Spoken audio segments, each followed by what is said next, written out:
to the final day of the OWCS World Finals here in lovely Sweden at DreamHack Stockholm. Zoe here, joined by my good friends Jake and Johnny.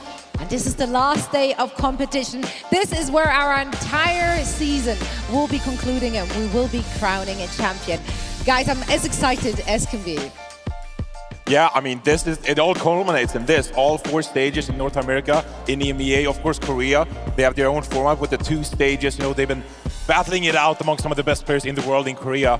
But at the end of the day, it all comes down to Sweden, Zoe, where so many legends have been born. They've been fighting at DreamHack. Are there a lot of legends born in Sweden? There's so many. True. There's so many legends born in Sweden. I'm unbiased. As a legend, players, I'd like to say that. So many like histories have been written, you know, at DreamHack Winters in the past, and now we're here in Stockholm to crown our own Overwatch World Finals champion. I'm looking forward to it. What about you? I just can't wait to see, you know, who's the best in the world. I really feel that, you know, especially, you know, to be honest, I think Toronto and Defiant have a tough road, but I think Crazy Raccoon and Team Falcons. We'll get there. We'll get there, Jake. We'll get there. It's been a battle of destiny, right? These have been, you know, some of the best teams ever assembled in the history of the game. Arguably the 2 best teams of all time. I think so. I don't think there's any, you know, historical team that could face these rosters, the level of play at such a high level. And I think there's kind of reasons to be excited for a lot of the action that's coming today. You know, the meta has been kind of set, but I think especially Crazy Raccoon Falcons are really likely to shake things up and take the match in unique directions. That's the one thing that's been consistent between these 2 teams is they always have surprises in store for each other. Yeah, I'm very, very excited to see what all the teams which will be showing up on this very stage today have in store for us. I'm also very excited to once more remind everyone that we do have drops enabled as well, not just on our stream, also for our co-streamers. It's the last and final day, which means we once again will provide you with different drops. Mercy somehow snuck her way into the Swedish lineup. People love the Mercy drops, Zoe. People love the Mercy drops. Well, we got a few cheers in the crowd for the Mercy at drops. least 3 Mercies in the crowd. They're watching on their phones in the venue to make sure they get the drop. Yeah. Okay, there's 1, 2, 3. Okay, 4 Mercies. Last offer. And you got the name card. One more. Okay, 5. The 5th Mercy player in the venue. I can live with 5 Mercy. Well, those Mercy plays will be very excited for our Sunday rewards. And as I said, of course, we still have the login rewards as well. So all you have to do is actually log into the game to cop yourself the Neon Streets awards. And of course, we also have the bundle that you can get. And I already mentioned it. So many rewards. I know, like people just there eating out there, all right? Yeah. And if you want to eat even more, make sure to tune out to all of our tune out all of our co-streams. Tune in to all of them. Yeah, to all of them. Yeah. So this is 9 tabs, 10 if you include the Overwatch Esports channel. So bring up all of them. That's right. Well, graphics cards are quite capable these days. You can run a lot of streams at the same time. So what's preventing you from realistically tuning into all of these lovely people? And then you have a phone as well, and a tablet probably.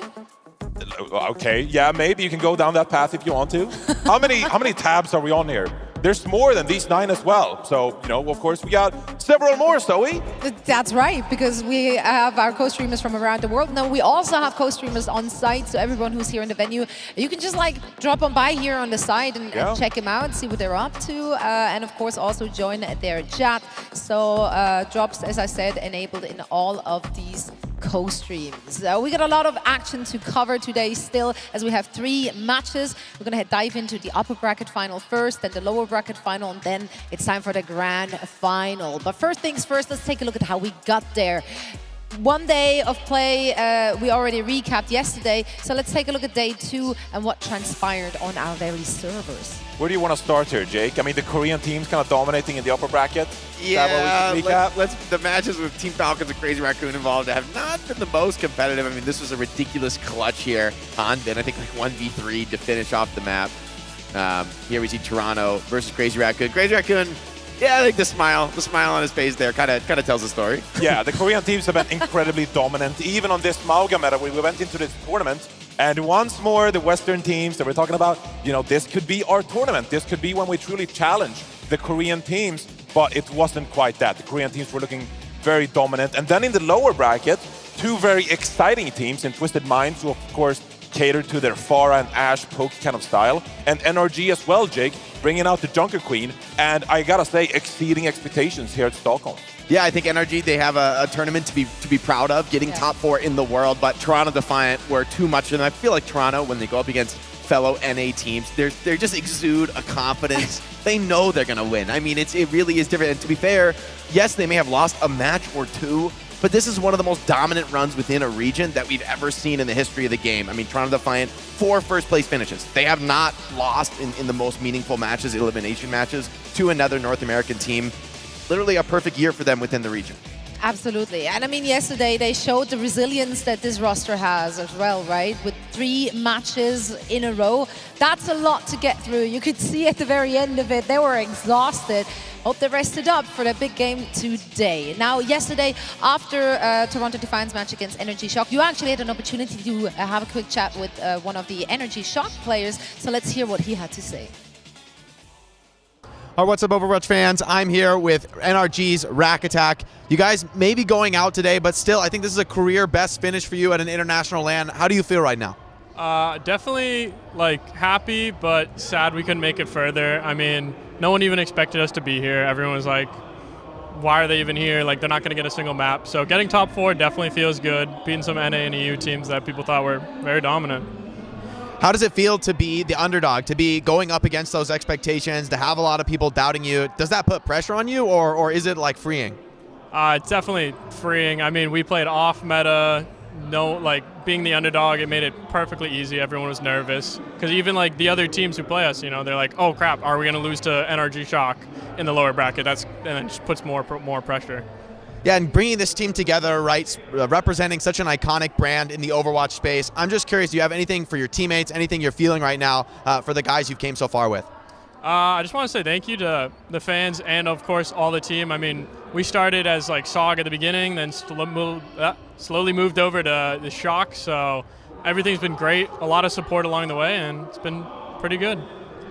All right, well, I'm curious, going into this next day of matches, who do you think is going to come out on top? Who do you think is going to be our World Finals champion here in Stockholm? I think it's got to be Crazy Raccoon. I mean, we played him. Maybe it was an off day for our first game, but we came in with high hopes, and it was just utter domination, so they seem insane. Yeah, that team is definitely built different. Well, congrats again, Rack Attack, top 4 in the world, an impressive finish, and thank you so much. It's honestly so good to see him smiling and just looking back at this as an overall great experience. NRG Shock has been one of those rosters we were so excited for, and they've really proved why. So much individual, not just talent, but also personality that we get to see here in the OWCS. Yeah, I mean, did you see yesterday? They do what I've been loving here at the OWCS Stockholm is they have their players behind them and they make different moves and stuff. And there's a video going around of Scissors especially because he does a LeBron James kind of introduction where he spreads the chalk and then he got moves. I mean, they have so much personality on this team. We didn't even get to see PG in the lineup, unfortunately, because it's not a hit scan meta. Yeah. But also just an amazing tournament from Rack Attack.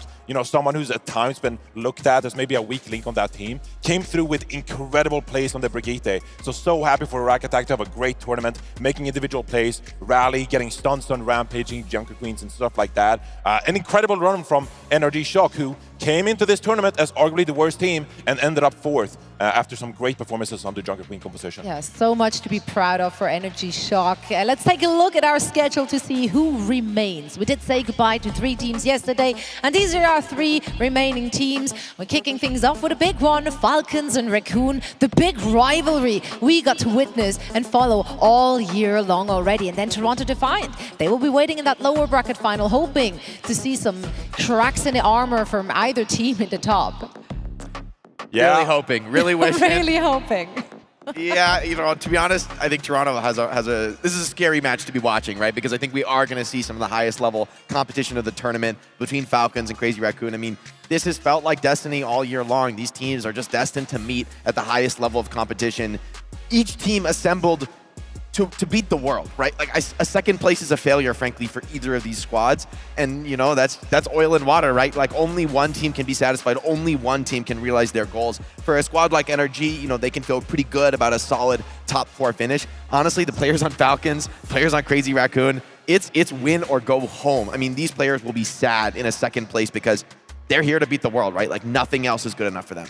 Yeah, and I mean, we just heard it in the interview. Raccoon potentially the favorite to win it. I think there's a lot of Falcons fans who disagree, and maybe some real hardcore Toronto Defiant stands who have a word to say here as well. We want to hear it from you, chat. Make sure to drop your suggestion of our 2024 winner in the polls, and we'll see where he's standing with that a little later today.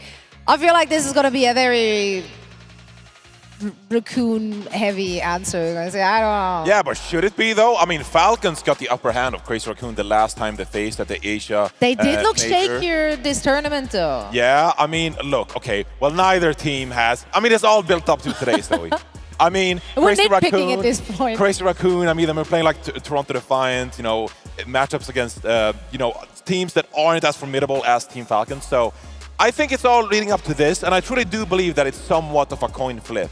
Because both of these teams are so incredibly stacked. So, I mean, we just keep talking about the first match coming up today because it's just going to be so much fun. And you know what? We will be talking even more about it once we set it up. But first things first, we have a very special guest joining us here on the desk. Just yesterday, we have talked, or rather we had Sean Miller talk about the future of Overwatch Esports and how Faceit League is a big part of that. We debuted a trailer. Let's take a look at that again. And then afterwards, we're back with someone from Faceit League who will walk us through it all.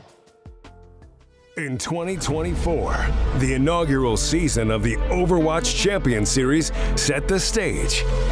Challengers emerged, stepped up, and were crowned champions. And in 2025, OWCS is back. Welcome to Overwatch! With more streams, more live events, an easy-to-follow format where the best teams thrive, where rivals get relegated, and rising challengers become legends. Get ready for the 2025 Overwatch Champion Series. There is a lot to look forward to in 2025, and we want to dive a little bit deeper into how players can get involved and start climbing in the OWCS. So let's meet the Overwatch ecosystem lead at ESL Faceit. Brian Kremer is joining us for a quick chat. How's it going, Brian? How have you been enjoying DreamHack so far? Thank you, Zoe. Super excited to be here. I have to say the crowd has been fantastic all weekend long. So really looking forward to Championship Sunday today. I think everyone is, but before we get into the nitty-gritty of the game action, I want to dive a little deeper into all things Faceit League. You had your first year here, obviously, with Overwatch involved in the Faceit League. How did that even get started? How did you guys decide to get involved with it, or why did you get involved with Overwatch specifically? Yeah, absolutely. So I think first of all, Overwatch is a great game, right? We have a super passionate fan base. It's like amazing esports events, as you can see here again. And we feel like Overwatch has all the right ingredients for a competitive title. So when we started looking at redesigning the esports ecosystem for Overwatch for 2024, we saw a great opportunity to particularly strengthen the Tier 2 scene in Overwatch. And through Faceit, we can provide teams and players with more competitions, more prizing, and just opportunities to really get recognized and hopefully make it to OWCS. Yeah, I mean, it's been years and years and years of our community asking for that Tier 2 support. Now we have it. And we have 1 year already of OWCS and Faceit. What's the feedback been like so far? What's the journey been like so far? Yeah, it's been great. I think we had a really good first year on Faceit with Overwatch. We hosted 3 Faceit League seasons, each offering multiple divisions. So actually everyone is trying to be matched against other players and teams of similar skill levels. And yeah, across the 3 seasons, I think on average we had about 250 teams participating, which is great. And we awarded a couple $100,000 in prizing, in-game items, and other cool prizes to the community, which we feel is great. And yeah, feels like we have set the foundation for a really great future for Overwatch and Faceit. All right, then walk us through this. How does a player get started on his journey? Yeah, absolutely. So first of all, you assemble your team, right? Then you head over to Faceit. Sign up for the Faceit Leagues, and then we actually require you to pay a participation fee. And that is crucial for 2 reasons for us. First of all, it makes players more invested, right? If you pay your participation fee, you actually want to make the best out of your season. You show up to the matches, you give it your best, and that obviously also impacts the experience that other players have that play in the league. And second of all, we use the prize money we use the participation fees to increase prize money. So the participation fees we get, we actually put right back into the prize pool, and therefore make it more attractive for players to play in the leagues. So the more teams we have, the more prize money there is. And we've seen this structure work really well across other titles as well, some of which make up to $1 million in prizing for the Tier 2 scene specifically just through that. And that's obviously also where we want to get Overwatch to over time. And we're excited today to announce that for next year, 2025, instead of having 3 FACEIT League seasons, we'll increase it to 4, each of those having a minimum prize pool of $50,000, so a total $200,000 for the Tier 2 scene in particular. Okay, that's a lot. Okay, 200,000 already guaranteed down there. I love that. I love that for the Overwatch Tier 2 scene. Now, is there anything else you can share with us today? Yeah, absolutely. We'll make some additional changes. So in 2024, obviously, FACEIT League seasons have run kind of in parallel to OWCS, and we feel there's an opportunity to make it even stronger by connecting the two for 2025. So as you can see on the graphic, you will actually be able to start your journey on FACEIT in the open division, which is really for everyone, right? Amateurs looking to really start their competitive careers, but also for groups of friends, to just that want to just play some more official competitive matches. And then through that, every season we have a promotion relegation system in place, so you can quickly make your way up through the different divisions to make it to the Masters division. And if you're performing well in Masters, you actually have a chance to compete against the bottom-ranked teams of OWCS for a spot in the next OWCS season, which is obviously super exciting. And through that structure, we hope to really create a cool funnel of new up-and-coming players to regularly be making it into OWCS for next year. So even players who play the lowest of low ranks can just like team up with their friends. So like someone like, I don't know, Costa could make a team and join the fray?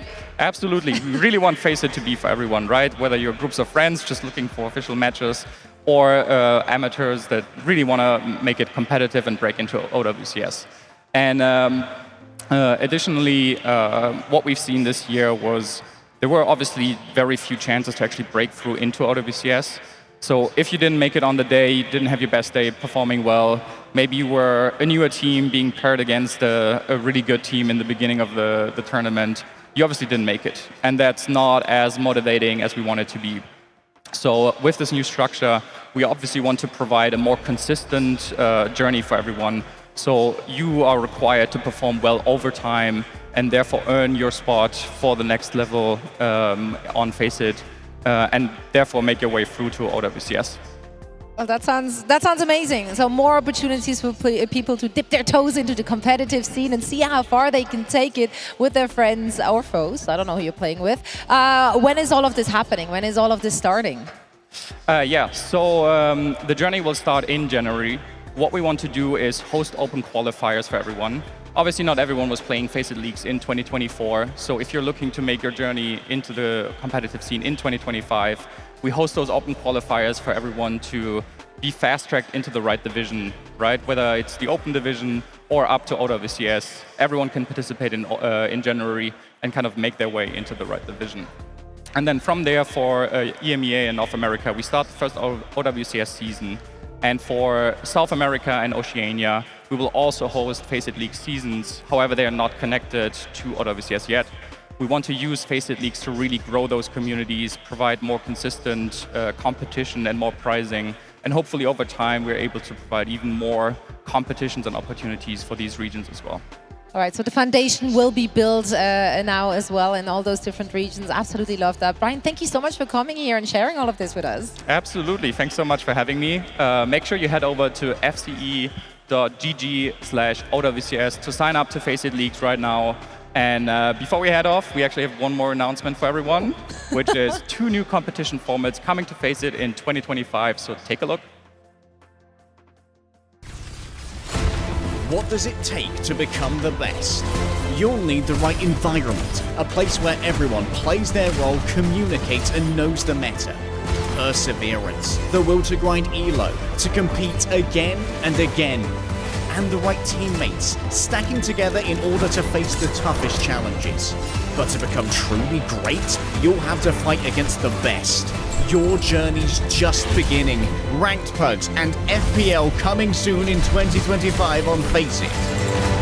Show your interest now to get a chance at early access. fce.gg/pugs. Right on, you heard it here first. Folks, Overwatch 2 FPL and ranked pickup games are coming in 2025.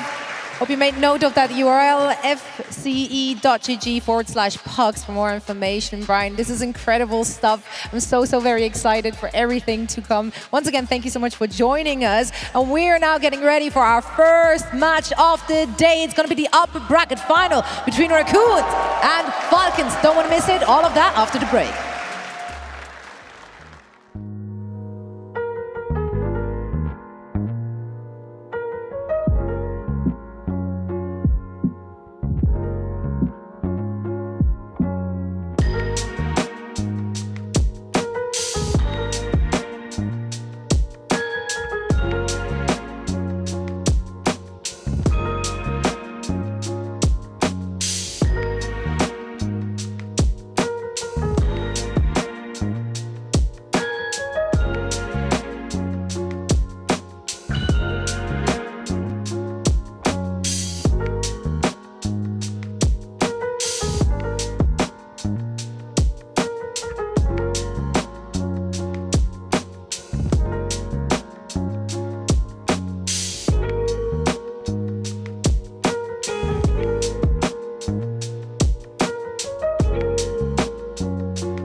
Start your climb to OWCS by joining Faceit League. Gain competitive experience in weekly Faceit League matches. Rise to the top in divisions balanced for your skill level. Register now and start your competitive journey at fce.gg/s4. Welcome back, friends, to the OWCS World Finals here at DreamHack Stockholm in beautiful but very cold Sweden. Zoe, It's not that cold. It's pretty. Come on. This, Put a what do you coat say? on. It's snowing outside. Yeah, put a coat on.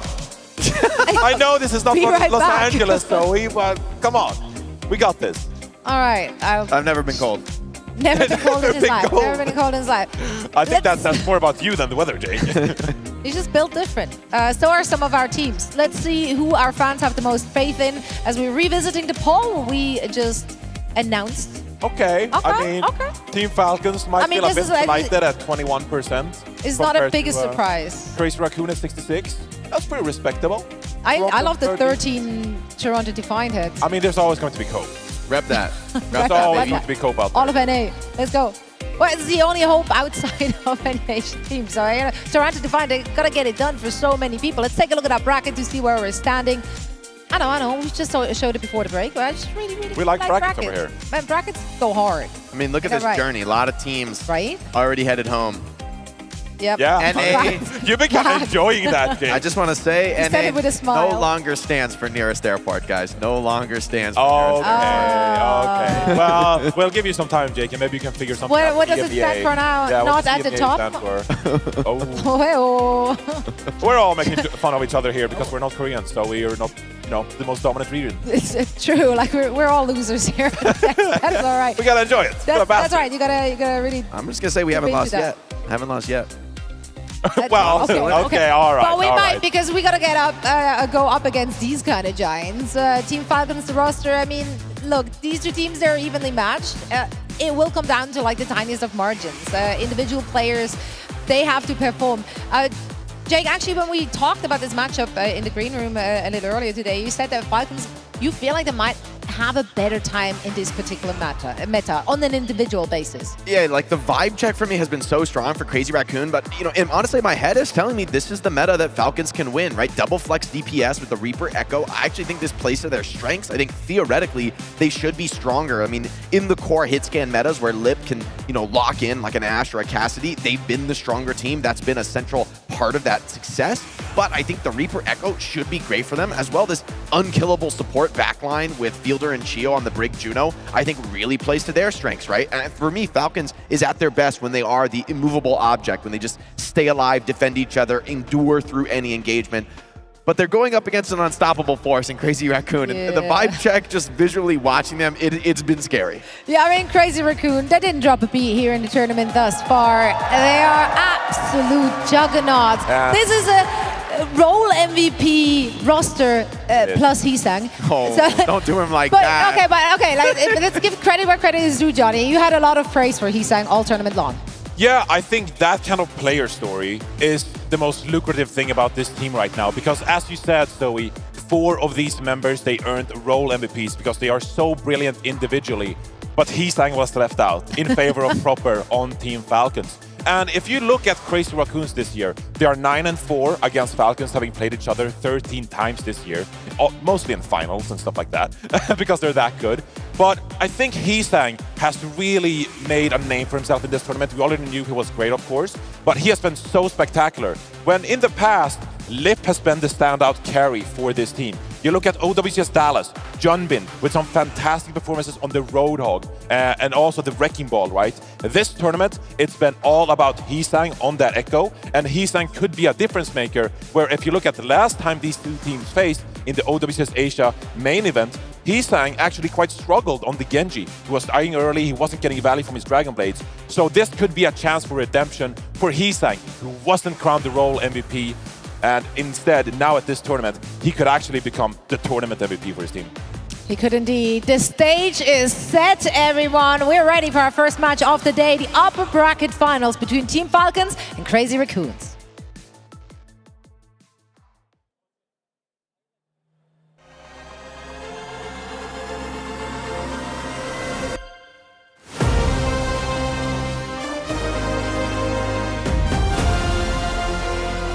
His space stations still have some game left in them. Toronto Defiant tower over the competition. Oh, that's not supposed to happen! Oh, that is absolute filth! What? What did I just see? That might be the kill that gets them there. The Crazy Raccoon run away with yet another map. Of his twisted minds, book their tickets to Stockholm. And these birds of prey move 1 notch up the food chain. Falcons with the wind under their wings. The previous king of EMEA remains. It's time for a showdown, everybody. Let's go!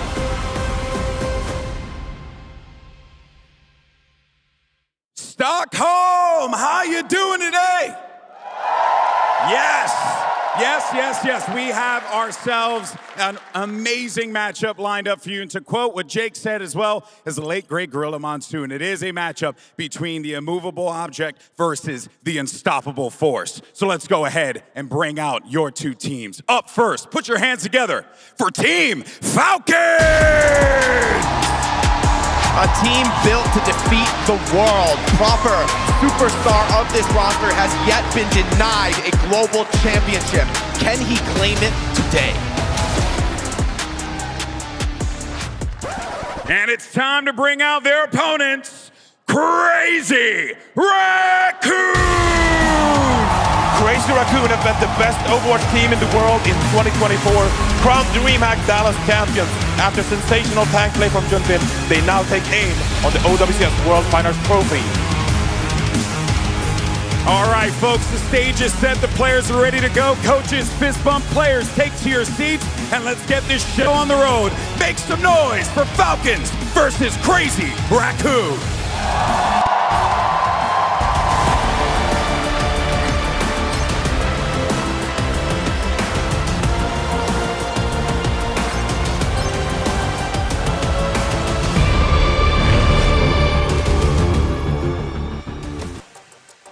Thank you very much, Golden Boy. Yes, we're here. Championship Sunday for the OWCS World Finals. My name is Jaws, joined by the lovely Necro as we take you through the first couple of games. Two titans of Asia, Team Falcons versus Crazy Raccoon to start. I feel like seeing these two teams face up against each other is a tale as old as time and something we're going to end up seeing for a long time in the OWCS. But the fact that they've played each other 13 times before, and it's always been Crazy Raccoon that has had that winning lead, who knows if this is going to be yet another chapter in that same book. Yeah, over the last 10 games, it has been a 70% win rate for Crazy Raccoon, like Johnny pointed out over on the desk. Will we continue to see this kind of back and forth head-to-head? I mean, last time around, you're seeing Falcons winning against Crazy Raccoon in the upper bracket, and then Crazy Raccoon win the finals over in Asia. I mean, it has just been such a rivalry over there since the start of the year. It really has, and they've gotten such good practice against each other. But this is where the biggest stage in the world is going to test your limits. We've seen a couple of different compositions come out from these teams. You've also seen them just put everything out on the table. Win here, you have some big breathing room to be able to look forward to the grand finals of the World Finals. And not to mention as well, obviously the loser will end up playing Toronto Defiant after this series. So one more step before you can make it into the grand finals. Toronto Defiant have been no slouch either, but we'll talk about them a little bit later. Team Falcons are Crazy Raccoon, and I like the fact that they brought up on the desk that maybe Heesang wants to get a little bit of revenge on the DPS lineup here of Team Falcons. Heesang has already put up such a carry performance that he has absolutely earned the opportunity to try to grab that World Final MVP. And this is going to be another test of strength for him. Can he actually go toe-to-toe with one of the other best flex DPS in the entire world? This is going to be the match to do it. Yes, it will. Crazy Raccoon. I think everybody was not too surprised to see them roll through the bracket. There was a small hiccup at the very start from Team Falcons. They did end up going down a map against Twisted Minds. Jumping on your screen there. Wrecking Ball Specialist, and that has been another big thing for them. I mean, you look at the match versus NRG Shock yesterday. I mean, that Wrecking Ball comp, how hard and fast they want to go, literally jumping, touching the spawn door on the ball. They take no prisoner when they roll out on something like that. Whether it's the Wrecking Ball composition or it's been some of the other pocket picks that we've seen from Junbin, maybe even the Roadhog gets a chance to make another appearance. Who knows what is on the table for us today? But one thing's for sure is that we're going to see neither of these teams try to hold back those punches. We've got two incredible coaches behind both of these squads as well that are so good at being able to bring the best out of their players. It's going to be great. I mean, that is one of the very best on your screen right there. Frosty behind Team Falcons. One of the most decorated coaches in Overwatch now leading the charge. Crazy Raccoon and Team Falcons obviously both expecting to kind of roll away from this one. It has been back and forth throughout the entire year, but this is where it really counts. This upper bracket final, giving you the confidence going into that finals game. Maybe you face Toronto Defiant. It does feel like both squads are head and shoulders above the rest of the competition, but anything can happen on the final day. I think it's about time, though, we get the first map underway. We're going to Oasis. It's Crazy Raccoon versus Team Falcons.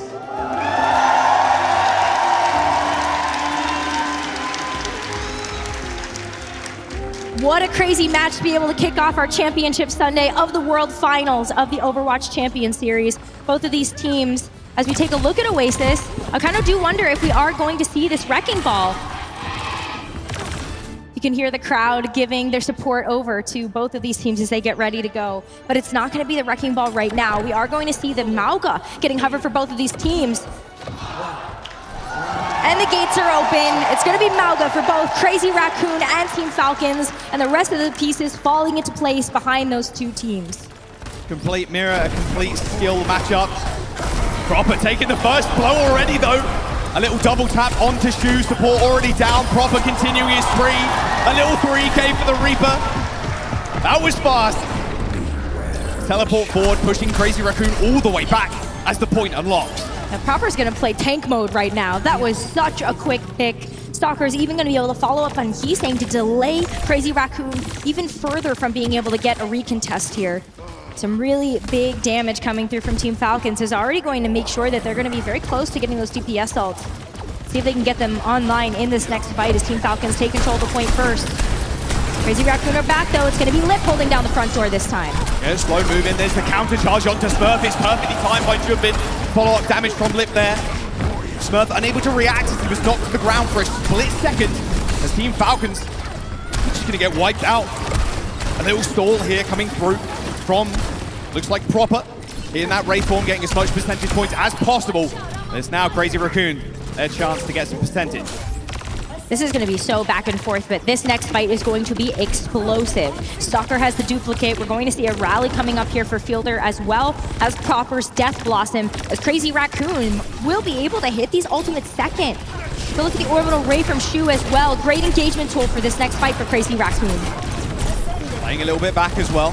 Team Falcons hoping that Crazy Raccoon use their Orbital Ray. Looks like Stalker's going to go over the top though, transform into the Reaper. Here come the Orbital Rays from both sides. The rally, 2 deployed from each side, and then a free Death Blossom coming in from Stalker, annihilating Lip. Chorong next to fall. And Stalker and Proper overwhelming Crazy Raccoon on the Reaper. And there it is. There's the team kill and there's the flip. We've seen a lot of teams take that Echo duplicate and focus down the duplicate onto the Reaper. And you can see why, just so much damage being able to come through from both of those Reapers. Even knowing that a lot of that focus fire needs to go down onto the Reaper on the other team, as well as that Mauga, the Team Falcons. Switching over to Arna there to kind of push them back. No, that's just the small little tech there. Crazy Raccoon are not going to switch onto that, as we do see Chorong switch back over to the brig for this next fight. Adding this move in. Looks like Proper from behind though. Where did he even come from? Shu's already down again. The cage gets deployed from Junbin, trapping everybody from Team Falcons in that small corner. And now a copy from Heeslang is going to settle the score as Chorong just bashes his way through the support line of Team Falcons. A return team kill just by Proper getting the first pick again. It was just a team coordination behind the cage from Jumping. You got another one from Heesang, just being able to give that little bit of extra sustain from that Mauga duplicate. We're kind of back to square zero here. Take a look at Team Falcons, though. Proper very close to being able to get this Death Blossom. We one way that Crazy Team Falcons can come back in. Death Blossom from both sides are pretty close, but Stalker's already going to start the fight off for Team Falcons. They're about 80% right now on the borders. Lip spins to win right in Proper's face without a Wraith Walk. Proper had nowhere to go. Eventually gets shut down though, and here comes the dupe. It's on the brink this time around, and a free rally for Stalker. Crazy Raccoon, they're going to lose control of the point, but they got 69% on it for Team Falcons now in final fight territory. One more fight to go. Team Falcons going to have Smurf at this door, Proper with this Death Blossom, and try to play a little bit more tricky with it. As Crazy Raccoon get a chance to come in with the Orbital Ray, but you actually need to be able to get through this choke point. Orbital Ray advantage from Proper once again, strikes first! Death Blossom kills Shu, that's 3 times in a row. Proper has managed to find Shu out of position, and from the high ground snipes out Heesang in the skies. Team Falcons in control, overtime ticking down. Crazy Raccoon wonders what happened to their backline over and over again. Round 1 goes to Team Falcons. So many first picks from Proper to be able to open up those fights, and the rest of the team following up in spades with that damage. Some really nice duplicates coming through as well, as you take a look at just the different choices that Echo was going for. On both sides, honestly, they were picking some really nice choices to just make sure that, like, maybe you have the extra rally from the Brig, or you've got the extra tankiness from the Mauga. We're going to see that a lot, that flexibility. It's funny to look at the evolution of how the Echoes have played during this tournament. I think a lot of people initially thinking, and more often than not, it's better to copy the tank, yeah, but we've seen Team Falcons and Crazy Raccoon a lot of the time picking up Reaper, a lot of sustain there, and a lot of heavy hitting damage. We'll see if that continues, but it looks like Proper is going on the Genji. Proper on the Genji, he's saying sticking to the Echo, but it's this Genji that can just be so formidable, especially getting access to that Echo. Jumpin's already in, Proper knocked down briefly, getting a lot of free ult charge there, just spamming Jumpin in the back, looking for a kill onto Chorong, and he gets there, little reset, but it's Heesang and Jumpin killing off Fielder and Stalker, and this is going to be the big problem for the Genji. Without those resets, yeah, you can get a lot of damage down, but you lose a lot of that tank buster capability. With that Echo, Heesang's focusing beam just demolishing a tank under 50%. It could be very scary if you're Smurf. You rely on Proper hitting these big dashes. Right, and so we're going to see Proper try to go after Heesang, go after Shu, but if you have that peel available from the Brig, It's going to be very difficult to accomplish that goal. And he's staying with a huge pick onto Cheeto. This is already going to have to be another reset unless we see Team Falcons actually invest in ults. So hard for supports to stay alive in this meta with the amount of like up front damage. Jimbin rolls over Smurf, but Crazy Raccoon, they're going to eke out a couple more percentage points here. As their Stalker holds down the forts, eventually Jimbin will fall. And now it's going to get scary for Crazy Raccoon. They've got DPS ult in about 10% or so, but Prop's got a blade and they might want to go early. Yeah, they can go early with this, and especially because you have the Death Blossom as well, and the Orbital Ray coming up, it's going to be much more difficult to be able to get rid of that Genji. So Chia's going to be hoping to get that online before Crazy Raccoon come back in and use their own first shoe with that available. Blade pull from Proper. He's got the duplication. Proper finding a couple of slashes in the front line, but it's actually all Stalker this fight. Death Blossom in the Ray. Too much damage for Crazy Raccoons to sustain through. No rally available either. Chorong was 5% away, which probably would have been their saving grace. It might be nice to have it, knowing that Smurf is going to have a cage, and that is it for Team Falcons. And so Crazy Raccoon with a little bit of an advantage when it comes to that sustain. They're going to go in, try and force Crazy Raccoon to use ult. There's the rally. They get the bash on the front line, but the Cardiac Overdrive is going to push them forward. Chorong going pretty low, but same with Builder. He's once again finding the pick off for one of the supports high in the sky. Crazy Raccoon, while they still control the point, they're going to force Raccoons all the way back. 50% on board. Nice team kills. Gio hits the reset. Really good aggressive engagement from Crazy Raccoon. They can keep playing really aggressively as well. Just holding them back delays so much time for Team Falcons to actually come back and contest this point. As Crazy Raccoon can hold on to this cage as well. Just play around this small corridor. You can also play on that high ground. Wait for Team Falcons to come to you. Cage available for both Maugs, I'd imagine. As soon as they start contesting, that being Falcons, Jimmy's going to try and drop it. Get that Genji. There's the cage on the ground. Hits one, and it's only Stalker, but it's good enough for a kill. Quick reset here for Team Falcons. They cannot afford to lose another player, but Heesang's going to make that quite difficult. Chio's taking a lot of damage from those sticky bombs, and here comes the cage from Smurf. A duplication on the Mauga, and now all the attention towards the MVP. A little charge in, nowhere for Field to run, nowhere to hide. As Crazy Raccoons looking like they're going to finish out this round. 90% on the board. A reactive duplicate saving the day here as Heesang goes for that Mauga right into the thick of Smurf's cage. The Team Falcons, they're lying in wait. Chorong spots it out though, so Stalker has to get out of there. Heads up play. Knowing someone had to touch and a missing Reaper in the front lines meant surely he was flanking. Both orbital rays being popped, but Chorong's already down, nowhere near that rally. The support advantage plus the blades from Proper should seal the deal in this fight. Job is not done yet though, because Team Falcons still have to capture 50% of this point. Crazy Raccoon one team fight away from being able to take us to round number 3. And it's gonna be Death Blossom versus Death Blossom here. But Chorong with this rally makes Lips just a little bit better. Gotta be able to work those in tandem though, and Chorong does have to have that online for this next fight for Crazy Raccoon. They cannot afford to lose Chorong early here at all, Rose. You're absolutely correct. TP into the backline for Lip already.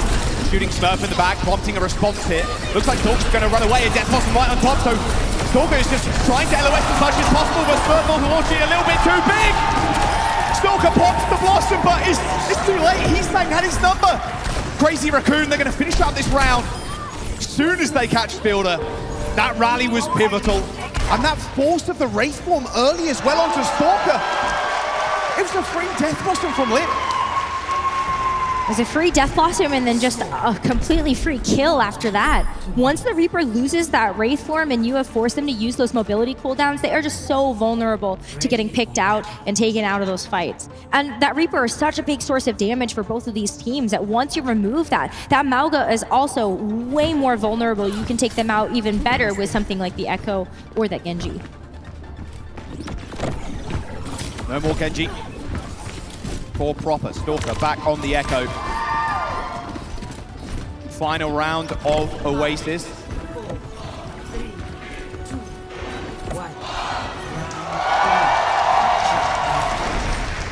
Both teams TPing out, high ground control, pivotal on this map.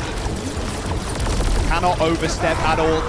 Keep control of these small windows as well, it's going to be rather useful. Smurf just diving on forward, but a little bit too much. Lip paid for it with his life. But look at how aggressive Fielder is right now. keeping himself alive too. The shield play is perfect. He doesn't end up going down to Shu, who was just on his tail the entire time. Early point capture here for Team Falcons after such an aggressive play. Stalker picking up the pieces there as Heesang is also going to be sent back to spawn. And Team Falcons try to get a little bit more poke damage while Crazy Raccoon get this reset.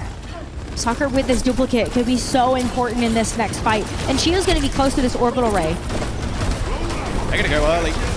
Going to try to at the very least. Smurf super low. Look at that beam from behind. Somehow Smurf doesn't end up going down. Eventually felled by Heesang. But this rally from Fielder protecting the entire team. Jumping as soon as he activates that cardiac overdrive.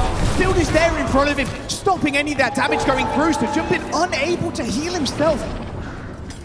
Great reactive play here from Team Falcons, shutting all of that down. And the fact that they had to use both of these support ultimates to do it, I think you're okay with that. Smurf sacrificing himself. He knows that there is a bigger picture here, which is Team Falcons just continuing to win out these fights with the double DPS ultimates as well. Watch this death blossom for Proper! No one spotted that coming. A small charge there to assist on the kill onto Heesang, and now Stalker with the duplication.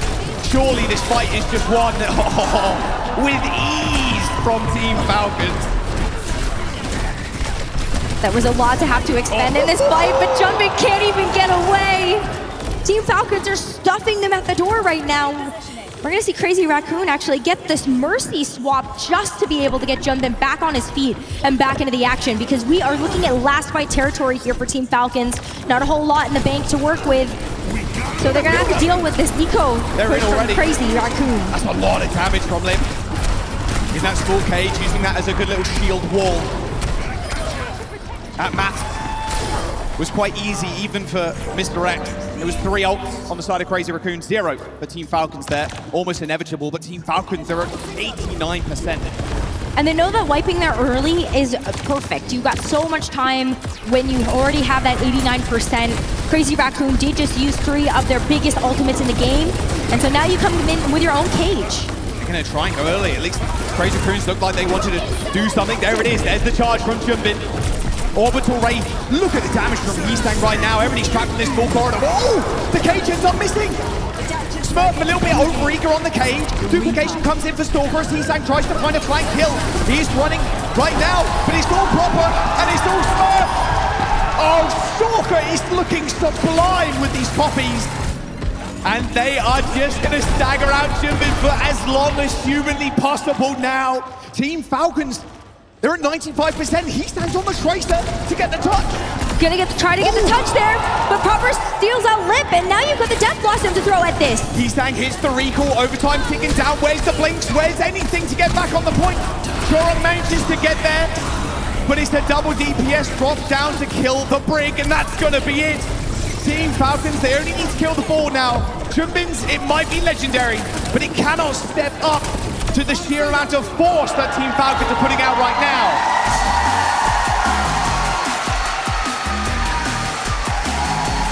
That is a big statement for Team Falcons to make to kick off this series. A map win under their belt in this first to 3 in the upper bracket finals. That is a big start.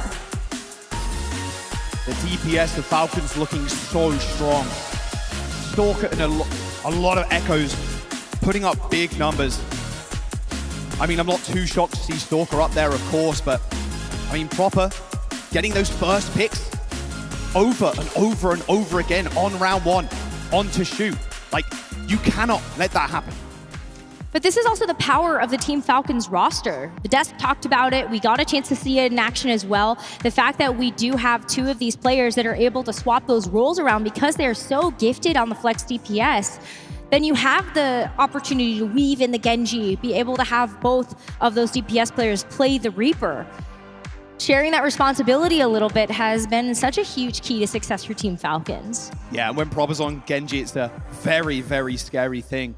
I'm curious what map type we're going to go to now, because we've seen a little bit of dive from both teams. Are we going to go to something like a Watchpoint Gibraltar? Are we going to also see the substitution from Team Falcons? Harbin a lot of the time has come in after the control map. Well, that's the thing, right? Is that we take a look at Oasis and typically we see a couple of these points as perfect places to run the dive, and we didn't see it. Especially looking at something like City Center, Junbin was way more eager to lock into the Mauga than try to bring out something like the Wrecking Ball that we saw get the better of NRG Shock in their match. So are we really sure that they're actually going to try to play the dive? Or are they more comfortable being able to just lock in the Mauga and go head-to-head that way? Could also see Max come in too. If they want to throw anything crazy out there. We did see Max yesterday. I mean, time will tell. Krusty obviously now needs to deal with the map type being chosen by Coach Moon over on the Crazy Raccoon side of things. I do feel like part of the reason why we saw Smurf in this first map is just in case we did see something like the Wrecking Ball, then you have Smurf being able to actually go toe-to-toe with something like that Winston that he is so well known for.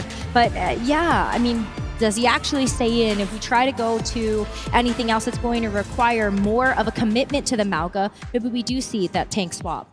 Well, there's the stats on your screen. Looks a little bit more one-sided than I thought it would, to be honest with you. Team Falcons doing a lot more healing damage. Death, 60 on the side of Crazy Raccoon. Felt way closer than the stats are actually telling us. Right now, at the very least. We'll see if Heesan can kind of step up as well. Of course, Crazy Raccoon, 70% win rate over the last 10 games versus Team Falcons. They played each other so much this year.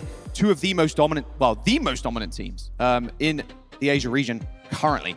I mean, Zeta Division, they've been kind of punching up as well, but it really just has been a story of Crazy Raccoon and Team Falcons. And I always love to think about going back all the way to Dallas. We did see, and it was on City Center, that Oasis map where Junbin pulled out the hog.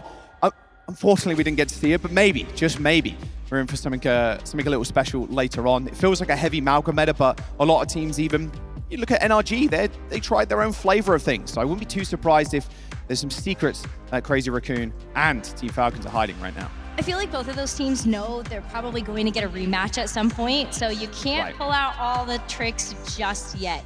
Want to keep a couple of aces up your sleeve until you get to that point where that grand final is the one that matters at the end of the day. It's like, that's where you want to win. You're discounting Toronto? No. That's crazy. I'm saying that the two of them That's true. are expecting probably. So true. They are, yeah, I expect myself to win. I would. Yeah. I would on a team. It's a confidence. I mean, the poll results from the chat was 66% in favor of Crazy Raccoon. And yeah, a lot less. I think it was like 21 for Team Falcons, but Falcons starting off strong. I'm curious if that's kind of flipped around a little bit. Only time will tell, of course. And I'm just peeking over to the stage real quick. I do see someone maybe changing. So maybe we are seeing Hanbin come in for Team Falcons. Looks like they're going to Survasa. So a flashpoint pick here for Crazy Raccoon. Does feel then that we're going to see Hanbin switch into this roster. Just make sure that you are really shored up on being able to play those aggressive brawl styles. Flashpoints do not give you a lot of opportunity to set up. And so you want someone that's going to be very confident and actually go in without hesitation. And so it does look like that is what's going to happen. Hanbin coming in for Smurf for this next map. Yeah, a goat. Honestly, a goat coming in for a goat. It's insane the depth that Team Falcons have in their tank role. Smurfs always come in for that first map, Hanbin the next. They can just swap Smurf in again. Maybe they do go to a dive map. Maybe they do go to a Winston style map. I would of course love to see a little bit of Widowmaker as well if we go to Gibraltar. No substitutions here for Crazy Raccoon. We did see Max the other day, but Junbin staying in for Survasa. Do you expect the Genji here from Proper, or are we thinking maybe a little bit more Echo? I feel like it has to be the Echo. Maybe it depends on the point, but I think just Echo versus Echo. Echo has so much ability to burst down the enemy Mauga, as well as being able to get some really big backline snipes with something like the sticky bombs plus Reaper shotguns or something like that, just to be able to shore it up. And so the Echo makes a lot of sense. Yeah, it's very hard to stay alive as a backliner, like especially the Brig. I was speaking to Matilda, the voice actor, yesterday of Brigitte, and I was saying like, Brig is one of the hardest supports to play, like genuinely. You have your consistent source of healing, which is Inspire, of course, but actually proccing that, especially in fights and how quickly they go here, is very difficult. Your shield as well, not as healthy as it was when Barik was released, it's got a little less HP. And so you are very susceptible, like you said, to those sticky bombs, to the focusing beam, to the Echo in general, and the amount of damage also the Reaper dishes out too when you're up close and personal. It's a very tough role to play, and even using your bash wrong can result in your team just completely flopping in the fight. So yeah, the backliners, although world class, it is extremely tough right now, and you can see how much stress even Shu was under on that Juno to start us out on City Center. Proper had like 3 first picks on Shu during that round. I think it's so tough because you talk about a lot of these different micro decisions that the Brig has to make, but you also need to be able to peel for someone like your Juno as well. Right. So how do you actually take that choice into consideration of, okay, am I actually trying to block damage with the shield? Am I trying to go back and peel for my Juno? Where am I actually giving those armor packs over as well? That all comes into the decision-making process on top of what you already mentioned. And then sometimes we take a look at Briggs. Do I just use the rally to hold down an entire door so that my team doesn't get absolutely chunked by something like a Death Blossom? Well, we saw that early, yeah, the Death We Blossom have block, seen but this a couple also of times. the Cardiac Overdrive from the Mauga. If you're just standing there with the shield blocking it, it's like, okay, where's the healing coming from? You know, like you're trying to dish out as much damage as possible in that small time period, but you can't because the Brig's there. It's a very, very knife's edge kind of play style when you have the rally, even against the Juno ultimate as well. Trying to block as much damage as possible because you are just getting annihilated like instantly if you put the shield down, but you also need to kind of temper your aggression. You need to go in there, proc Inspire. We are about to jump into our second map, just getting Hanbin warmed up and ready to go. He's just joining the lobby as we speak. I feel like it's so tough too, because when you take a look at Junos, how do you actually use those orbital rays? I feel like a lot of times when you take a look at that ultimate, you can either use it as an engagement tool, help send it down. You also want to play reactively with it, so maybe you hold on to it until you realize that I have the better positioning and I actually want to flush them out or push them back. And then sometimes you just use it because you've got a Death Blossom or a Blade and you want to make sure that your DPS don't go down when they use their ults. I think the man on the screen right now also needs some mad props. Obviously, the Desh were talking about how like your DPS for Crazy Raccoons, all of them are role stars except for one. Then you get a little bit of wrench here. Maybe he'll start to make people think, no, I should have been up there. I should have been that role star. I should have got one of those jackets. But we're going to jump into map number 2. Going to Flashpoint. Surabasa, Crazy Raccoons, map pick.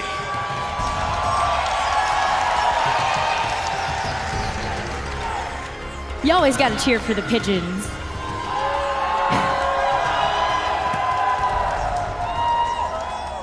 Everywhere, all at once.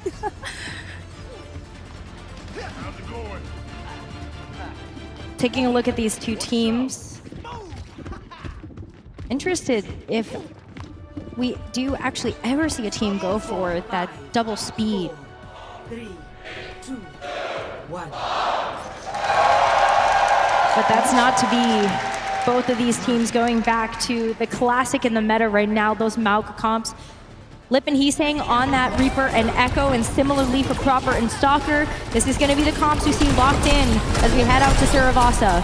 As we charge in from both tanks, Proper's got his eyes on Lip, who's already forced that Wraith form. Good position for Proper to be in, but the rest of his team are getting pushed back. Fury was in an odd spot there, moved all the way up. It doesn't like Team Falcons right now, posturing very well. They've got the side of the map they want to be on, and that's the side of the point. But it's actually Hanbin that full spray to Heesang's focusing beam already. As Fielder drops almost exactly the same time after him. Decent kill there onto Heesang, but it will be Crazy Raccoon winning the first engagement. Yeah, Heesang falling here doesn't matter. You've already dealt so many finishing blows here for that first fight. And so Crazy Raccoon getting this first Flashpoint capture. And take a look at their ultimate bank as well. They're going to have this orbital ray up first from Shu. Chorong potentially able to follow that up with that rally. And so this is going to be an explosive fight already. Stalker's already got that duplicate as well. Oh, Hanbin just getting absolutely destroyed. Stalker, doesn't matter if you've got ult, mate. Sticky Bomb's focusing everything. Looked at Hanbin there. I mean, as soon as you get that Mauga out of the way, there's nothing else really protecting the rest of the team. So if you play with this orbital ray and you just go down that main choke, take everyone out front to back, works like a charm. Team Falcons, though, get a chance to hold on to that duplicate. They're going to have the rally behind it, too, as well as Chio's orbital ray. Proper team being Lip already hit the Wraith Walk, but he's got the ultimate already. The rally comes through from Chorong and Fielder, but look at the dwindling health bars on the side of Team Falcons right now. They do end up capping the point with help from Proper, but wasn't in the fight.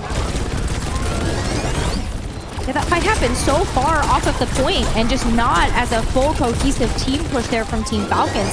Stalker ended up using the duplicate onto the Reaper, but no value converted. Duplicate went to waste, no extra Death Blossom. First flashpoint over to Crazy Raccoon. And look at how economically they won that last fight as well. They're still gonna have the double DPS ultimates, plus the cage jumping going so early with that. Oh, Death Blossom fight on top as well. And all that damage actually being blocked from Fielder. Eventually ends up going down, but the orbital ray from Gio, that's always gonna be the difference maker in these fights. But you're almost happy with that if you're Crazy Raccoon, although Chio's only got 30%, so it's going to be a pretty quick catch-up here for Chio.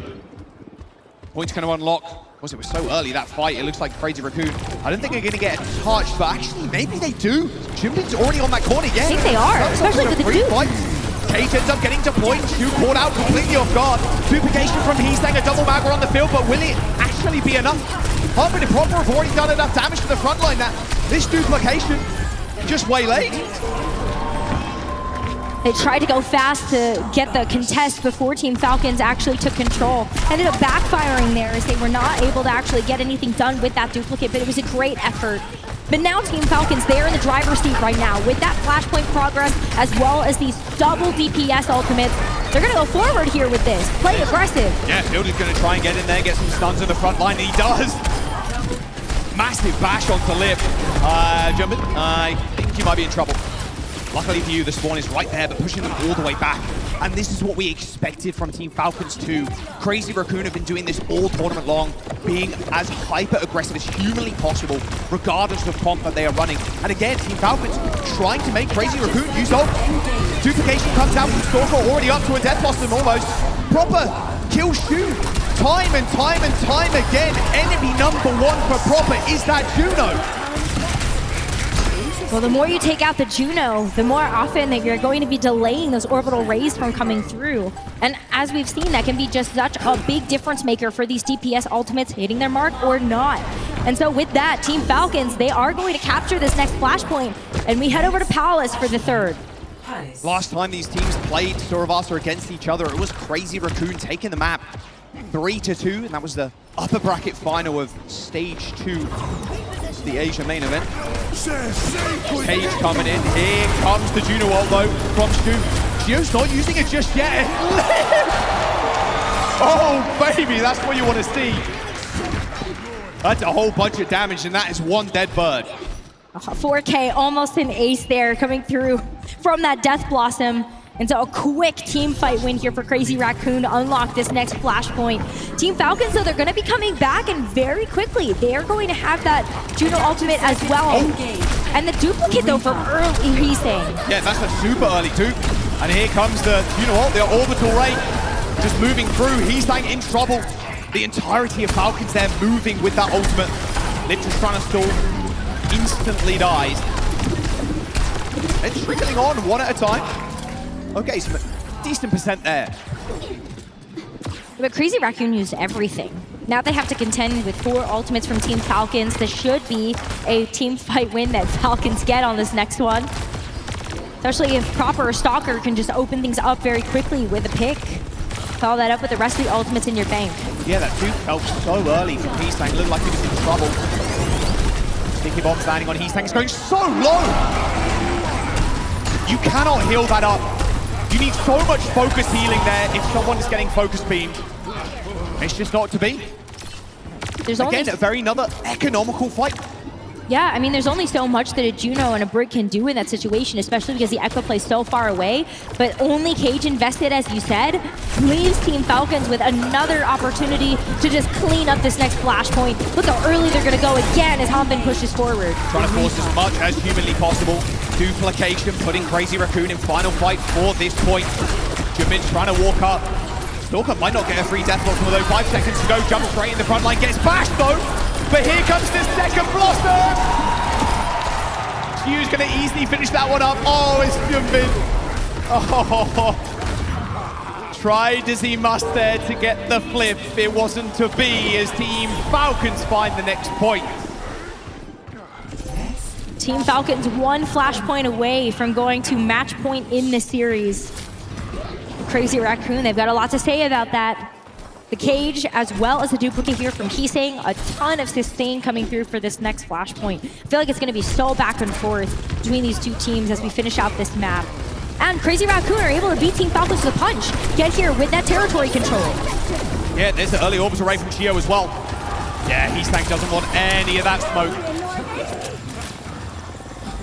Feels like Falcons right now are being a little bit more proactive when it comes to these engagements, Rose. Yeah, even though Crazy Raccoon were able to actually get to the flashpoint positioning first, the fact that Team Falcons had that orbital ray meant that Crazy Raccoon couldn't capitalize on any of that. Couldn't even use their ultimates to kick things off either. Heesang and Junbin just falling short of being able to get those out on time. Popped out the window, just blown to smithereens. The proactive play from Team Falcons now, just striking first, striking early, making these pushes from Crazy Raccoon hurt. Crazy Raccoon haven't had any time at all. I mean, look at this. 2 team fights in a row. They still have this duplicate and this cage. And Hanbin, he does not care. He's gonna have this cage too. Cage comes in, duplication from Heesang. Hanbin's gonna drop down, collect the mega health pack to a poison cage of his own. They finally slain the tank, but is it enough? Everybody right now is trapped in that small room. Team Falcons are still finding these kills as well, and they are making this horrible for Crazy Raccoon. They are touching the point, and the rotation does eventually end up coming through. But look at the ultimates for Team Falcons right now on this re-engagement. And they just bought themselves 94% of a flashpoint as well. Taking that fight to Crazy Raccoon meant that they were able to just get within that striking distance of finishing out this map once and for all. Double DPS ultimates, double support ultimates. Team Falcons have everything they need in spades. A winning spot for Team Falcons right now, and match point in their sight. Rally in the front line, finished up with an orbital ray, a TP from Stalker. Oh shoot, where are you running? A good little stun there, but Proper's gonna finish them off. The early bird gets the Raccoon as Team Falcons gang up on the point. Sayonara lip. It's match point for Team Falcons.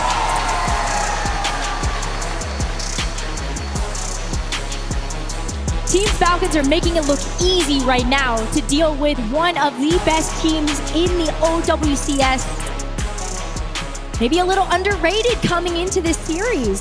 This is yet another test of strength and another sample that we get to add to the pool of maybe Team Falcons are the team to beat in this tournament, not Crazy Raccoon. Dive map for Crazy Raccoon. Has to be incoming. In the mirror. And we saw how quickly and proactively they were playing on dive, on their ball. Playing up to the spawn doors of most teams, but you expect that from a team that is not only very aggressive, but has some of the best players to ever touch the game. But right now, Team Falcons are just beating them to the punch. They are going first. They are being proactive. They know how much this spot in the finals means to them. Crazy Raccoon will have to face Toronto Defiant if they lose this next map. And that'll be 3 games in a row if they end up winning that series as well. An exhausting day here. If you do end up losing here and then winning that lower bracket finals. Team Falcons up 2 maps already. And gonna be honest, Rose, especially to that latter half of Suravasa, that did not look close.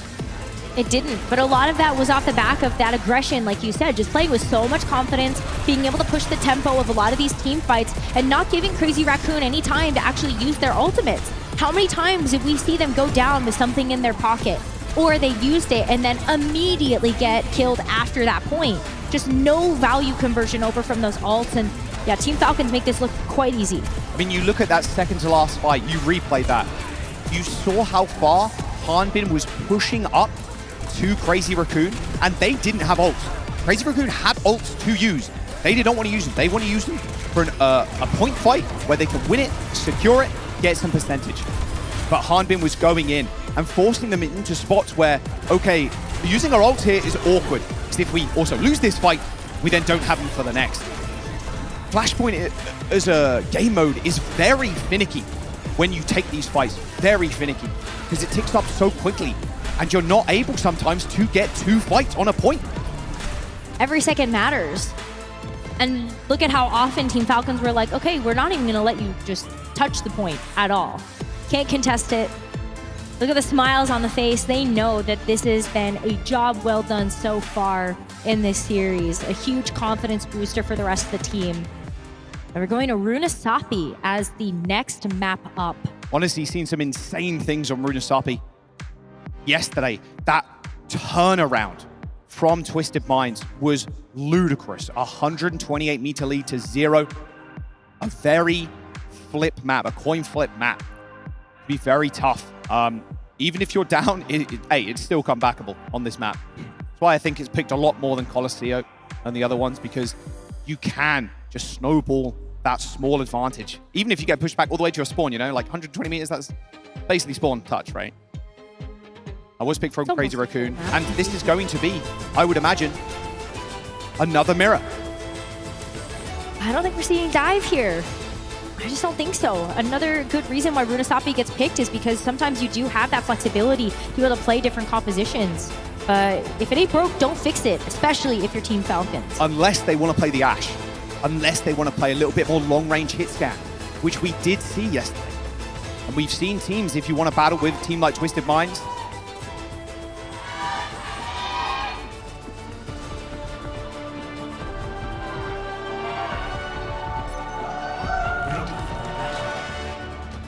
we did see from Twisted Minds this long-range hit scan.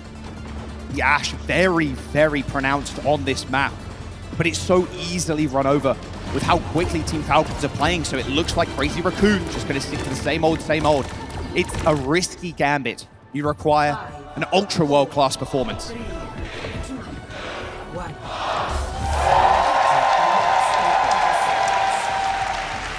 1. Match point here for Team Falcons in the upper bracket final. The audience, the desk, well, not the entire desk, but a lot of people voting that Crazy Raccoons are going to make it through this series. 66% from the audience vote, but it is all Team Falcons all day, every day right now.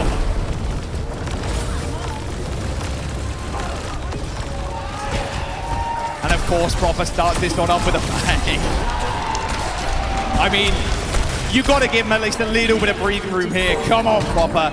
50% already. A nice quick team kill for Team Falcons, and now they can set up. And this is a very hard corner to fight on as well. It's very difficult, but the fact that Team Falcons won that first gives them a little bit of an advantage. Just wait back a little bit. You don't have to push that bot past that corner. Wait for Crazy Raccoon to come to you, because the onus is on them. They are the ones that have to contest this part. Oh, they're backing all the way up. Jumping, going for a charge in, same with Hartman basically using those TDs at the same time, but Proper again starts this fight off with a kill. Chorong down, and well, he's saying you're not left for this world either. Oh, the tracking. Oh, it was so good. Stalker. And that's just going to be checkpoint for Team Falcons. Checkpoint and then some at this point. Take a look at that ult bank. Team Falcons are going to have almost everything to be able to throw at this next fight. And look at how far forward Stalker is playing. Knows that the duplicate is available. You can play a little bit more aggressive with that. And look at where Hanbin is hiding. He's waiting for a big overrun as soon as Crazy Raccoon peek around that corner. It's a nice space to Hawks. They have to clear that corner first as well. Here's the duplication onto the Reaper. Stalker using that shift pretty early, but because you're a dupe, you can play super aggro. Here comes the beams though from both sides. Stalker's still got a Death Blossom they got to worry about. Double Death Blossom from Stalker and Proper. Oh, they're filling the kill feed full of blue. That rally too was online so early for Team Falcons because they won back-to-back fights. Chorong just didn't have an opportunity to use it, but even if you did, you only get one shield bash, and you can only hit one Reaper.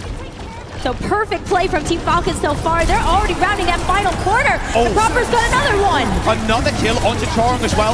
Duplication onto the Mauga now from Heesang, but he's getting focused down. Cardiac Overdrive's going to heal him at least for the time being. Heesang eventually killing Hanbin, the payload.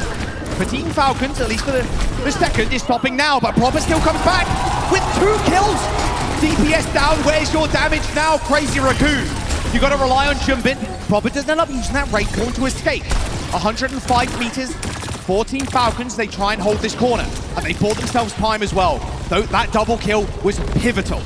Yeah, this is going to allow time for Hanbin to come back in. You don't have any ults just yet, but just you wait. Proper might just get another pick and set this one off with another one. There's the rally, but there is the bash. Fielder down. Yeah, you have to blow this ultimate. And honestly, that's pretty good if you're Team Falcons. You're happy getting that rally out of the bank of Crazy Raccoons. There's the team kill. All right, and now they can try, as they must, to try and fight mid again. I mean, this mid fight looks like it's already going to go over to Team Falcons. Just give them a couple extra seconds. Proper with another blade, Stalker with another duplicate. We've seen this play out before as Proper goes in already, but has to hit the Wraith for him. He does get forced back as he waits for Hanbin to lead the charge. I mean, but he's going in. It doesn't matter. He's only holding W. TP from Stalker, the Duke Reaper. Just sending it all the way to the back line of Crazy Raccoon. Jumpin's out of there, just leaving Tron for dead. Same with Shu. Support line down, 6 minutes to go. Bot moving in the favor of Team Falcons as Jumpin is chased to the spawn doors and killed off. Proper scores another one. And Team Falcons, they're pushing up this final stretch. They have the Orbital Ray, maybe a cage. Team Falcons do not have the ultimates to be able to maybe push back this 4 that Crazy Raccoon have. Do they know but they still might try. Focusing Shu right now, he's got the Orbital Ray, he's going to deploy it, get some health back as the backline from Team Falcons. Their wings finally clipped. That was a cute little maneuver there by Hanbin. Not going to work out, but they do force Crazy Raccoon to use that Orbital Ray. And still, when they get back, it's going to be a fight over this midpoint.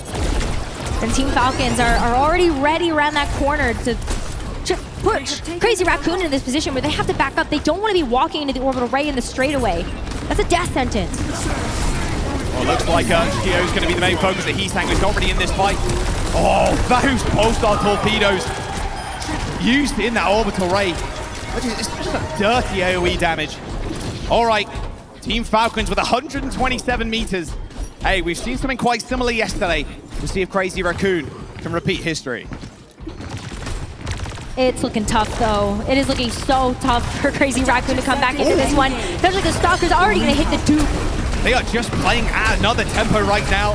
Jumbin, can he match this pace? He's trying to get in there. Okay, focus fire is good enough for a kill. Stalker TPing up to the high ground with 1% to go. He dives down straight on the front line. Eventually dealt with, but he's still got the beam to play with. Lip falls. Stalker, he's done enough damage, but it's not quite enough to win that fight. And it stalls so much time. 4 minutes left in the bank. Crazy Raccoon, though, do get the upper hand here as we take a look at this cart. Again, coming back to this midpoint. If Crazy Raccoon do want to make the comeback, it has to start here. It has to start with stringing these fight wins together. And that's been the biggest issue. Crazy Raccoon, they're the ones that are going to have to push forward right now. They're the ones that have this DPS duo.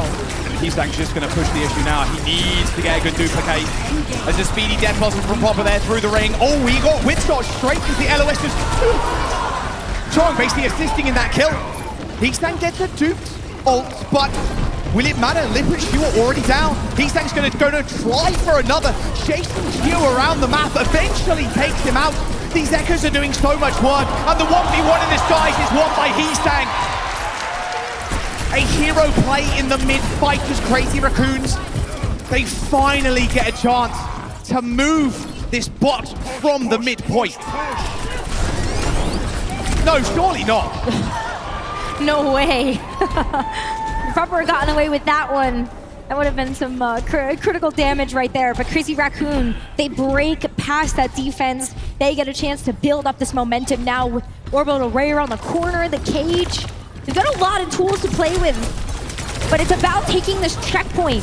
That's going to be a huge deal for Crazy Raccoon to actually have a chance to make this ginormous comeback. What? If you can do it, I can do it better. Here come the Death Blossoms and the Orbital Ray. Stalker with the duplications marching forward. The Orbital Ray escaping Crazy Raccoons now and the bot. They're going to need to make a move here, but the Death Blossom is good inside the cage. They eventually focus him down, but a secondary cage coming through from Jumpin. It does make sure they at least kill the tank. The bot was slowly moving away from them, but Stalker can't hold on for it for too much longer. A 2-minute time bank here, maybe all that Crazy Raccoons need. but this is potentially checkpoint. Team Falcons are a little bit too far away to be able to try to get a touch, but unless Proper has something to say about it, he has to force the Wraithborn, but he's trying to stall as long as possible for Haunted to come back in. Back in, and yet no checkpoint there, Rose, for Crazy Raccoon. Falcons very much in the driving seat of this game right now. Wraithborn into the back, 4% away from that ult, and they surely know it. Good focus fire. Rally, bash, kill, Proper feel the down. Stalker follows. Checkpoint in the sights of Crazy Raccoon. The comeback starts now. 1 minute and 30 seconds to go with their upper bracket finals lifeline teetering on the edge of defeat. 1 minute and 20 seconds. Only enough for potentially one more clean team fight as a 5v5 until we enter into overtime. But it's going to be Death Blossom versus Death Blossom. Team Falcons with the rally advantage from Fielder, and they have to set up around this corner. They're going to have to give away a lot of territory to make sure that they have the positional advantage. Proper looking for an entrance right now, just sitting in the midst of the team fight. Hits the Death Blossom. A lot of that damage actually getting blocked by Shock, but Shu separates from the team and actually gets isolated. A little TP from Proper to help his own backline now, playing a little bit of goalie as Lip. Well, he unstealthed, and there you go. There's a kill for Proper, and this time bank, Rose, is ticking down. Only 40 seconds to go. And Crazy Raccoon, they're starting to run out of stamina. Orbital Rain Cage coming up here for Shu and Junbin, but that is it. Still having to contend with this meterage lead that Team Falcons have accumulated so far in this map. Another fight around this midpoint. Critical here for Crazy Raccoon, but even if they win here, they're gonna have to win the rest in overtime. They're going to try with this raid to start off with. The cage available from Junbin could make this a rather disastrous fight for Falcons, but Harbin's already dead. End up trading with Proper there as Shu makes full use of the orbital raid. Junbin not quite so lucky. They're actually just getting chased by Stalker, whose hunger is not yet satiated. Eventually getting flailed away. Crazy Raccoons control the box, but it's in their side of the map. It's so far away. Team Falcons have done this a couple of times now where they've had Stalker steal this bot, force it all the way back to buy Team Falcons even more time to be able to get a recontest. And so overtime is activated. Crazy Raccoon cannot let this bot go. It's gonna be a cage on the point, which will be pretty difficult to be able to fight against, but Team Falcons come back with a Death Blossom cage of their own. Falcons deploying the speed ring. Small little bait there as they move around this corner towards the checkpoint. Cage versus Death Blossom here from Proper.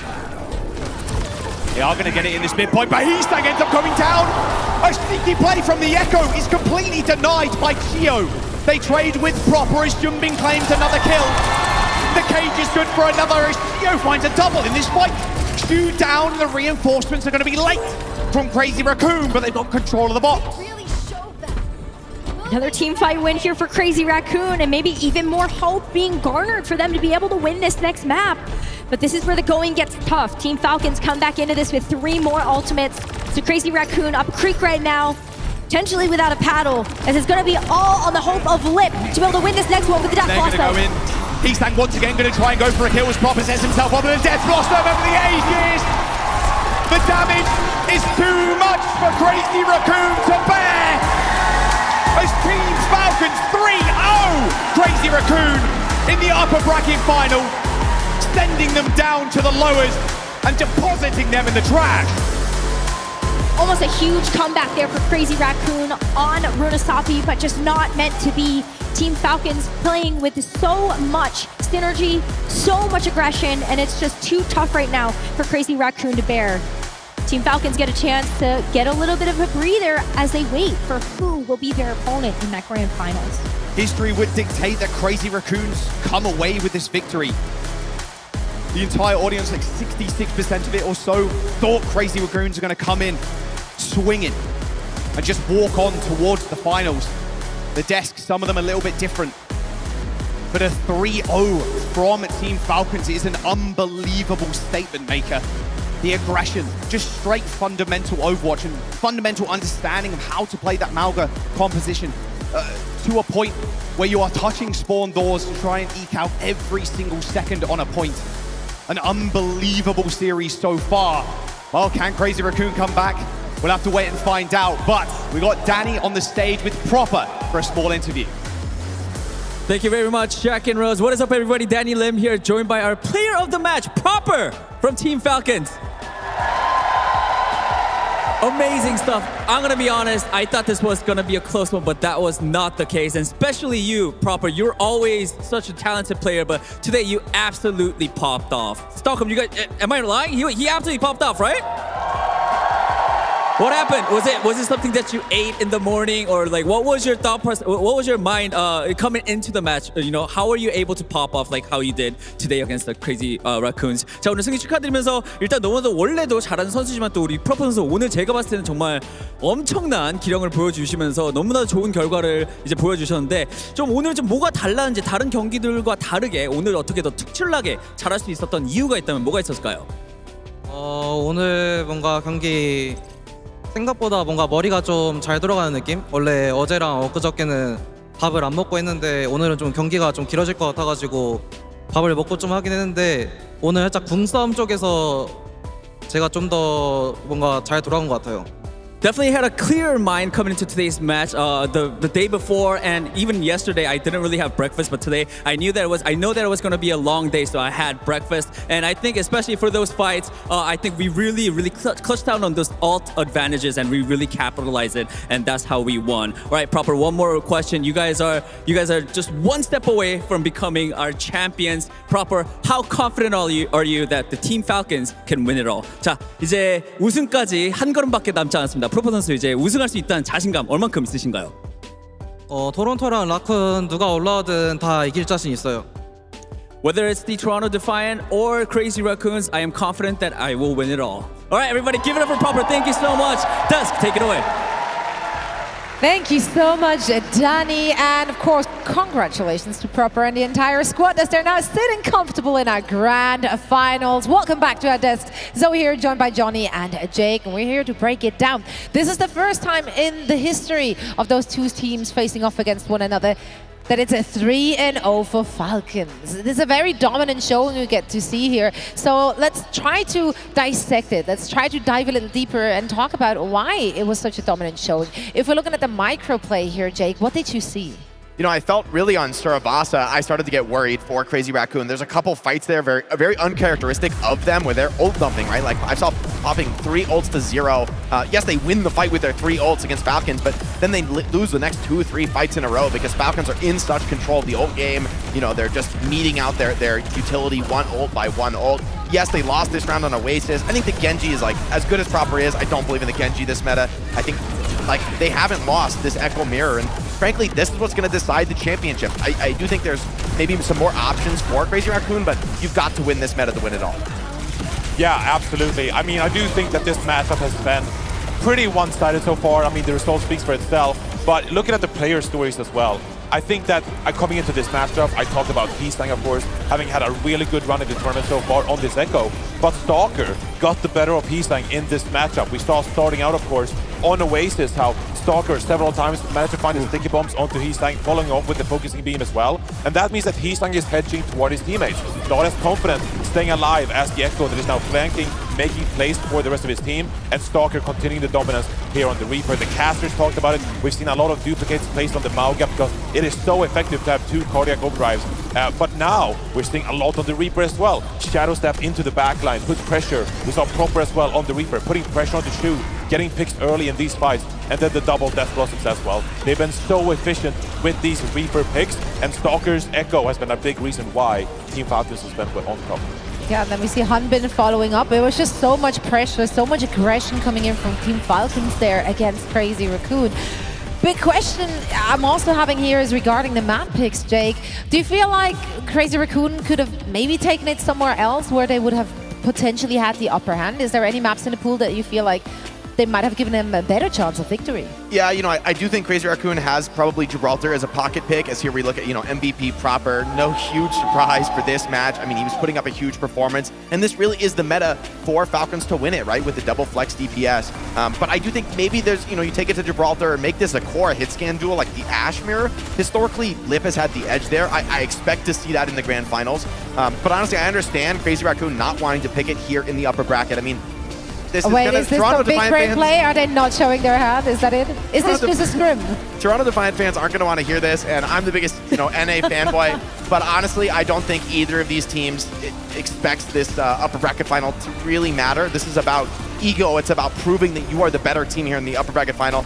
I think, if anything, Toronto Defiant should be happy this is a stomp because it gives them the best hope to maybe upset Crazy Raccoon in the lower bracket. But honestly, I think both of these teams expect a rematch in the grand final. I think it's very likely. Well, he's like, it will give them the best hope, but you're really just saying, it's like, this is false hope. Don't fall for it.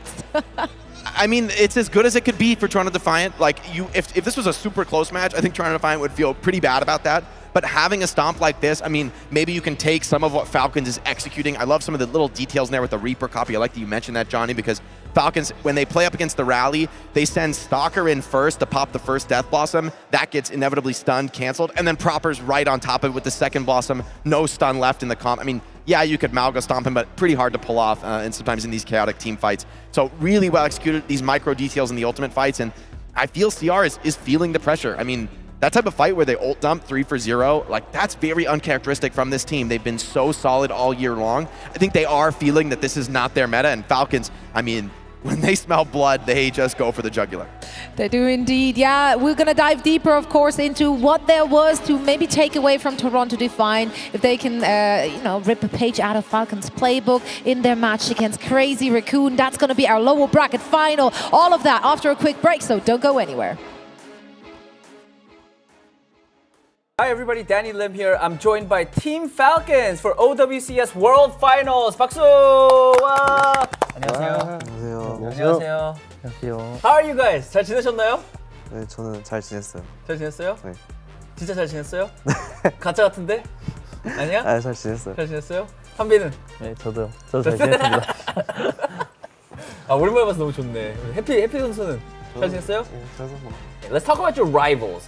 I mean, I would assume Team Falcons would choose Crazy Raccoons as their biggest rivals. Maybe not. Just to let you guys know, Crazy Raccoons had their interview before you guys, and they said that you guys were their biggest rivals. So I want to hear who your rival is. 아예 라이벌 없는 것 같은데. 아니 근데 라쿤은 이제 제가 이제 조금 그건데 전에 한번 살짝 이제 긁혔다. 약간 라이벌이 아니라 그래서 살짝 긁혔는데. 근데 라이벌 아니냐고 쳤는데 그럼. 일리 있네. 일리 있네. 알았어. 프로포 선수는 라이벌 팀 누구라고 생각하시나요? 저도 딱히 신경 안 쓰는데 이제 라쿤은 그 말 했다가 저희한테 2번 다 졌어가지고 대회에서 좀 그냥 그 컨셉 유지하는 것 같아요. 그냥. 해피 선수는 지금 개인적으로 봤을 때 팔콘의 라이벌은? 저희도 생각했을 때 라쿤 아닌 것 같은데. 아니야? 모두가 될 수 있다? 근데 한 팀만 뽑자면 지금 현 상황에서 그럼 라쿤일 것 같아. 그럼 라쿤? 다 동의? 한 팀만 뽑아야 된다면? 네? Are you guys excited? We're gonna play games, guys. We're gonna do Overwatch Pictionary right now. Let's go. Are you ready? I'm ready. Okay. 파이팅. 파이팅. 파이팅. This. Okay. 오케이. 자, 이걸 맞히시면 됩니다. 잠깐만. 뭐야 이게? 뭐지? 오, 잘 그리네. 다 왔다, 진짜. 다 왔다. 아, 이거 맞춰야 된다. 레킹볼. 그러니까 오케이. 자, 넘버 2. 잠깐만. 이게 아닌데. 그냥 안 지워도 돼. 그냥 옆에다 그려. 라인하르스? 토르비온? 딩동댕. 뭐야? 세 번째.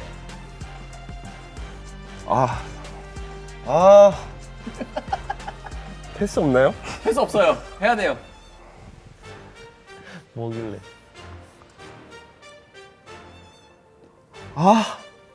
잠깐만. 잠깐만. 잠깐만.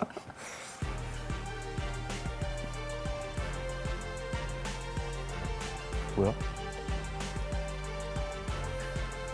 윈선? there you go. Thank you. Alright, everybody, that's it. Hope you guys had fun with the Overwatch Pictionary. Thank you guys so much for joining, everybody. This was Team Falcons. Yay!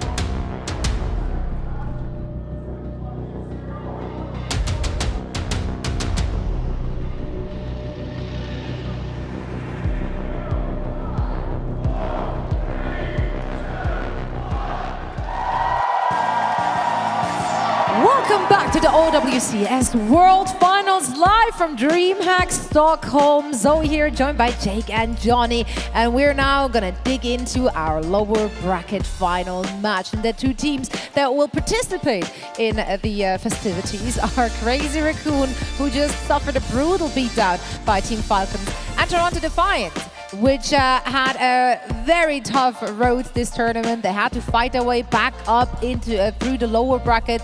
Can they get that salty run back? We'll find out soon. It's a tall order though. Even though Raccoon went down 0-3, they are still to be considered one of the very best teams in the world. So Johnny, let's dig into this. Let's talk about Crazy Raccoon and how you're recovering from what we just saw. They have found themselves in this position before, fairly recently at the Dallas Major. Of course, they've been here before in the OWCS Dallas Major we had earlier this year, of course. Team Falcons actually knocked down Crazy Raccoon into the lower bracket. Now, that was a bit of a different meta. That was a 3-2 matchup. It was not a 3-0 like we saw today. But Crazy Raccoon, they have made that comeback. And after that comeback in Dallas, that's when we saw the individual stand-up performances in the grand final. John Bin's Wrecking Ball and the Roadhog, of course, being so crucial here.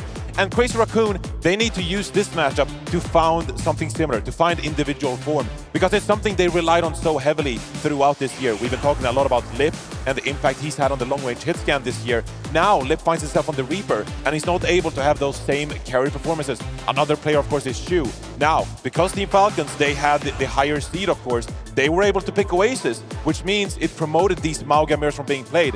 Whereas Crazy Raccoon, they would rather at some points put Shu on the Ana, for example, his signature hero. So Crazy Raccoon, of course, they have to get past Toronto Defiant first. That's a match they have to focus on. But they need to use this match as some kind of way to find some kind of momentum and encourage their individual players to shine. In a team meta that's very team-centric, it's going to be really difficult.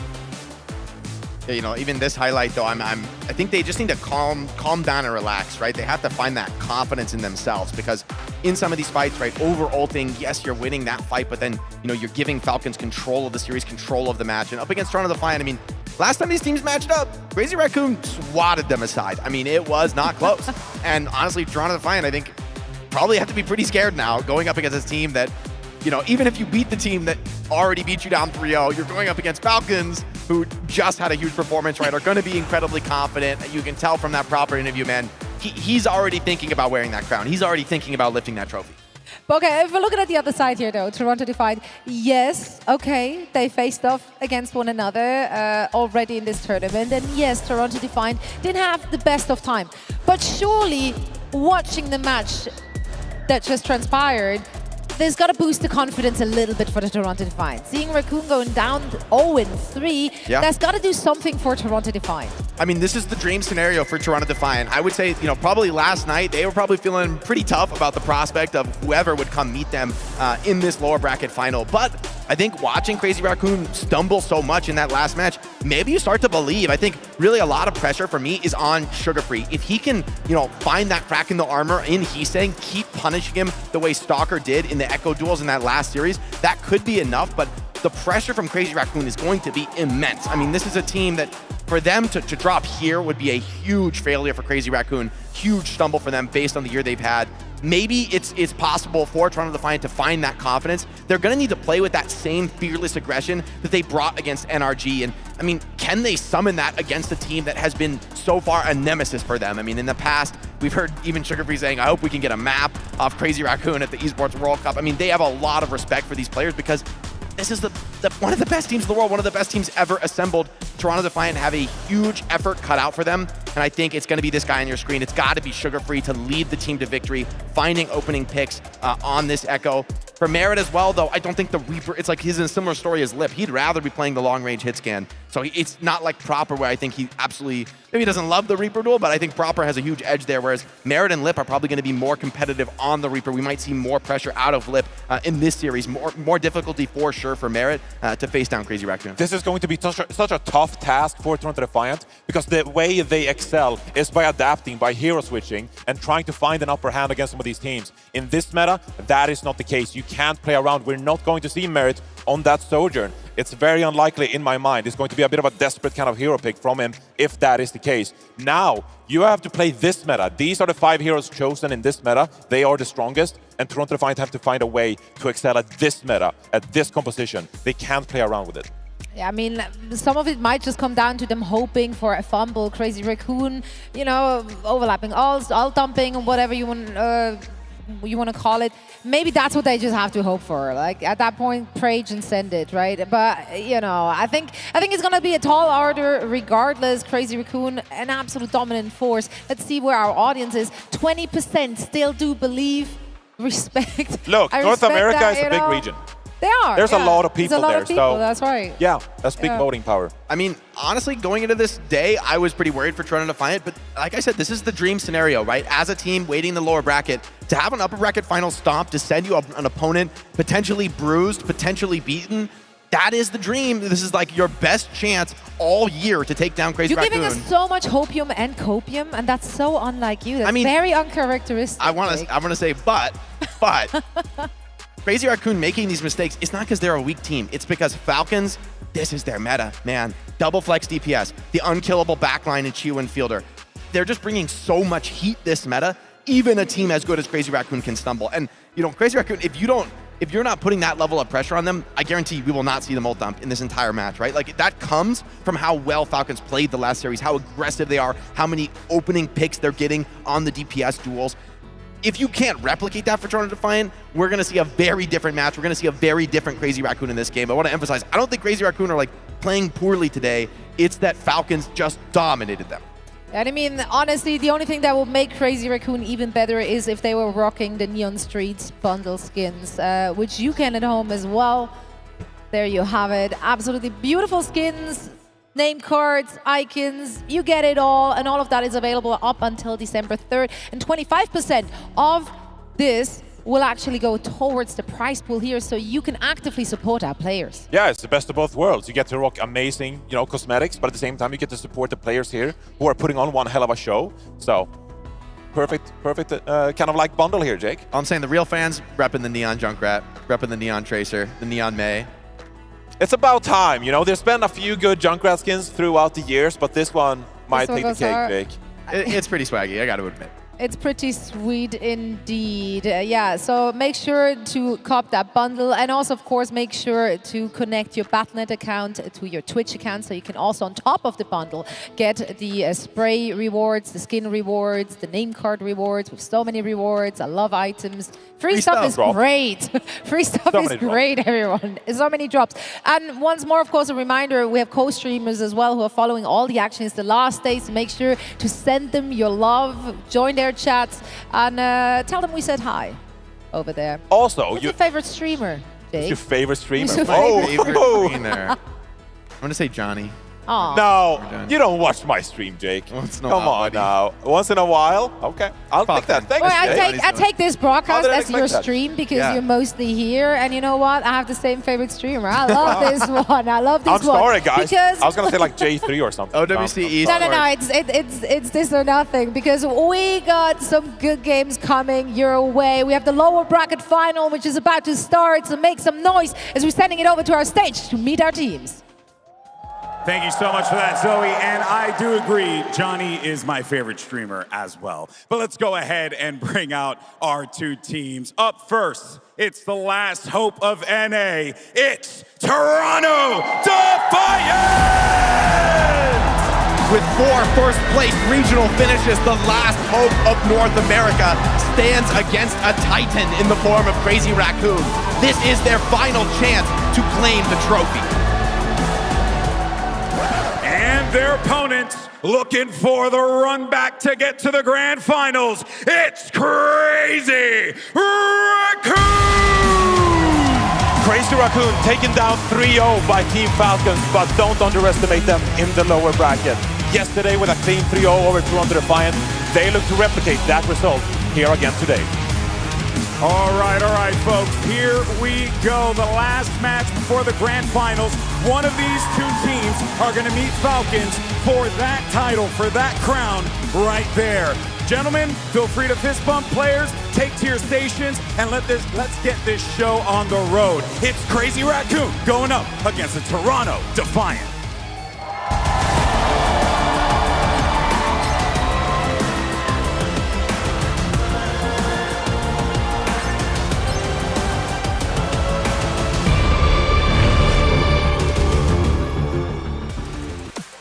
Thank you very much, Golden Boy. Yes, here we are, lower bracket finals. Crazy Raccoon wants some revenge on Team Falcons, but first they're going to have to get through NA's best in Toronto Defiant. And to Toronto Defiant are hungry. This is their last opportunity to really show what they've got for the season. A team that has been heavily invested in since the start. And look at where they've gotten themselves already, top 3 at the OWCS World Final and hoping for another shot at glory. This team was built for success as well, Toronto Defiant. No real big changes at all to the roster since the inception of the OWCS early this year. And they want to make it all the way. In Dallas, they had a very shockingly bad performance, but this time around, top 3 guaranteed. And look at how the team has done it as well. I feel like this has been one of the perfect metas for them. This is a team that has also improved dramatically over the course of the season. And that's what it sometimes takes, is that long-term investment plan. And they also have some big brains behind that team as well. Kasaurus, their coach, really helping them out with the playbook as well as making sure they're all prepped and ready to go for this tournament. I think the obvious thing to kind of point out was they've already faced against Crazy Raccoon, and it was a 3-0 in Crazy Raccoon's favor. Will that be different here? A lot of Toronto Defiant fans in the audience. Crazy Raccoon the same.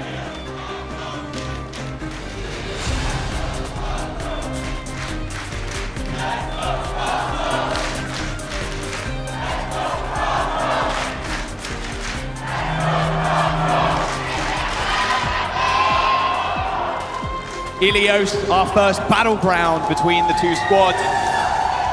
And you know what that means for Crazy Raccoon. Oh, he's hovering it. He might do it. This has already felt so many teams in the past. If Junbin does come out on the Wrecking Ball, it's gonna be a tough battle to beat. But let's get ready to go for the first map of this series.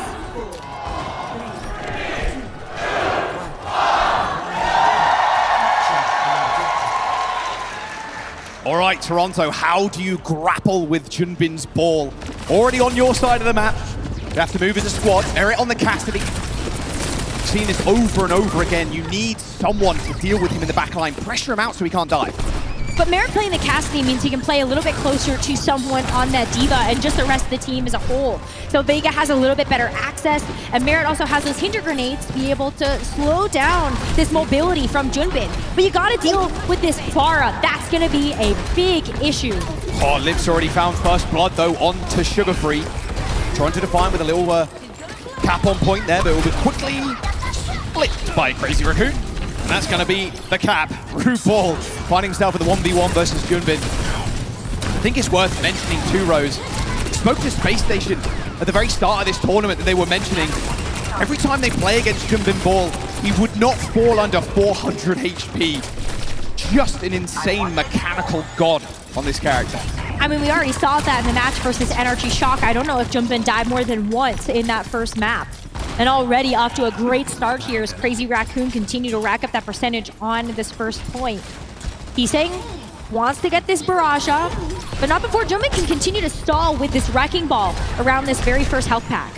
Sugar Free off the Tracer now as well, jumping over to Genji instead. A bit harder to pressure down the Wrecking Ball with the Genji, but better at dealing with Limp. And the Pharah as well. Sugar Free can dash up into the skies as some of these squishier characters. He'll go in pretty low, but it's actually on his ultimate. Orbital Ray available, but everybody from Crazy Raccoon is either playing super far back or it's extremely mobile. You see the complete disengage from Crazy Raccoon. Junbin's making it difficult though to actually cap the point. Here comes the barrage from Heesang. Quite far up in the skies as Merit plucks him out of there. Got the Bob unleashed here by Lip as a last-ditch effort to stall out the point. But to Toronto Defiant, they're cleaning up this fight. Bob down, Junbin now eliminated off of this point at Toronto Defiant. They get a chance to actually capture some points. Sound Barrier and Mines for Crazy Raccoon. Sugar Free Lenny not quite close towards that blade. Again, a very hard comp to dive with the Genji regardless. Lip now in a very good position. Someone going extremely low, but here comes the Sound Barrier. And out of nowhere! Sugar Free assassinates Lip. Sees them on the high ground, knows the target is to take down that Ashe and take out that big source of damage. Sugar Free gets a chance to follow up on Chorong as well. And that's the Sound Barrier gone. Chorong is actually going to be on the Lucio now. Let's see if Crazy Raccoon can keep keep themselves in this round. But look at Sugar Free now. Gets to play so far forward with someone having this D.Va mech active, has that secondary lifeline. Oh, Lips running out on the Widow. Can sit even further back now. Try and make Sugar Free overextend. Blade available though for the Genji. This is now an eagle-eye view over the point. Lip's gonna have to use that grapple to be able to get a different sight line onto the point. Everybody on Toronto has already seen this choice. They know they have to play around these pillars in the back of point. Someone below. Yeah, it was Sugar Free for a brief moment there. Was below Lip. Saw him through the X-ray vision. There's so much available for Toronto to find right now, and that's a good start. Lip has to get out of there. Oh, Shu is in an awkward spot, and Lenny, this is what you need right now. You need Lenny on fire. The amount of value he's been able to get with the Genji in some of these games has just been superb. And he still has the Blade. I mean, he was a huge reason why they were able to clean up that final match that they had to keep themselves in this tournament. And so with the Blade, let's see what magic Sugar Free can make with this Genji. 5 ultimates online here for Toronto. Final fight on the table. Again, poked out by Heesang, who's got himself a barrage, but Toronto probably want to go fast. The rally comes in, does end up stunning Jumpin as someone takes the first kill. There you go, Heesang down. And with ults to spare, Toronto Defiant are looking good. An aggressive play here, trying to take down Choron. And nowhere to run from the... I mean, come on! He makes it look easy!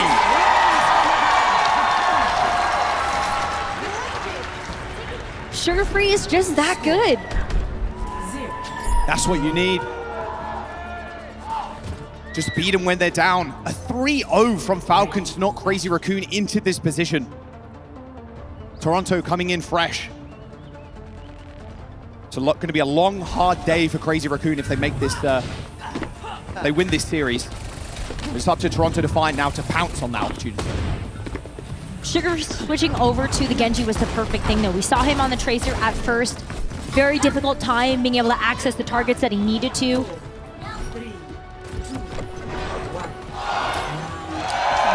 Let's see if he comes out on the Genji again. An early commit here to have that Genji next to this D.Va. And just so much dive power and potential onto this Pharah. Lip though, not gonna play an easy to catch target. It's gonna be the Tracer this time around. And much easier on this map. Long range hit scan. While nice, can be easily dove. Could have been just full of lead there. There's the first kill, Sugar Free. This backline normally plays with impunity rows, normally can sit so far back as the rest of the team take aggro. Shu, it feels like he's not used to this kind of pressure from a Genji. His Ana world class, but Sugar Free is turning it up to 11. And you've got this Lucio to be able to help pair up with this Ana, but take a look at this Crazy Raccoon. They're done playing games. No more Wrecking Ball here as Jumpin switches over to the Winston. He's into the Echo, and Chorong off the Lucio, providing a bit more of that backline support to Shu on that Brig. These health packs could be very important to make sure that that Ana has a little bit of a better time versus this Toronto dive. Your dive here, you can see the backline of Toronto Defiant just kind of playing around each other, and the sticky bombs though from Heesang is going to be good. There you go, defense matrix on Merritt, we can't get slept. Nice little flashbang and a kill to Shu, and Sugar Free just permanently resetting off of Crazy Raccoon. As Toronto Defiant have leveled up a 3-0 versus Crazy Raccoon the other day, and this is looking like a completely different beast from NA. There's just so much support coming through from the defense matrix as well. Did you see Merritt? Just no fear in his eyes, knowing that he could stay there on that Cassidy without the worry of being taken out because someone was there to back him up. Toronto Defiant now have ultimates to be able to throw the next fight. A big whiff from Lip. Uncharacteristic miss there from Lip. Jumbin falls through his bubble and succumbs to the Deadeye and finds the head of Lip as well. Chasing the Mortal Spawn here. If they can get another pick, this is going to be magical, but doesn't look like they want to go too far. Don't want to in just yet as they are just encountering spawners now. And it's also last fight though, so you don't want to actually over-invest right now. You have 4 ultimates. They can't mess this up. Good bash actually onto Jumbin. He does end up getting nanoed. He's forced into this small room. He's damaging someone, but still the self-destruction going to be there for the remake. Blade from Sugar Free is going to get deployed. The point does end up getting flipped, but it does not matter. Sugar Free finds the back line with a double blades kill, and now Toronto Defiant just need to finish up the kills onto Junbin. Junbin's hunting for RuPaul right now. Oh! Vega going down. It's not a good look, though. This flip might have been what Crazy Raccoon needed. They would have been in OT if they didn't manage to find it. And actually, it's Toronto Defiant who are forced back. That was such a good blade from Sugar Free, but because of the positioning of that fight, Crazy Raccoon now do have that advantage where they get to push a little bit farther forward, the rally in their back pocket. He's saying Dink just used the duplicate, so not something that they're going to have for a little while. Crazy Raccoon still have their work cut out for them, but the rally's going to help a lot here as Crazy Raccoon look to set up. Slowly but surely, Toronto Defiant trying to take space in cage. Currently on lockdown by Crazy Raccoon. Main is going to be the answer. Toronto Defiant, a slow rotation, trying to set up for the very best dive. They know this could be final fight. Nib slowly chased away there by RuPaul. Pulse bomb in hand though. 99% ticks over to 108. He's looking for a target. He manages to get the stickiness on someone. Damage onto RuPaul as well, but they might be able to heal it up. A good nade from Shu, but already he's thank balls.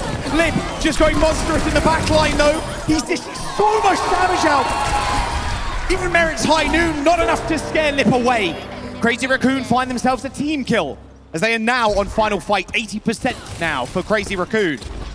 Yeah, Toronto ended up falling pretty quickly there, so they get another chance to come back into this one and just close out the map here and now. They're having to deal with this nano from Crazy Raccoon, though. Junbin's gonna have the primal. But Toronto, this pulse bomb from Sugar Free could be very volatile to open up this fight. Nano super early from Shu. All the damage is too great. Junbin just squishes RuPaul. A focusing beam, but a good stick from Sugar Free. But is it actually going to be enough? Junbin rips the Primal Rage and manages to just tag down Merit. The Prime was good for the kill on the Tracer as well. There you go. Crazy Raccoon on the board. Crazy Raccoon with a very clean switch up to that Winston dive. Able to put Lip on one of his best heroes. Tracer's so much fun to watch, especially when it is in the hands of one of the best. And it forced Toronto into this awkward position of having to switch to match that. Someone going over to the Winston, you got Sugar Free onto the Tracer as well, and it was just almost a complete mirror. So do they lock into that as we have to go over to this third and final round of Ilios Lighthouse now to decide this map? Looks like they're thinking about it. And Merit on the Ashe. Be pretty scary. Looks like they're going to roll out with it. Yep, Sugar Free, Tracer, Merit on the Ashe. Get Merit set up. He will do the rest of the work. Ashe versus Echo. He's saying has a lot more mobility to play around these buildings, but Merit is such a sharpshooter. You see him grab this high ground access and take a look for the Echo in the back. 30 HP. Oh, the healing can come in time. Merit ends up going down to Lip. The small rotation there from Toronto Defiant, trying to get onto high ground. Someone was up there as well, provided the bubble to Merit, but Raccoons were expecting that, set up the perfect counter dive. Junbin holding by the spawn with the bubble, has the jumps to be able to get away, but is still looking to just get a little bit more damage down as much as possible. Give Heesang a little bit of an easier time to actually get these picks before Toronto make their next approach to the point. Oh, what a nade! Yeah, goodbye. One of the best, if not the best, Anas in the game. In Shu, up there with the likes of Twilight. An unbelievable legacy Shu has been carving since the Apex days back in like 2016, 2017. Crazy Raccoon in full control. And look at how much he's able to accomplish when he's got Chorong on that brig. Just way better peel, way better access when Junbin is also there to make sure that you are staying up and healthy and creating so much space for you to operate in. It's got Pulse. Heesang's got Dupe. They're going to have Nano shortly as well. The sticky bomb damage from afar is quite annoying for RuPaul. Vega and him are trying to transition to a better high ground, but it looks like a small Dupe from Heesang's actually just going to chase them off. Third healer, don't mind if I do, and maybe even a free Nano too. Everybody is in the pool area. It's 2v3 right now. This fight is completely split. Oh, and a double anti into the back line. A Nano boost deployed, but Heesang's duplication eventually ends up running out, and someone left on an island. Oh! Oh, What a prediction from Eastlang. A scrappy fight though, Rose, but this nano boost onto Merit might be the difference maker. He's trying to find an angle and deploys the bot. Bob is good, gives Merit some better sight lines as they make their way over to the point. But Crazy Raccoon have already done enough, maybe even able to walk away with a bit more as Lip is still alive. And Merit almost goes over to the edge with that coach gun. But Toronto finally get a chance to get this point under their control and do what they can with it. But Crazy Raccoon, one more fight win, and they're gonna be able to take this first map of the series. So it's on Toronto right now. It's all on someone's shoulders to be able to carry them through this next fight with this Primal Rage.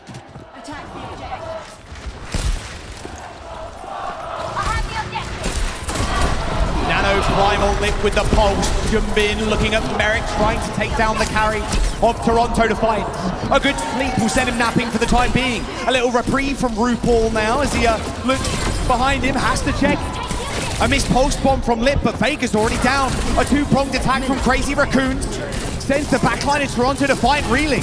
Toronto up to 40%, but Crazy Raccoon are going to have to get this flip. A nano boost onto Junbin. Sends Sugar-Free back, and he's chasing him all the way to spawn.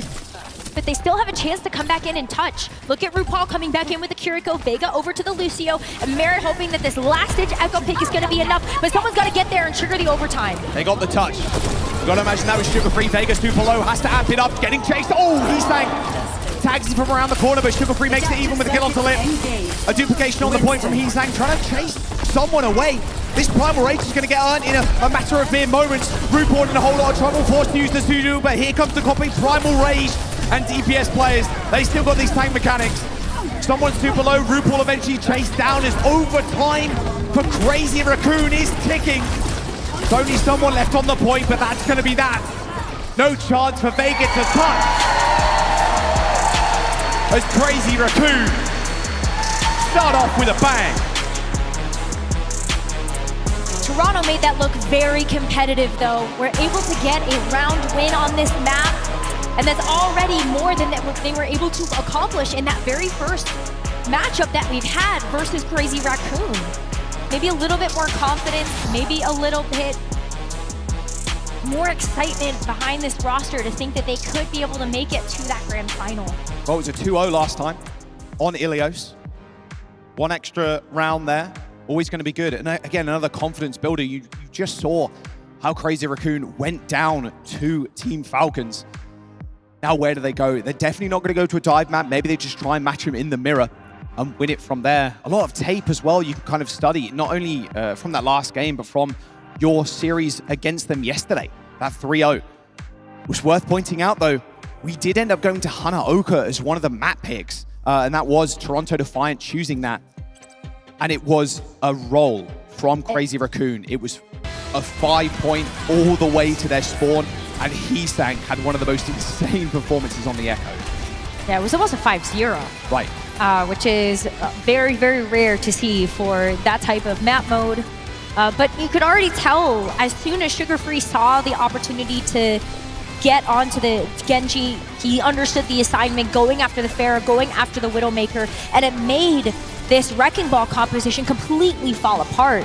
We have so many good highlights of these blades from Sugar-Free and just how many dash resets he was able to get. And even taking a look at that second round, it was very, very competitive for Toronto Defiant when they were able to play this D.Va, this Genji. But as soon as we saw Crazy Raccoon switch it up, go over to that Winston dive with Heesang on the Echo, Toronto were starting to run out of chances. The blades have just been insane, and consistently getting those blades as well is just absurd. You saw him a couple of times there, like deflecting the sleep, or at least dodging the sleep from Shu. Shu has been playing the game for so long, has been around for so long. His Ana play, some of the best in the world, like I mentioned on this round.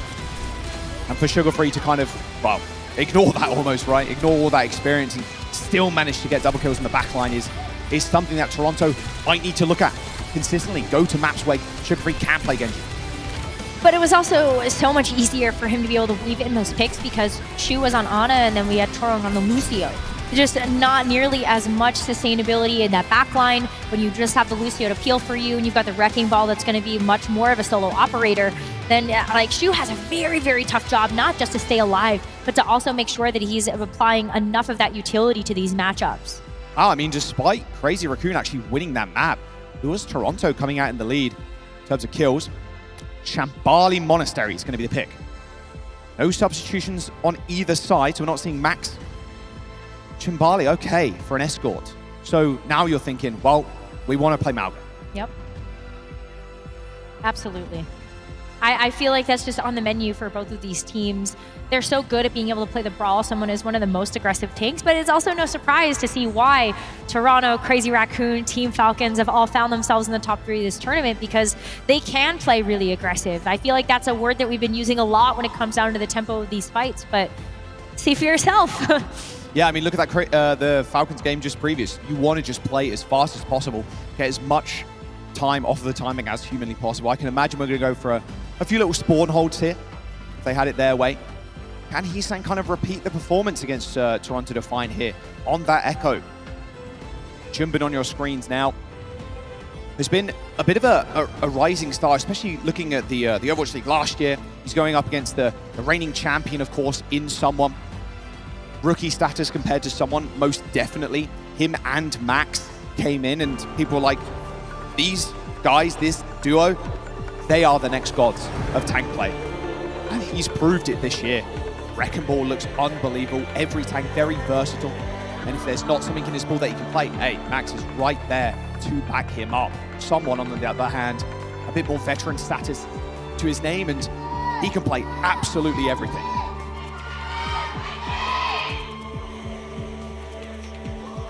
All right, Shambali Monastery, Crazy Raccoon on the defense first. Yep, Heesang over to the Echo. Yeah, that's exactly what we were kind of expecting. We'll see how they do in the mirror. Didn't work out well at all for Toronto yesterday, but they look much improved on the dive. So, same could be said here. Only time will tell. And Crazy Raccoon too. We've already gotten a chance to see a couple of times now what these Korean rosters can really do with this Echo and Reaper duo. Is it going to be the double Death Blossom? That's a possibility here. Let's see how Toronto attacks this. 4, 3, 2, 1. Out of the gates here. It's gonna be Sugar Free on the Widowmaker.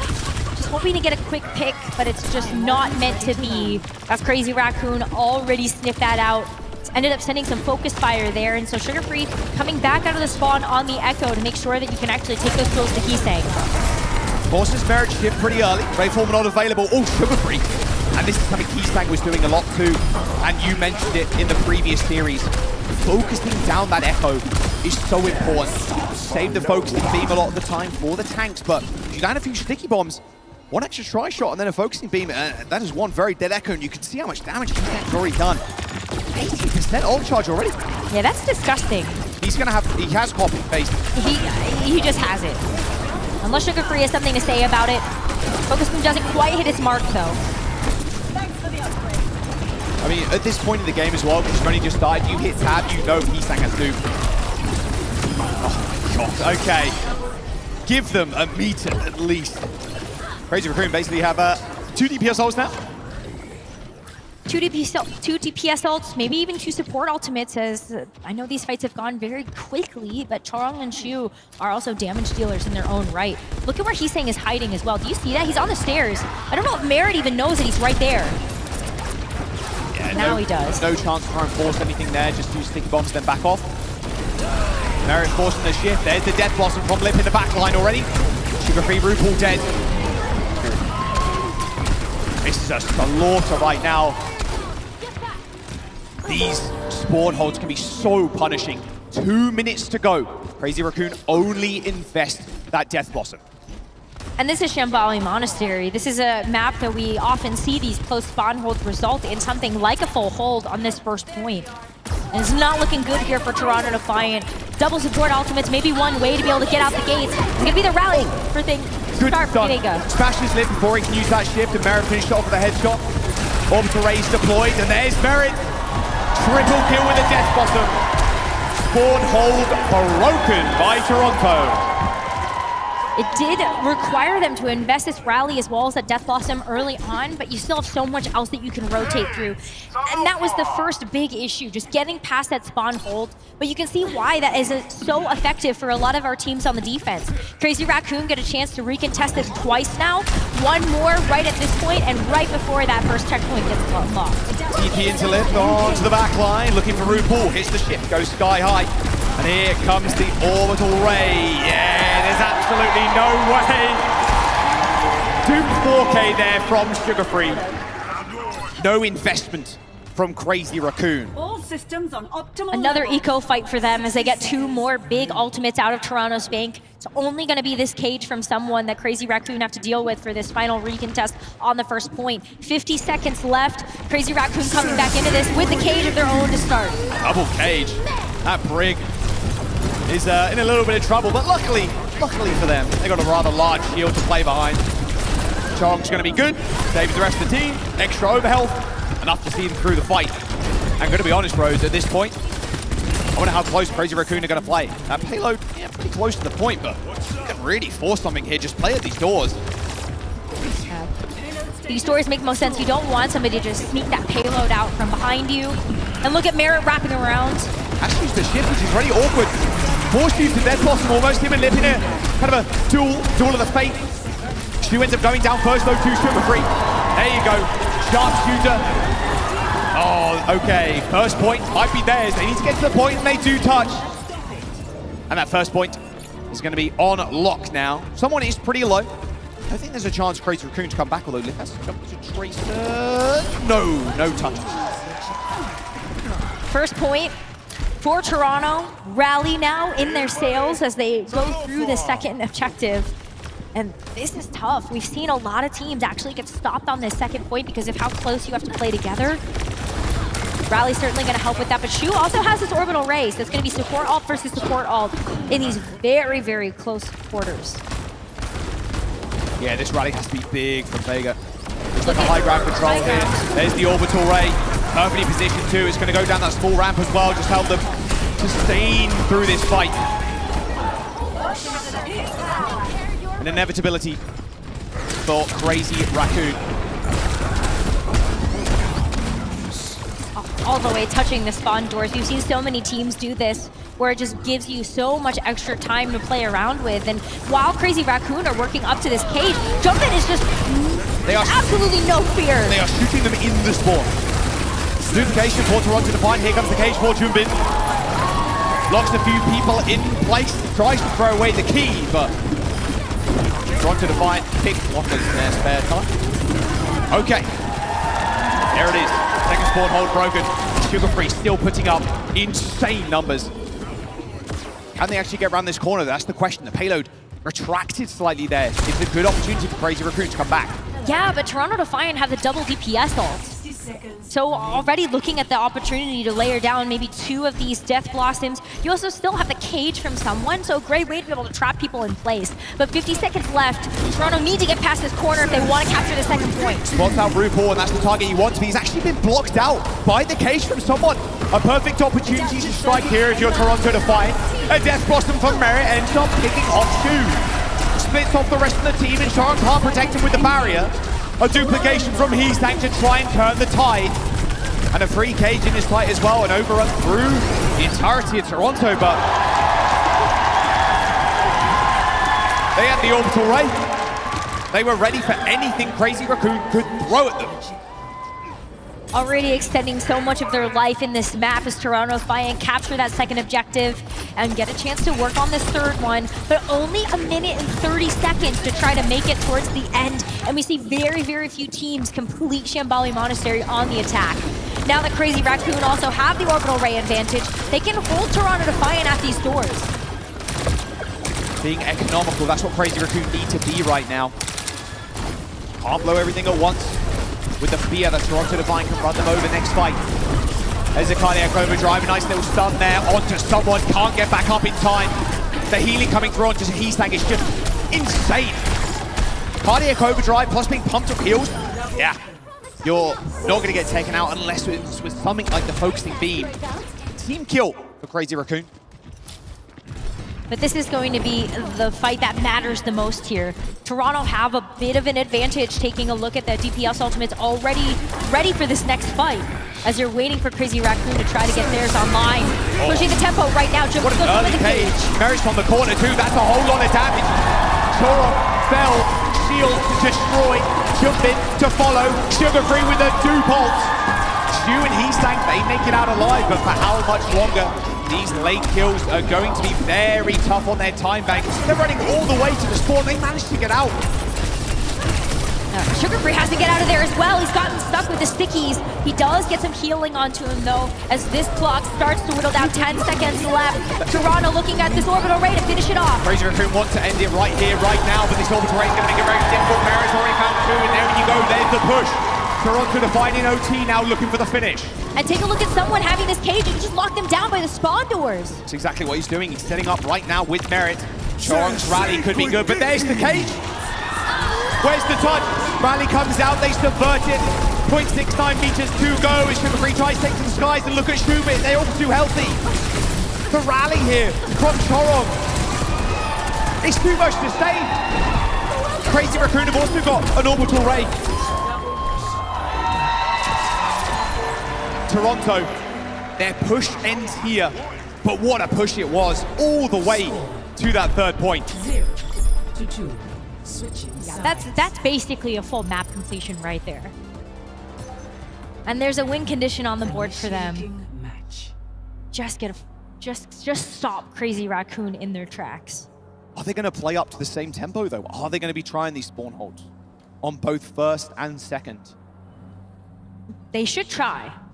I think if they want to have a chance to win, they should try. We saw how much time Crazy Raccoon got off of the clock with just how many attempts and how many defenses they were actually able to go through with. Just because that's something that those close spawn holds do afford you. But we'll see. I mean, Toronto coming out on the defense here, they do have a chance to actually set that up if they want to.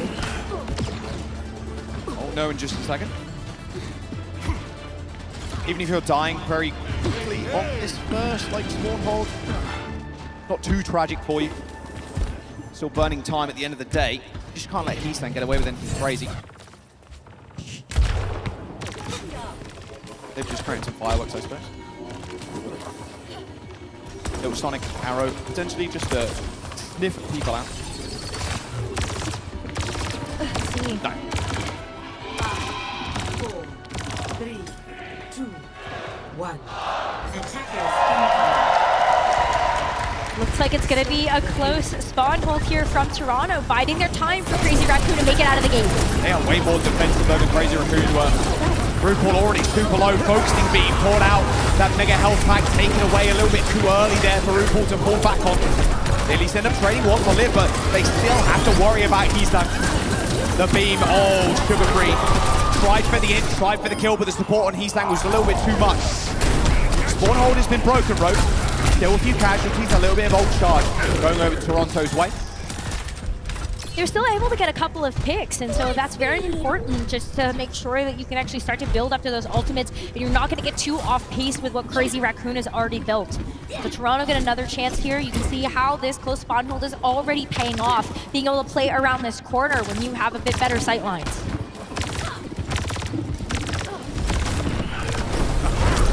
Closing in on that duplicate as well. Wow, Vega.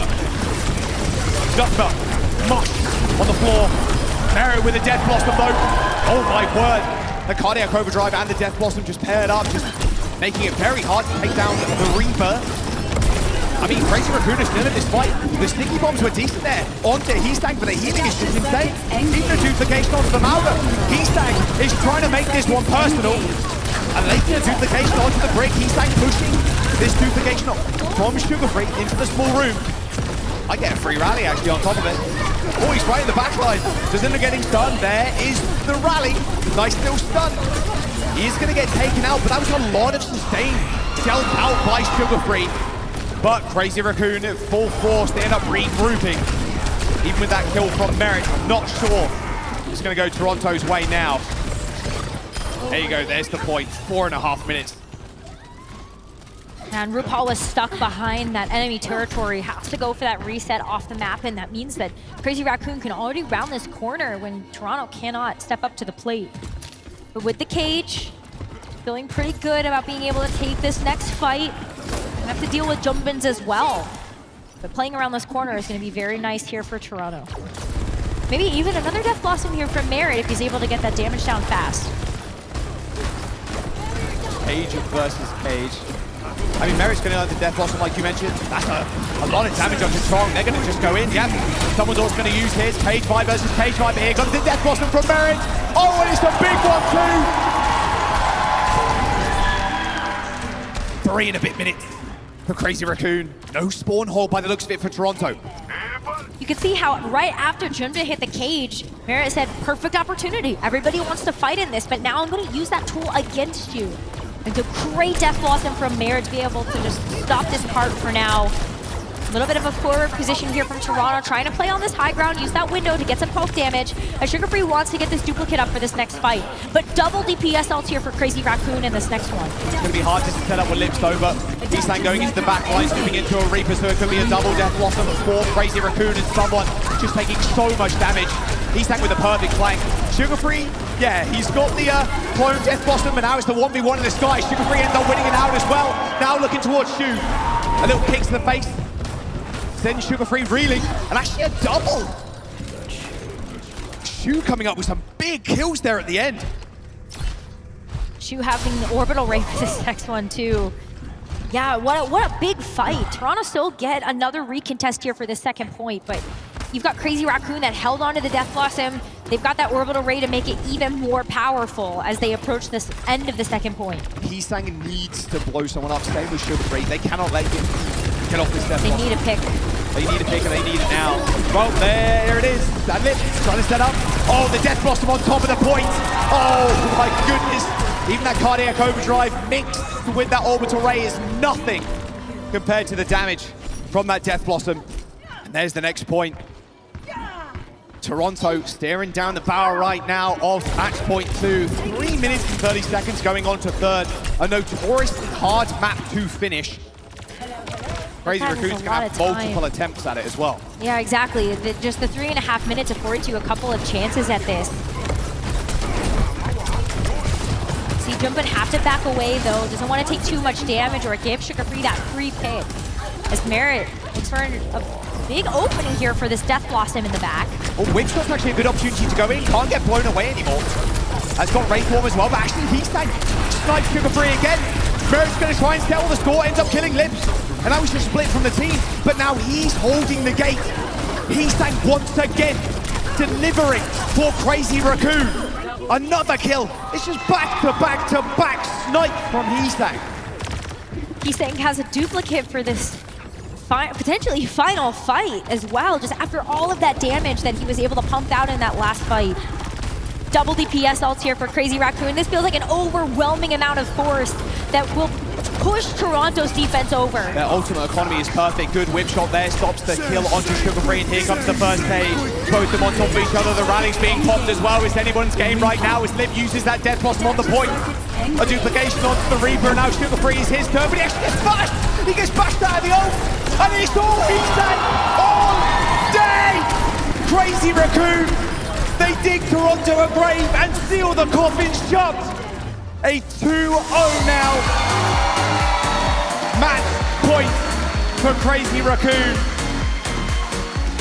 One more map away from potentially getting revenge on Team Falcons in that finals. Toronto, they're putting up a fight. They're putting up their very best. But maybe they need a little sprinkle more. Feels like destiny at this point to see Crazy Raccoon and Team Falcons go head-to-head once again. But that map still felt so close from Toronto. I feel like they are just small steps away from being able to actually get these map wins versus Crazy Raccoon. We saw that magic on the first map, being able to take a round off of Crazy Raccoon, and now we ended up seeing it go down to just the final mere meters on Shambali Monastery.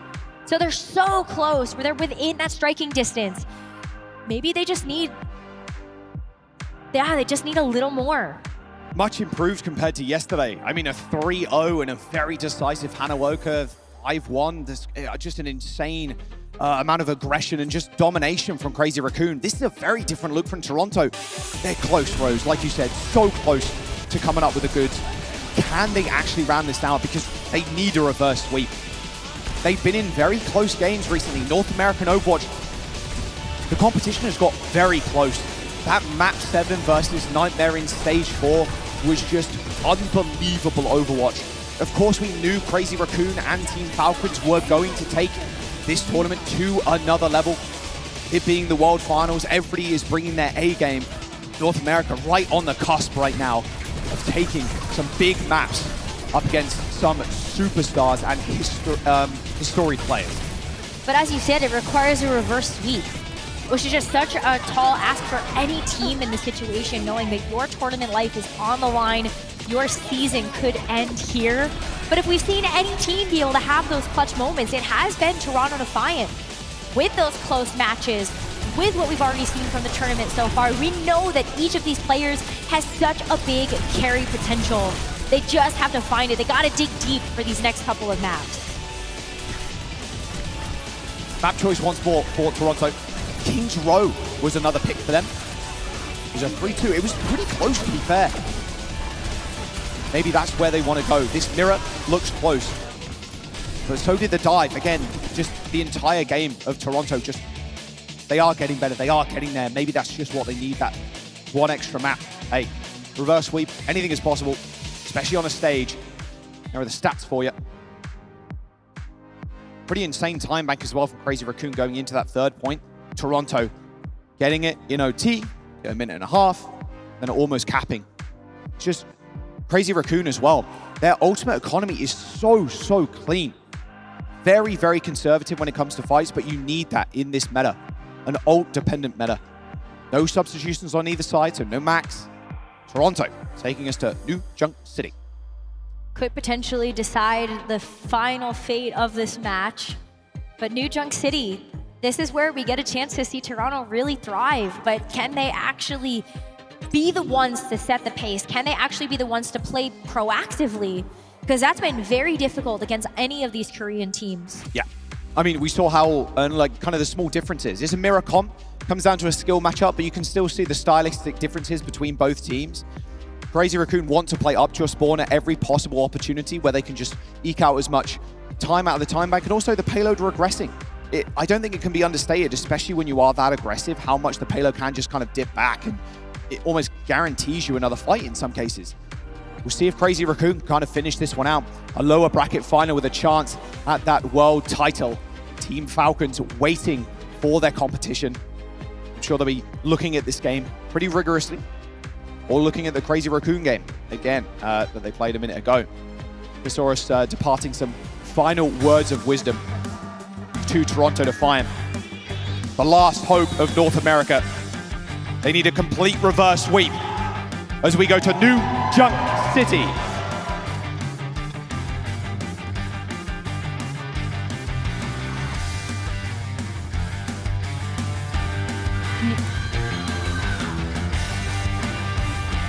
This is what I want to see from Toronto here. I want to see Sugar Free on the Genji.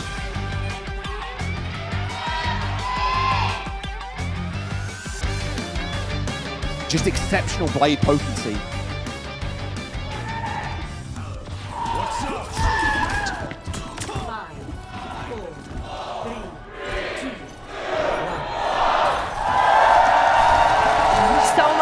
For both of these teams as the gates open up and we get into New Junk City, the third and potential final map in this series. I know you said you wanted to see that sugar-free Genji. Well, it is here and it is ready to be unleashed. See if this can bring Toronto Defiant back in the series. I will say that's not a good start, losing Vega that early. It's a lot of up close and personal damage, and if Sugar-free he finds himself in the wrong situation, he's saying he's just gonna melt him. Little punch to the jaw, and Sugar-free is brought down. Been a couple of times though that we've actually seen Crazy Raccoon put a lot of focus fire on making sure that this Brig is out of the picture for Toronto. Vega, the first to get picked on a lot of these fights, maybe need to invest a bit more protection into making sure that that Brig is around to actually be able to provide the support with those shield bashes and actually help out with these DPS duels. Crazy Raccoon find another pick as Sugar Free goes a little too aggressive. Yeah, I mean, you're getting wiped here. Yeah, the Brig, very, very hard to play. They're not killing someone either, by the way. They're trying to stagger him as long as possible. On the bags, doesn't get away. Brig, exceptionally hard to play in these comps. You're juggling with not using your shield bash too early, not using your flail, your shield health. You don't want to take too much damage, so you need to use the shield to kind of protect yourself. Want to Defiant, going to try a different angle. Looks like Crazy Raccoon are going to match him though. Surely you understand, if you're Toronto at this point, how aggressive they're going to be. Wow, that's a rare copy from Heastan. Oh, Torong taking out Merit though. Oh, that is going to be first point. Toronto Defiant aren't capping. No touches, so okay. They do get a flip, but the likelihood is that Crazy Raccoon just take this one. Yeah, overtime is going to tick down, but someone's actually approaching for the low ground, and overtime does get triggered. Yeah, cardiac overdrive has been popped as well. There is the orbital ray, the cage comes in. Wow, someone's health bar just evaporating. Crazy Raccoon is just going to run over them now, especially with this rally. It was a worthwhile attempt. They didn't end up using TPS ultimate, nor the rally. They didn't have it, so lucky for them. There is the first point on the board. But those ultimates can be really good to make sure that this next flashpoint can be theirs. It's going to be so important. Every single second matters in these flashpoints because of how fast each of them can actually tick up in progress. And I even think, like, taking a look at this cage from Junbin could just be a bit of a backfire here as Toronto get ready with the rally. Yeah, insane reaction time there from Lip to jump away from that bash. Lip's already down as well, so that focus fire is good. Cage comes in, Merit is now trapped between a rock and a hard place. The hard place being Junbin's chest as shoot. No pulsar torpedo action. Love to see that. Crazy Raccoon white. Toronto Defiant. They're going to get the first cap again.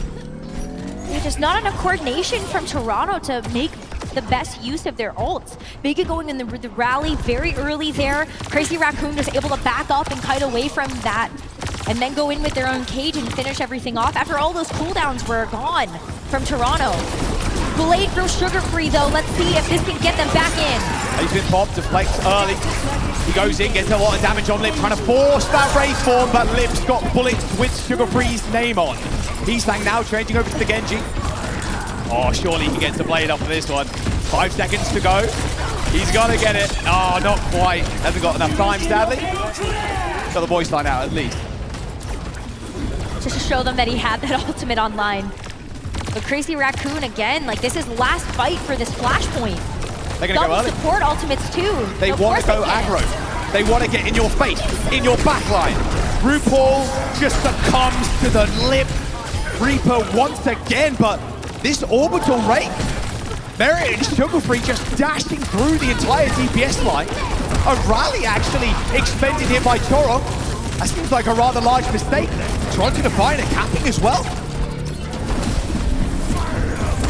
Churong with maybe just the sustain to allow Crazy Raccoon to get back in, but Toronto find the flip. They find the ultimates. Churong just grip just like gripping, right? Yeah. And then speeding. Spawn tech. There you go. The complete spawn tech. Grip someone, speed them, and then change to Brigand Bash at spawn. There you go. You're 1, 2, 3. Get back in very quickly now. There's the slam. Lip's in such a good spot as well. Cardiac Overdrive is going to keep someone healthy for the time being in that rally as well. So in the front line, he's just going to stun. Junbin up. Vega just being the tip of the spear there for Toronto Defiant. Quick reset for Crazy Raccoon. They do end up killing Vega. Heastan going down could be quite bad. He does have the duplication to save himself, but doesn't ideally want to use it. Oh, good kill. It's a really good kill because that is going to cause a lot of problems for Crazy Raccoon.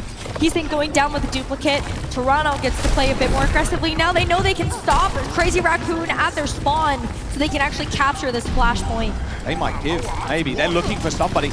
It's Lip, hits the Wraith for, or gets there in time too. Surely Lip's paid for his sins, and he does indeed. Another Crazy Raccoon touch here and a duplication onto the map from Heastan. Should be a lot of staying power now for Crazy Raccoon, but not if Sugar Free's got anything to say about it with this blade. Choring in his place, Heastan as well, a deflection on the whip top. As Crazy Raccoon, they're still coming up with the kills. Junbin finds two. Sure, Heastang can't finish off. RuPaul, the sticky bombs at the very end, narrowly gets the kill. And Heastang, again and again and again, he comes up clutch. One more flashpoint for Crazy Raccoon, and they get their revenge and a chance at it in that grand finals. But Toronto, they have to deal with Heastang. You called out. Heastang is putting up numbers. He's getting the kills. He's having that clutch for Crazy Raccoon and giving them this opportunity. Sugar Free wants a chance to show us too. Looks like Chorong's got the over, but Heastang, he was above Sugar Free the whole time. Just microwaves him with that focusing beam. Nothing is stopping Heastang right now. Point captured, third time in a row. Crazy Raccoon start off with a cap. Heastang's proving everybody that he deserved that role MVP. And he might just do it if he can get Crazy Raccoon back into that grand finals position. 4 ults on the board for Crazy Raccoon. Toronto having 3 double support ultimates here to help them keep them in this game. They're going to go early once again, but who's really surprised? There's the slam into the front line from someone who's got the cage as well. Focus fire onto Junbin in there, fells the Mauga. Lip as well, just getting absolutely torn apart. That rally from Chorong, not really enough. That shield gets melted so quickly as Toronto will get the cap. That was a really big fight for Toronto to win.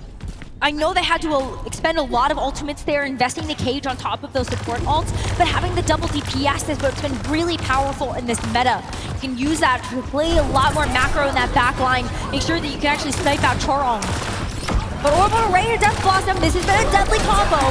Death Blossom straight on top. Lip just doing an immense amount of damage, and Heastang's there to just tickle everybody to death. Crazy Raccoon just wiped the floor. Team kill. Final fight potential here.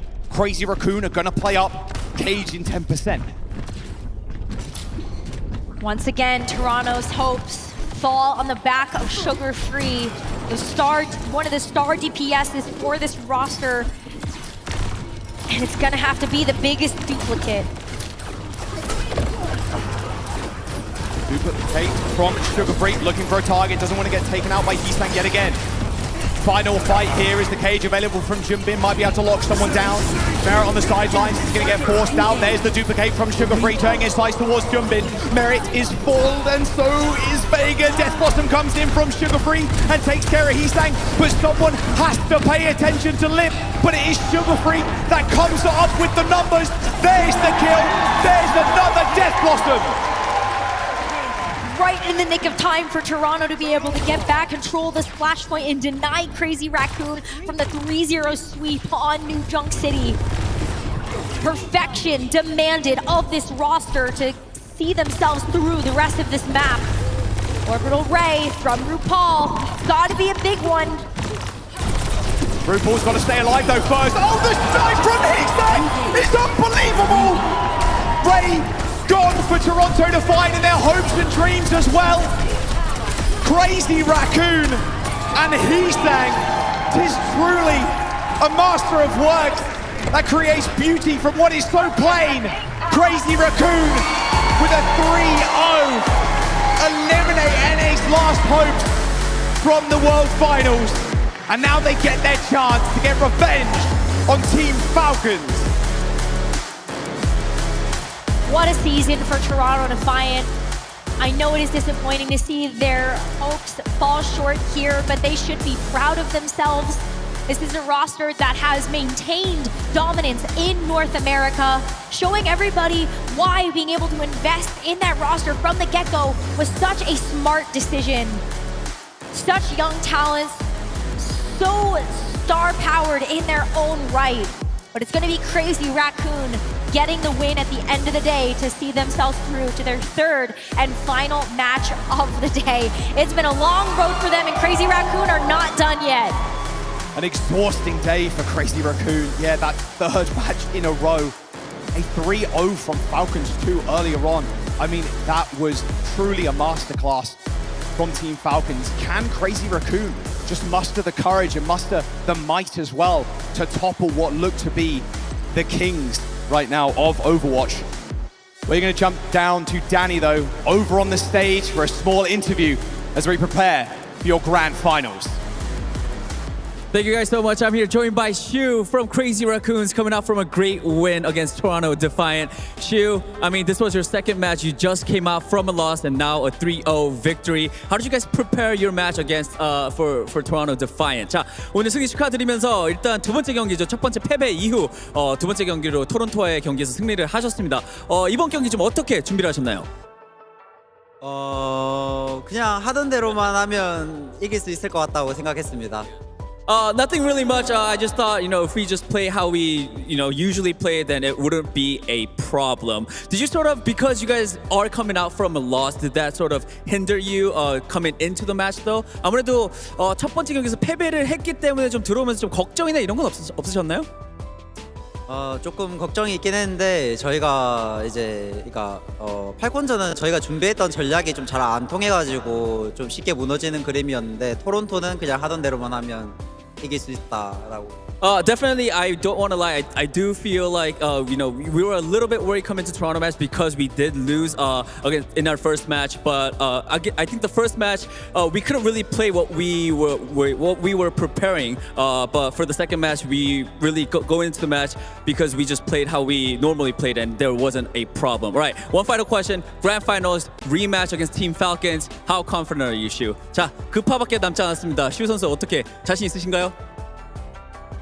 밸런스 때 기억이 날 거예요, 팔콘은. 지금 많이 후달릴 것 같은데 준비 잘 다시 해왔으면 좋겠습니다. Team Falcons, I'm pretty sure you guys remember what happened in Dallas, so I'm pretty sure you guys are a bit shaken up, so be prepared for us. All right, everybody, give it up for Shu one more time. Thank you so much. Desk, take it away. Thank you so much, Danny. Huge congratulations to Crazy Raccoon. They did it again.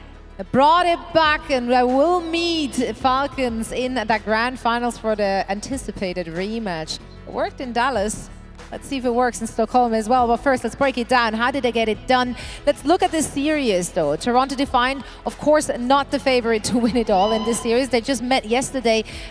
Although the score is the same, this looked a little more competitive. We have to say that, John. At times, it looked more competitive. Yes, they were spawn-held at times on Shamboli Monastery, but they were able to deal with Crazy Raccoon's signature Wrecking Ball Pharah composition here on Ilios and actually forced the swap over to a more traditional Tracer Echo kind of style. And honestly, there were a couple of missed opportunities from Toronto Defiant here on this round in particular as well. You're holding close, almost finishing off the round with an orbital ray, and you just weren't able to close down this map, which forced a third and final Lighthouse round. And this is the round that the Koreans are just fantastic on. They are so incredible when it comes to dominating these three separate high grounds and point control. Swapping over to Shamboli Monastery, I don't think there's any doubt that, of course, Crazy Raccoon are better when it comes to this Amalgam Mirror. But still, here in this final fight as well, someone holding close with that cage, of course, but wasn't able to trap anyone, and a final touch from Crazy Raccoons, which prevented the full cap from Toronto Defiant. And then on the offense, I mean, they are just unstoppable in this kind of composition as well, forcing another rematch between Team Falcons and Crazy Raccoon in the grand final. Yeah, I mean, CR just the stronger team today, and I like that, he's looking for that win condition on Shambali, right? He's looking to stop the touch from Tracer, block the blinks with his cage fight, but he's saying just a little bit too prepared, and he's saying, I feel, really came alive this match, right? We talked about how he was struggling against Stalker, and maybe he can take some of the confidence from this match where he was decisively stronger to be able to snowball into that grand final and come back and challenge Stalker, I think, a little bit more competitively in the Echo Duel. We'll need to see Heesang be a big player to make this a more competitive grand final. But in the end, I mean, for me, Johnny, this grand final is destiny. Honestly, I think both of these teams are going to look at that last upper bracket match as a sort of like a last scrim before the grand finals. As Heesang does get MVP, I mean, definitely was a huge performance from him. I think he's a huge reason why they were able to take it home on Lighthouse, bringing out that Echo. That's right. So maybe a little warm-up, maybe a confidence booster here for Heesang. Maybe, yeah, exactly, some momentum that can ride over into that grand final, which honestly, it did come down to those micro plays, right? It was a close, it could have been closer if those little mistakes weren't made, Jake. Yeah, I mean, there's a couple fights in there. Like, we even showed the highlight on Servas of like, wow, look, Crazy Raccoon getting a huge team wipe. Well, that's a fight where they dump 3 ults for nothing, and that's not the kind of trade you can afford to do against a Team Falcons that has looked clinical in this meta. I mean, when it comes to the DPS ult, the usage looks really clean with Proper and Stalker constantly following each other up. He's saying, though, I mean, the Echo, his performance in this match was perfect. I mean, like, really, really strong plays, consistently getting the better of the opponent Echo. Maybe he can have the time to get that review. I do feel that Heesang has had huge moments this year, right? You think back to Dallas. Heesang was a huge clutch performer, brought out massive flexibility, was critical player, and I felt he was really pushing his limits harder in this match. Maybe with the more confidence against Toronto Defiant. This playstyle, though, is what you need to do. You've got to take risks. You've got to gamble your life when you play Echo. I mean, it's a glass cannon hero, but that's kind of the game you're playing when it comes to this meta. You've got to take risks on Echo, believe that you are the stronger player, that you can challenge the enemy Echo out of the sky, because honestly, a lot of fights, it is that opening Echo kill who is most likely to die, but also most likely to find the opener. Yeah, and while, of course, we see Crazy Raccoon in the grand final, Toronto Defiant are officially out of the tournament, but there are so many good things we have to say about these teams and all the players on that team as well. They had a phenomenal year, Johnny. Yeah, I mean, they won all 4 stages in North America. That's about all you can ask for, of course, playing in the North American region, and then also placing second at EWC. Now, they didn't have to play either Falcons or Crazy Raccoon until the final at even EWC, right? But this Toronto Defiant team, they pushed as far as they could, you know, as we've been talking about throughout this entire weekend and this entire year. Team Falcons and Crazy Raccoon, they are the 2 best Overwatch rosters ever assembled. So, like, how do you compete with that? Toronto Defiant, the fact that they've been able to do so well over in North America, maybe potentially coming up a bit short in Dallas, perhaps not getting the result they wanted there. But apart from that, I mean, it's been a spectacular year for this organization, and they have to be nothing but proud. Absolutely. Nothing but love for Toronto Defiant and their entire organization. It's been an absolute blast to watch them throughout this first season of OWCS. Their journey has come to an end. However, Falcons and Raccoon, they are still in it to win it. Let's see which of our Korean super teams is going to come out on top here in our first grand finals for the OWCS. For now, we're heading into a quick break. And when we come back, we're not diving into the grand finals just yet. We have a very special treat featuring some of our beloved co-streamers. Don't want to miss it. Don't go anywhere. And we'll be seeing you on the other side of this.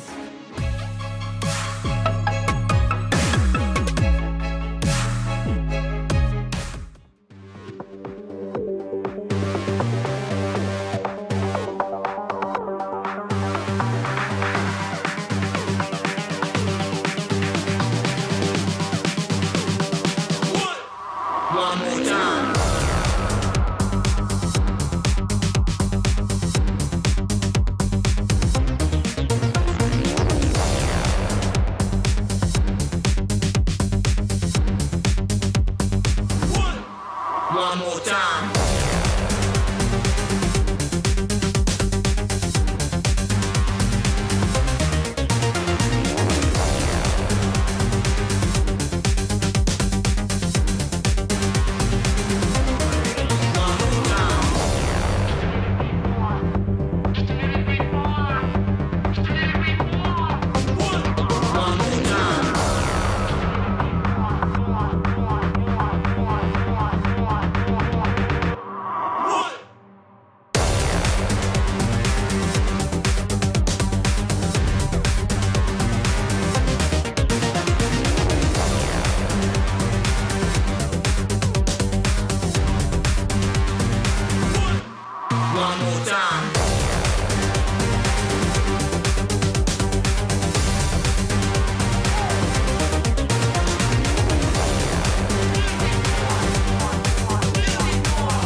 Hey everyone, GB here alongside Vega. Vega, want to obviously thank you for taking the time to talk to me, but also, I know this was a tough loss for you guys. How you feeling? How the boys feeling? I know you haven't had much of a chance to talk to them yet, but what's the lay of the land so far?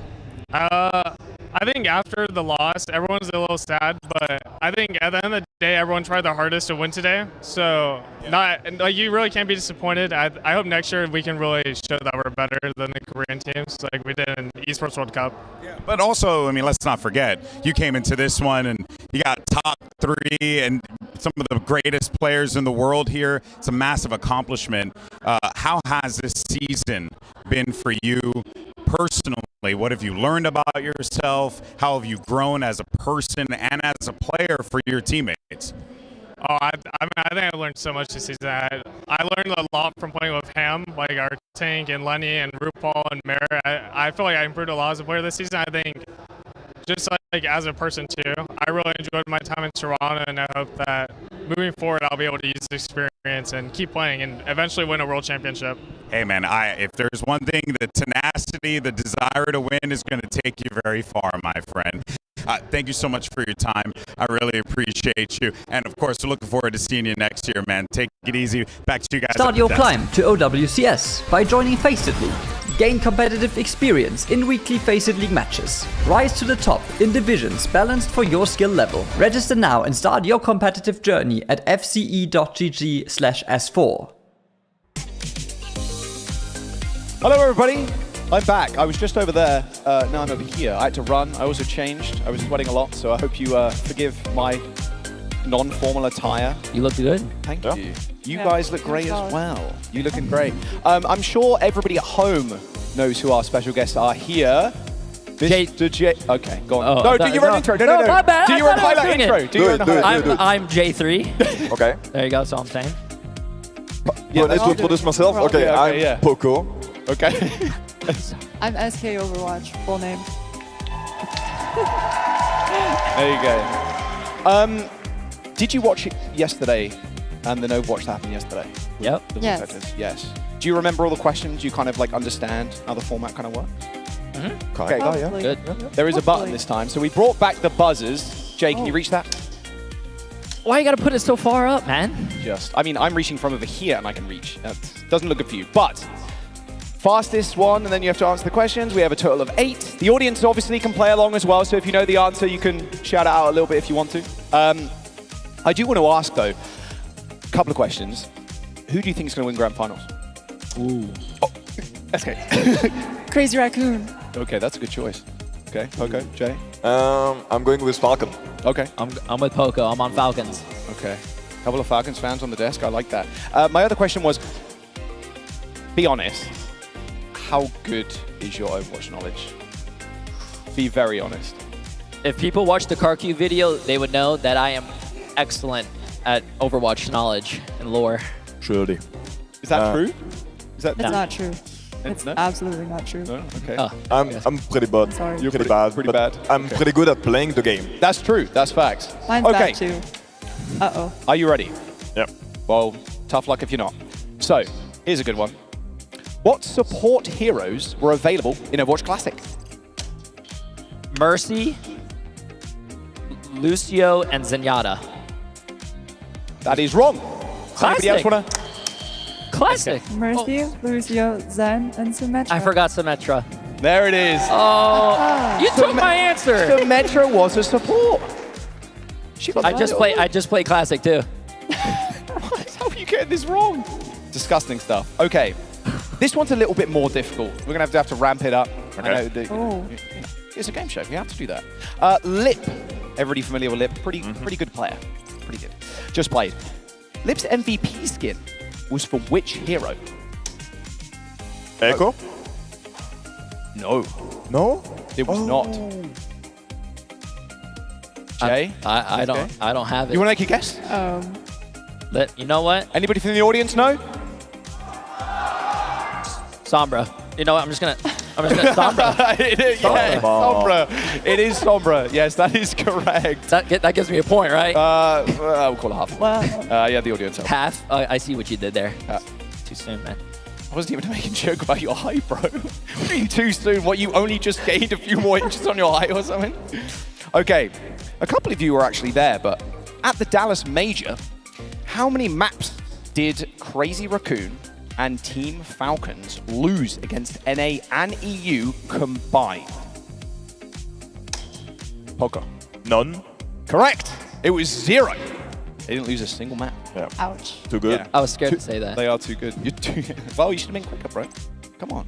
You have to guess sometimes. You have to put your heart out there. I'm nervous. You're nervous. Yeah. First time on camera? Yeah. Oh, damn. It's crazy. Okay. The OWCS crowdfunding bundle contained a dance emote based off of who? Dude, Poco is lightning fast. Someone, of course. Oh, Easy. okay. Come on, guys.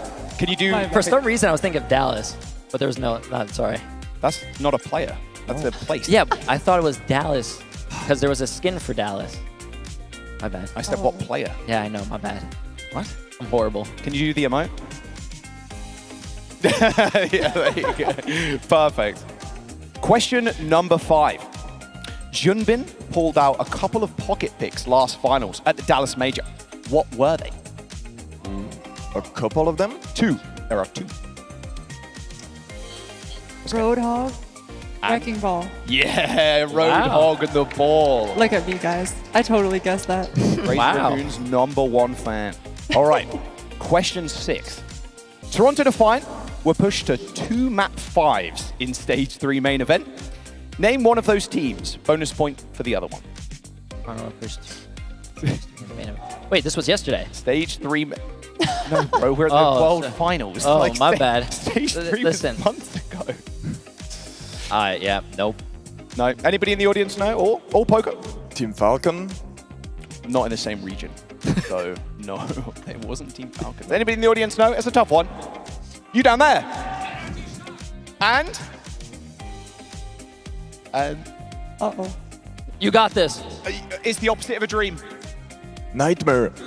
Nightmare. And that guy in the audience gets 2 points. Wait, he's gonna win. Wait, he's gonna win. Wait, he actually might. Oh, God. That's not good. Okay. Oh, I like this one a lot. Brings back a lot of memories. Which World Cup year did Kevster play in? He only played in one. Which year was it? The Swedish beast. Overwatch World Cup. Poco. 2023. Yes, it was. It was last one, right? Yeah. By the way, you need to hit the button to answer the questions. Poco's kind of schooling both of you right now. He's taller. I don't want to get it wrong. He's taller. You're not even attempting to go for it. It's a workout to do that. Okay. This is the last question. Okay, I'm pretty sure Poco's going to win, but you never know. The NA Stage 4 finals went all the way to 7 maps. Both Nightmare and Toronto Defiant went back and forth. But what was the final map? Oh, yeah. Oh, my. The final map. I'll give you a small hint.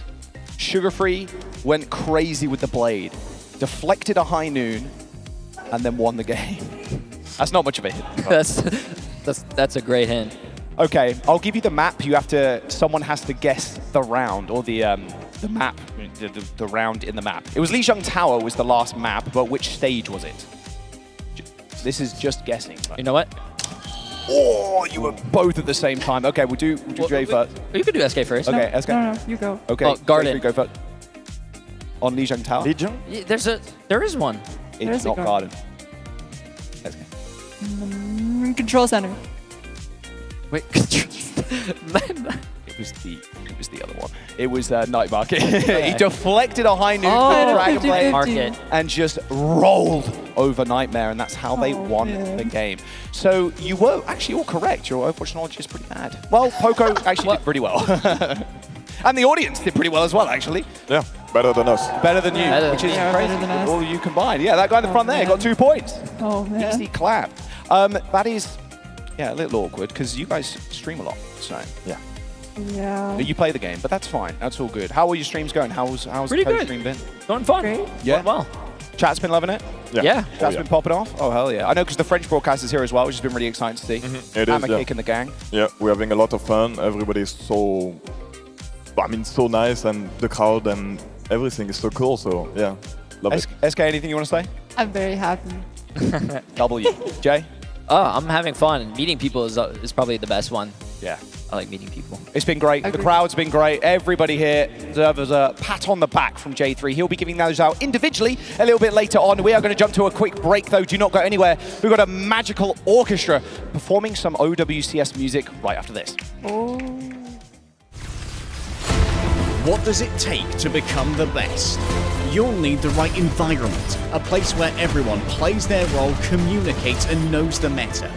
Perseverance, the will to grind elo, to compete again and again. And the right teammates, stacking together in order to face the toughest challenges.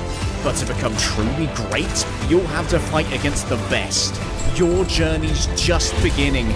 Ranked Pugs and FPL coming soon in 2025 on Faceit. Show your interest now to get a chance at early access. fce.gg/pugs.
In 2024, the inaugural season of the Overwatch Champion Series set the stage.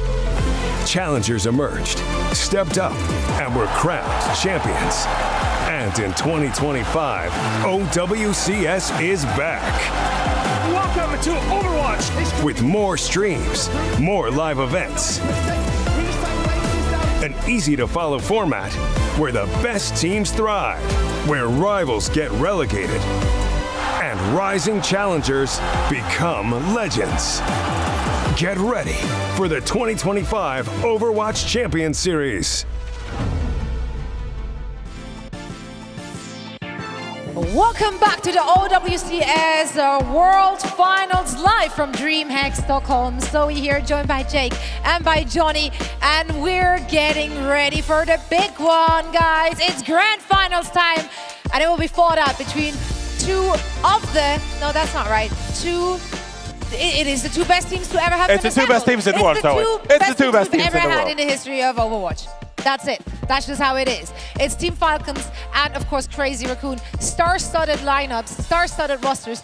Those two teams have been fighting it out all year long with different results. So there is so much history, so much grudge matching going on. Can you believe this? This is going to be the 15th time they're playing this year. What's Obviously, the score? What's the score? OWCS Asia format, I had the score on my papers. I'm sure you just do, now. actually. It was yeah. 9-4, I believe, in favor of Crazy Raccoon. So I guess now it's 9-5. 9-5? 9-5, All right, yes, all right. in favor of Crazy Raccoon. So, but Team Falcons, they've been on a roll recently. I mean, they beat them in the grand finals of the OWCS Asia main stage event, of course, to qualify for Stockholm, and then most recently here in the upper bracket, Jake. Yeah, I think this is a Team Falcons that is resurgent, that has been looking to claim a world championship, but has been so far stymied. These are players who, I talked to some of these guys after Dallas. They got second place in the world. They're the second best in the world, and they were pissed. Like, that was not good enough. That was just unacceptable to this team. Their only goal is lifting that trophy. Nothing else will be enough for players like Proper. Yeah, I mean, even like thinking about this roster, right? Like the part of the reason why they came together is, of course, Geo and Fielder is a historically great backline as well. Overwatch League champions in 2022. Hanbin was part of that team as well. And Smurf is a two-time Overwatch League champion with the San Francisco Shock as well, right? So just looking at this roster, I mean, they're known to be champions. Like, that is what they aspire to do. They want to win every single time, every single year. And now with this roster, that was the goal in mind with Team Falcons, who many talked about as the best team going into the year. How were you supposed to beat Falcons? They had this like Dallas Fuel Championship core with Proper and picking up Stalker, who was spectacular for Atlanta Reign last year, right? But then Crazy Raccoon, I mean, they entered the stage with Lip and the gang, and they haven't been, taking a break ever since and been dominating throughout this year, up until most recently when Falcons have been taken over. Absolutely. Well, if we're taking a look at Crazy Raccoon, they now have to play back-to-back matches, or back-to-back matches, in fact, with this grand final. We discussed that yesterday already for Toronto Defiant. That's a lot. That's draining. There's a lot on the line. Did they hold something back in their first bout against Falcons? I think if there's anything that's held back, it's probably the Gibraltar pick, right? Taking it to a Winston map, put Lip on the core hit scan. That's a place where I do feel Crazy Raccoon are the stronger team. It's where they have the advantage. But for me, Zoe, that's the only map in the pool that is really going to reshape things. The exception is Ilios, so maybe if they can stretch it out deep into the series, open up the Koth pool again.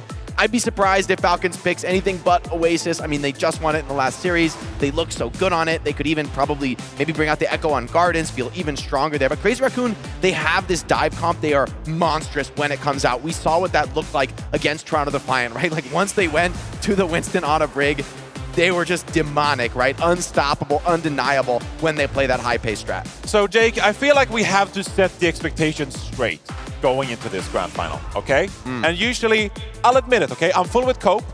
I like coping. I like giving benefit of the doubt. Cope for me, John. I like coping. I like to do that. But I'm asking you as kind of like the truth sayer, keeping it straight here. And I need you to just set the expectations straight. We talk all the time about the individual skill of Crazy Raccoon, their ability to have individual pop-up moments on heroes like Shusana, for example, and Lip on the long-range hit scan. But in this very solid Mauga meta, is there even a possibility outside of Ilios, outside of Gibraltar, to flex it up and try to shy away from this Mauga meta at all? I mean, you can, and I mean, I thought, all right, the interesting thing is I would have said no. Generally, I would say no, but I also felt in Dallas, I also thought that was true. I felt the Venture Genji would dominate, was ultimately the better strat, but it was Lips Cassidy that prevailed in the end there. So maybe there's some hope. I feel that the Reaper Echo, especially with the addition of Juno, has really upped the level of pace and tempo, right? If you play a hit scan hero, if you dare bring a hit scan on the server, just let's watch some of their POVs in the team fight when Reaper TP's behind you, Mauga charges in, Brig Juno swarming over you. I mean, it's going to be overwhelming for those heroes to come out. So I think pretty unlikely. I think you do need to win in this Reaper Echo battle. And to be honest, I think there's going to be a lot of pressure on Heesang to deliver some of these openers. The Echo, I feel, is the most open-ended hero in the comp, where the Reaper is often going to be initiating, TPing into the backline, taking a ton of attention, surviving with Wraith form, and trying to clutch with the help of Amalga. But Echo is the one who is a little bit more free, a little bit more possibility to hunt down. We see some of these Junos getting picked off early. That completely changes the game when it does happen. So I feel Heesang is going to have a tremendous weight on his shoulders in this series. Absolutely. Let's hope he's not crumbling under said weight. He did well against Toronto Defiant. He was our MVP in that match. Can he repeat that performance going up against Falcons again? Let's find out very soon. First, let's take a look at our threads. I feel like everyone is going to go for Crazy Raccoon. Do we include score lines though? Like that's... Okay, we don't. I'm giving this a 4-1. I'm going to verbally include score lines. For Falcons? Not Crazy Raccoon. Yeah, Falcons. I misspoke earlier. Falcons, they're the favorite to win. They look so aggressive, so comfortable in this meta. Raccoon they did not have an answer to that oppressive aggression. Yeah, I'm gonna say Falcons as well, but maybe 4-2. I mean, I think Ilios and Gibraltar are two maps that can both play to Raccoon's favor, but these teams are so closely matched. I could also see Crazy Raccoon, even in the Amalgamir, finding a map here and there. They're gonna need to extend the series. I think it would be huge for them if they can push the series deep enough to reopen control and bring that in, map pick 6. That could be really strong for them, right? That could put them on game point, but you're gonna need to win the Amalgamir at some point to get there, and that looks like a tall order. Stalker is on fire this tournament. Yeah, I completely agree with you. I had a Team Falcons 4-2 as well. I mean, how do you predict against Team Falcons after just seeing them obliterate the Crazy Raccoon 3-0? It would take a monument. I don't want to say there's a monumental upset, but let's be real here. Falcons are huge favorites going into this matchup after what we just witnessed earlier today, right? So Crazy Raccoon, I mean, they got the backs against the wall, and we need individual performances to really stand out. Like you said, Jake, Heesang, he needs to be the member for Crazy Raccoon that really pops off here and helps this team get over this kind of edge when you're seeing Team Falcons execute team play and teamwork with such brilliant synergy. Absolutely. Well, we're gearing up for our grand finals here. Gentlemen, thank you so much for setting this stage. We're now heading into a quick break, and when we're coming back, we get to witness the performance of a lifetime.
At Hitstand DPS, it's Stalker!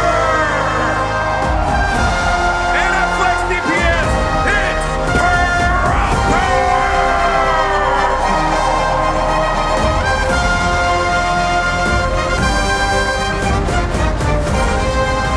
And let's go ahead and bring out their opponent. Welcome to the stage, the Crazy Raccoon! At Flex Support, it's Sue! At Main Support, Joe-Ron! At the tank roll, it's Junbin! On Flex, it's Heesang! And on hit stand, it's Liv! Give it up for your OWCS inaugural finalist! And the time has arrived! Who is going to be the best team in the world? Who will reach the top of the mountain? One question, are you ready? Hello everyone and welcome to the OWCS 2024 World Finals here at DreamHack Stockholm. It's the end of the road. We've played a lot of matches, but after this match, the year is officially over. So because of that, you gotta put your all into it. It's just the only match that really matters, like to win it all.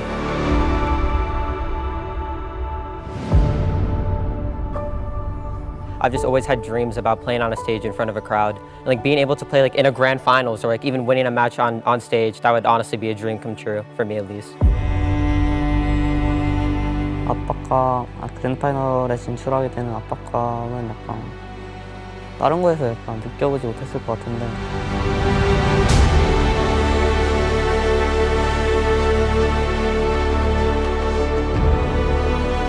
Playing in front of a big crowd, it's so exciting. Probably no words to describe it, It's what everyone plays for. It's really the end goal.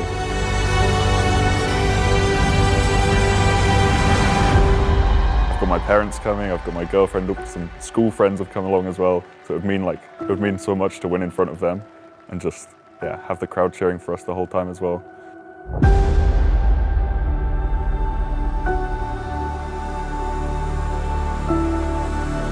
We have a lot to show, and that I'm happy that we get to show it. We don't want to have any regrets, so it's definitely all or nothing. The Jungle Queen comes in, and it's a triple catch. TBNT's bleeding out. Bliss can't do too much. Twisted Minds exsanguinated. 그랜드 파이널과 다른 경기의 다른 점은 이제 이기는 놈만 기억하니까 사람들은 마지막 경기니까 제일 중요한 경기라고. Playing in a grand finals match compared to other matches can definitely be a lot of pressure involved in it. It's kind of like a do or die moment. It's like the culmination of the whole tournament comes up to this one moment, and you sort of realize we all want to win. Everyone in the lobby, all 10 players want to win, but only 5 of them actually can. NRG Shock eliminates Ents a 3-0. It's not so easy anymore. Grand finals, it's happy and sad. I mean, I have no idea what I'm doing come Monday, what the next season looks like. So, there's no excuse to leave anything on the table. Fight goes down to the death loss of an income nightmare. They're riding this one home, and NA's number 2 hits the haymaker. Space Station are 1 point away from getting eliminated. Space Station Gaming is demolished by Twisted Minds.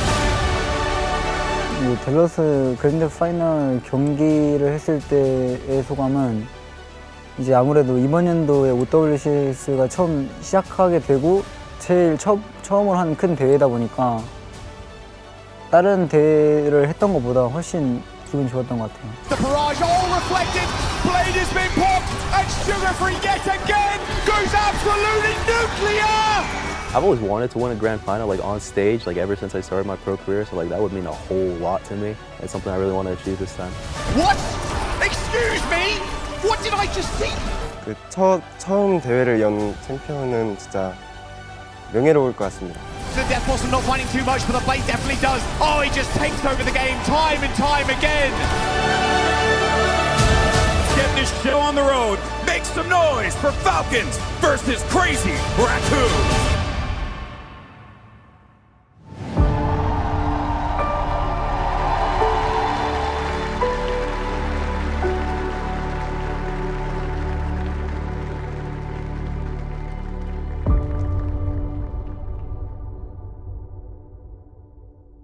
We set out this year with an ambitious project, a rebirth of Overwatch Esports, a truly open system where anybody could compete and anybody could win. Our two finalists have stood the test of time. Multiple challenges comes their way. Matt, one more question. Who is the best Overwatch team in the world? Yeah, you say anybody can win, anybody can compete, but it felt like once we saw these two rosters come into shape, these were the teams we were going to have here at the end. Crazy Raccoon has looked so good all year long, but it's more in a what have you done for me lately type of esport, right? And right now, Falcons looks to have the upper hand. Memories are short in esports, there's no doubt about it. And the most vivid picture in our minds are the ones holding up the cup at the end of it here. Crazy Raccoon obviously were our victors out in Dallas. They managed to win that major and looked incredible doing it, but the balance of power, especially in that APAC region, as the competition came internationally, always left us wondering who would be the team left standing when the smoke cleared. Yeah, now when you have these two teams on the stage, right? We already saw this match today. Falcons looked tremendous. What has Crazy Raccoon done in the last, obviously they beat Toronto, but what have they done to now make this match a little bit closer? It's a first to four series, folks. And again, we are looking at a Crazy Raccoon that have come up through this lower bracket, favored coming into this tournament. Many of the whispers saying this was the team to watch, but Falcons were imperious in that upper final. We know what these two teams are going to play. The composition's not going to change that much. We'll just see who can play it better, who's the stronger team.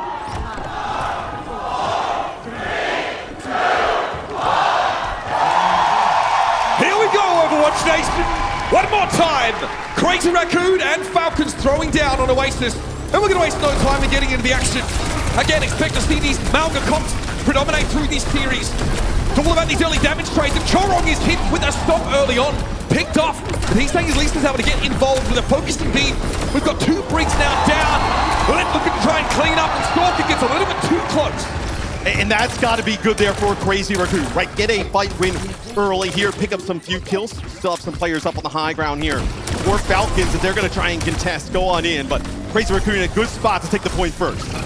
Jumbin tucks into the corner here. Is going to force Smurf to move out more into the open. Lip's looking for an opportunity, but it's a regroup. What timing! The stop comes in just as Lip emerges from the Wraith Walk. Fielder going to drop yet again, but Stalker always seems to be there with that focusing beam.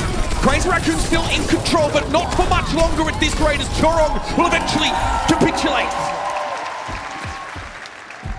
17% is really nothing. I mean, that is just kind of getting on the point. You have it for a few seconds. The fight comes in. Falcons, but they have a few players that still linger there on the high ground, so they're able to kind of come from both sides, and Crazy Raccoon not able to deal with it. Lip knows that he's being tracked.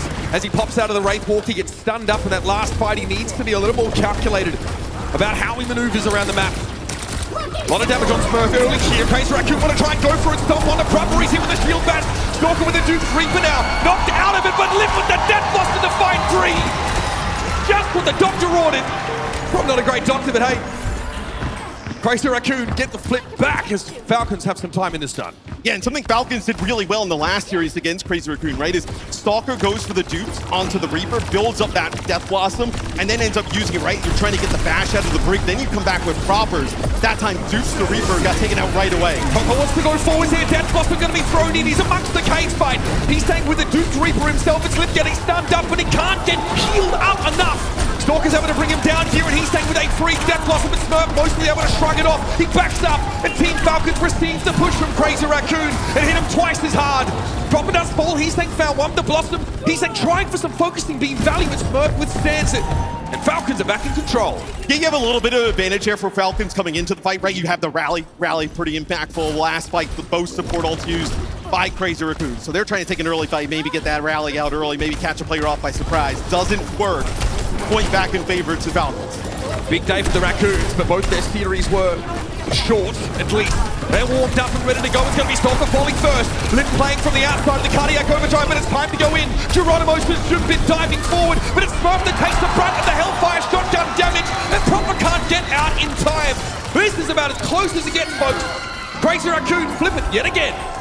Yeah, and if you're a Crazy Raccoon fan, I mean, this is good to see early on, right? Much more competitive in these fights. It's tit for tat, fight for fight. Yeah, I mean, we're going back and forth here. That time, Chorong with the rally. This will be interesting, though. Both orbital rays here available. She just got his online. Stalker also looking to probably dupe a Reaper here, get a free Death Blossom.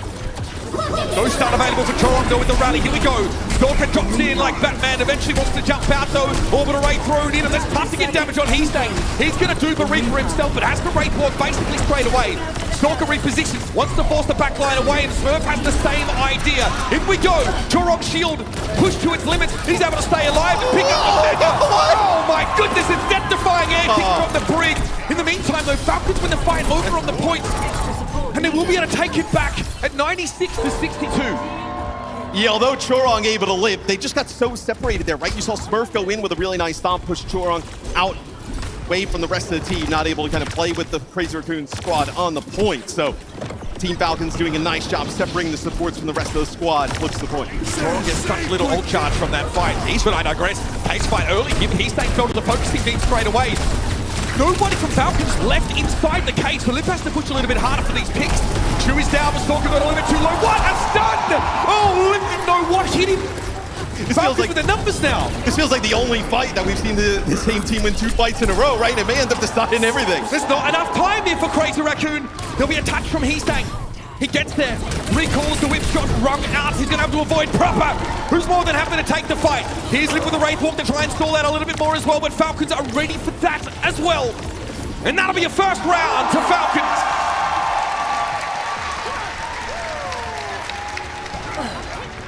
Better from Crazy Raccoon. Still not enough, though. Falcons wins the first round here. No, they actually tried to use Junbin's case, right? Get around the corner, maybe trap somebody right away, burn him down. They turn the corner and nobody's home. Everybody from Falcons kind of went out the opposite side of the door through where that health pack is. You end up getting a kill early on, and that sets themselves up great. Yeah.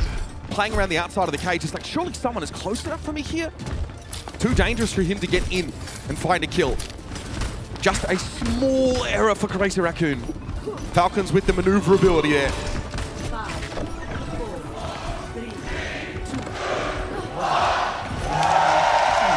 All right, so let's run it back to City Center. Sim TP's out for both sides, and we are in the fray. Yeah, it'll be Crazy Raccoon here and Falcons both trying to fight over this high ground, right? It's proper.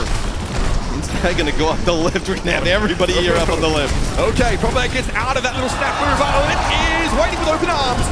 Smurf gonna fall very low to this with Stalker. Catching too much of Heastang's damage, Crazy Raccoon get a good fight to start. Yeah, you get control of the point first here, right? This is a point that you can hold on for a very long time, especially with these type of comps, which are pretty high sustain. You can kind of play around that central pillar. You can just have players just flood in from the spawn constantly. So getting control here first, quite big. Awkward, both teams obviously fighting for that high ground control. Falcons really knew they had to kind of commit. Doesn't work out for them, so now through the choke, but here comes Junbin first with a stomp. He's staying over the top, wants to pepper Smurf down, but can't burst him entirely. So needs to drop cooldowns and back up.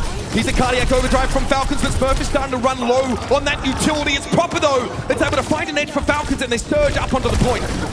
Yeah, Lip still plays on that close corner, right? With the rest of his team just kind of bails. So nobody there to help him out. That's going to be both Maugas running into each other, knocking each other down. But you have that Reaper still available on the point here for Falcons.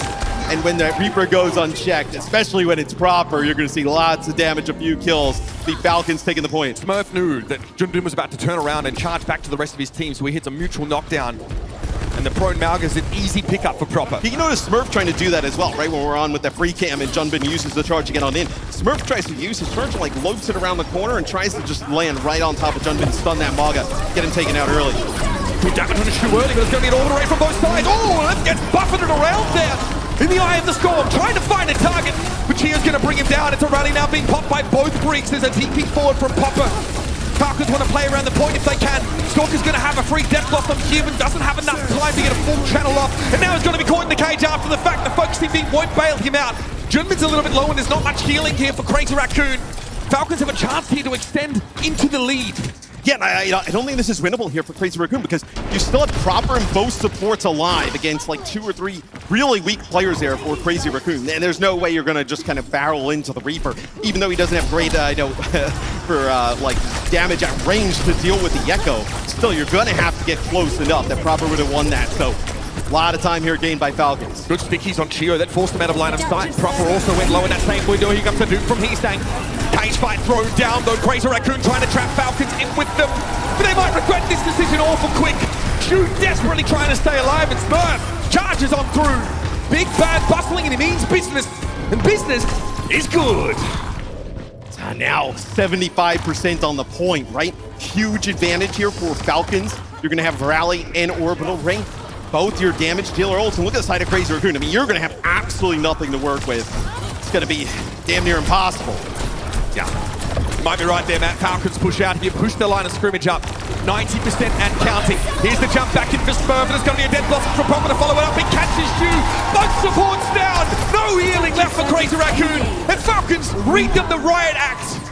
Overtime you will tick down, and who's supposed to touch? It's just Heesang left. It's a forlorn hope. Falcons snap up the first map in a blink of an eye. That was quick there in map number 1.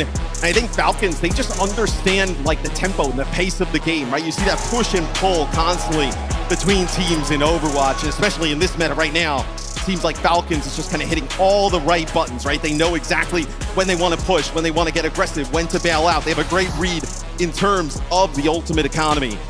They're just clicking on all cylinders. Two sides of the same coin, right? That first round we saw a massive disengage by Falcons away from Junbin's cage fight, where Lip is trying to push up and trying to get some extra kills. In that second round on City Center, they push up after taking control, and they dive in with Smurf and Proper with the Death Blossom. I mean, you're at 80+%. You know you have a large ultimate advantage, right? Going into that fight, you've seen everything kind of come out from the other side. Why not be the aggressor, right? Why allow them to come in, take that space? They go right in early, they get like 2 kills, and at that point, the round's over and the map's over. We're seeing cage fight used in such different ways, whether it's to try and capture multiple players, or even I think we saw Junbin just try and get Stalker inside one, right? He was like a Duke's Reaper, throw the cage fight down as he comes out, and knows 1v1 Malgus is still going to beat an Echo, even with all that burst damage and focusing beam available. The one thing early on, and you talked a little bit about it with like Stalker kind of duping those Reapers constantly and getting away with stuff. If you notice on the other side, right, whenever Heesang goes to that dupe, it's like a cage, and then he's gone early. Like he is out of that Reaper early, back into Echo. They do a great job over on the Falcons side of focusing down that Echo, not letting get tons of value out of adding another Reaper out there on the field. That's something we've seen emerge today, at least, is the Bricks trying to save that shield bash, but when you have a Duke Reaper that comes in and gets a free Death Blossom, it kind of forces that rally bash out, and then the real Reaper, the genuine article, gets in with the Death Blossom after the fact. There are so many things to keep account for, and the Brick players end up being the centerpiece in so many of these exchanges of ultimates, even in this metagame. Yeah, I mean, look, Rally obviously huge in a more defensive way, and you see Orbital Ray as well. Obviously, be extremely strong, right? Whenever teams use that Orbital Ray, push in behind it, especially with Maga Reaper, it's going to be a fight win. Now, we've got a bit of a moment to breathe here after Matt Bomber getting over to Golden Boy with a very special friend of ours. All right, thank you so much. Yes, yes, yes. I am here with someone who y'all might know if you watch a fair amount of Overwatch. Folks, give it up for Avril! All right, man, we just saw Falcons pick up that dub. Give me the analysis. Break it down. You're way smarter than me in this game, so let's go ahead. What should the fans be expecting going into map 2? Yeah, I think this is a final that is really looking like what we saw in Dallas already. It's Amalgamator again, and in this type of matchup, Falcons have proven themselves to be better than Crazy Raccoon in this particular mirror. Now, in Dallas, we saw Junbin. He won the MVP for that tournament by playing a lot of ball, playing a lot of hog. Falcons are not letting him do that. They have first map choice. They got OWCS twice in a row. There's no Elios here. There's no Bork here. We're not seeing Lip playing some of this hard hits on the Ash, on the cast. He's been forced to play Reaper. A lot of his carry potential is gone. This is where the Proper Stalker duo, you see they're currently outplaying Lip and Heesang by a lot. What does Crazy Raccoon need to do in order to be able to pick this up, at least stay competitive, since they're, well, pretty much down 4 maps right now to what Falcons have been doing today? Yeah, I think right now he's saying needs to set up versus Stalker big time as well, but if there's an opportunity to put Lip back on a hard hit scan, find a map we can play the ball, I mean, this is a first to 4. I mean, you could see this go back to the control. Ilios could still be on the table. Yeah, well, look, you're looking for Lip to maybe give the other guys a fat lip. That's pretty much what the deal is here. Thank you so much, Avril, for your time. Give it up for Avril one more again, and let's send it over to the desk. Thank you so much, Alex. And hello, Avril. Long time no see. You can find him all around the venue. Actually, I've seen him literally every day, every hour. He's been everywhere. He's been touring the event, yeah. He's touring the event. Yeah, well, he's a festival. It's DreamHack, man. It's DreamHack. There's a lot going on, a lot to see, a lot of people to meet. And there's a lot of highlights to watch as well. So let's dive into this very first map. Falcon is taking this one and securing their lead in the series. Much alike what we've seen in their first bout, really. There's just a lot of aggression and a lot of players we can highlight from the Falcon squad.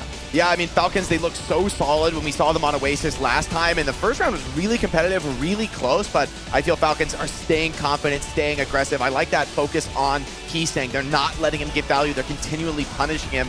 And I think Chio and Fielder right now are just unkillable, right? Even when one drops, they're so quick to trade. They're so quick to strike back. These two supports, I think, are really making a huge difference here. Yeah, and as well, I think Smurf is doing a great job on the Mauga. You know, we see a lot of these engages. We talk about how big of a difference maker Echo can be in these, getting individual picks, of course, but also the way that Falcons are maintaining space and protecting space as well. We see as well Smurf utilizing the cage, of course, to sometimes shut down the potential pushes. We saw here in the second round, for example. Keystang goes for an aggressive play, duplicating the Reaper, trying to go in somewhat, and Smurf shuts it down with the cage fight. But also, we've seen them utilize Smurf, for example, using the counter charge to knock down the enemy Mauga as well. And that as well, that protects that space. They make sure that your Reaper has good angles and get a lot of damage out within. So I've been really impressed by Falcons, of course. They have the individual play and the offensive pushes they do around corners, but also the way they're protecting space and making it difficult for Crazy Raccoon to play their own game. Yeah, now, of course, a map pick for Crazy Raccoon. Where do they want to take us? For me, Zoe, I think it's time to bring out Gibraltar. I think it's time to change the tempo and just put a map win up against Falcons. You haven't done that yet today. You've got to start somewhere. If I were Team Falcons and I lose a map, I would also instantly pick Escort to get it out of the pool, to deny that possibility for Crazy Raccoon. So I think if they're gonna make the comeback, it's got to start here. The scary thing though is that's kind of a one and done play, right? Yes, you could pick Escort now, you could pick Gibraltar, but that's your last chance at it, and it's gonna be gone. So we'll see. Maybe they have a different read. I mean, in the end, you have to be confident that you can win the Amalgamare. In the end, nothing else matters. Looks like we did get confirmation. It is going to be a Suravasa pick coming out. So the same strategy, essentially, that they ran last time, maybe some adjustments to the team play. They did win that first flashpoint on Suravasa, so maybe there's something they can build off there. I mean, they look dominant in that very first round, 100-0. So obviously, maybe feel like they can change something up in the consecutive rounds, Zoe. Yeah, so they looked dominant in the first round. You're saying what went wrong in the second round then? Like, where did it fall apart? Was it once again just bad ult usage, little mistakes? I think Falcons just has a better read on positioning in these maps. Like, aside from the first point where, yes, they lost the first fight and kind of got snowballed out from there, when Falcons gets map control, when they're able to set the terms of the engagement, they're fighting so effectively at the perfect positions in the map, not letting the opponent really take any position for free. Or sometimes, based on the map, they're playing really passive. They're sitting back. They're letting the opponent come to them. And I feel Falcons just has a really sharp read on which is better in which situations. Sometimes they're very passive. They're allowing the other team to go first, confident that they can react perfectly and make no mistakes. Here we see in this team fight, typically we've seen this comp be all about going first, teams charging into the enemy spawn. But here Falcons says, no, we're going to sit back. We're going to let you come to us. We're just hanging out on the back of the point, waiting for some kind of initiation to come in. And Falcons has point control, right? Like, they don't really have to force anything. They run the clock down. Here we see that Reaper copy instantly focus, instantly burn, and the cage fight in friendly territory is just too much for Crazy Raccoon. They can't get in. Even a stagger kill onto the Mauga delays this fight, right? Staggering it out, buying more time. Each of these few seconds, they do matter. And so, I mean, Falcons, they just have a real mastery of this comp. It's not one note. They're not only aggressive, only passive. They're just perfectly reading the scenario and reacting. Yeah, let's see what Raccoon got up in their sleeve as we're heading into our second map of the series. Falcons won one, but it's a long road to go to hoist that trophy on stage. So let's get back into the action and send it over to Mitch and Matt. Thank you. So yeah, first of all, it's a long series, right? It's the kind of series that we reserve for games like this. We can truly put the team through the ultimate test to decide who our champion's going to be. And I agree with like a lot of what Jake said there, and I think you kind of see it with the Cerevasa map pick. I don't think there's anything that Crazy Raccoon, like, you're not going to see them go with like a ball or try and use some type of comp like that. You know, maybe Escort, you can play a little bit more dive, especially like on Gibraltar, but you're going to have to beat them in the Maga Mirror at some point, right? There's only just so many games that you're going to have to kind of take it to them, so they feel like Cerevasa may be the best bet. Well, Team Falcons, after winning the first map, said, hey, we got any other world champions sitting behind the stage? Oh, Smurf out, Hanbin in, yep. Yeah, sign me up. Embarrassment of riches for Falcons in more ways than one. And I mean, you see Hanbin, right, you know, coming in here. We see typically Smurf, right, plays a lot of the control maps. Then we kind of see them like alternate bringing in Hanbin. I mean, another phenomenal tank. And again, stylistically, like, these two players have shown us much of the same, but we have seen Hanbin come in and show us the Queen on occasion. Right? We talked about, yeah, you're going to win the Malgamir at some point, but we've seen this team be able to flex over. It was against teams that wanted to try and buck the Malga trend. You might see Falcons be very confident playing the same way all the way through. Well, why change anything? I mean, like GB would mention with Afro, I mean, thank God we don't have an extended series, right? Just keep it rolling from there. We're 4 maps straight here for Falcons. Why even change? Man, I tell you what, the way these people they applaud pigeons, we gotta do an event in New York. I mean, if they're gonna clap for you, they're gonna clap for pigeons, Matt. I mean, hey, look, I think I'm cooler than the pigeons. Just by a tad. Yeah, duly noted. Just by a tad. Well, let's see here, we have our Malga comps hovered already. Lucio, a little burst of speed to get you out of the spawn, and then we will be off and running into Cerevasa.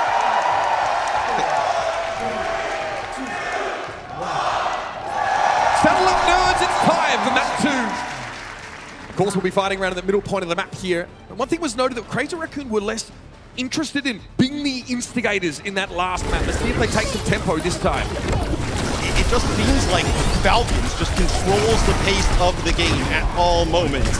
See right here, Junbin takes a lot of damage early on. What a great angle to help him in. There's not a lot that can be done. Lip was trying to watch 3 different people at once. Great positioning here by the Reaper at the start of the fight. It is a trade though. Note that Heartbeat was brought down. Falcons confident enough still to move to the point without their tank. Yeah, and you can't exactly push in without your Reaper, right? You lose your Reaper early on there. For Crazy Raccoon, there's no way you're going to send your Maga into the Death Chamber with Proper still on the point. Chasing his first World Championship still, Matt. Isn't that crazy? Crazy to think about. He's staying over the top here. The torpedoes come in for healing, but it might not be enough. Oh, focusing beam from Stalker actually interrupts Heesang as he tries to go to work on Hanbin. Still, Hanbin was low enough to be picked up after the fact here with the trades. Continue to favor Falcons. Good spot for Stalker to be able to lift out with a shock off most of that focusing beam with a Wraith Walk. And the Raccoons here have the edge. Squeak out a fight. Chu does get brought down by Chia, but that's the best he could do. It'll be 60%, a little bit higher, 61 for Falcons. And for Crazy Raccoon, they just got to get one map.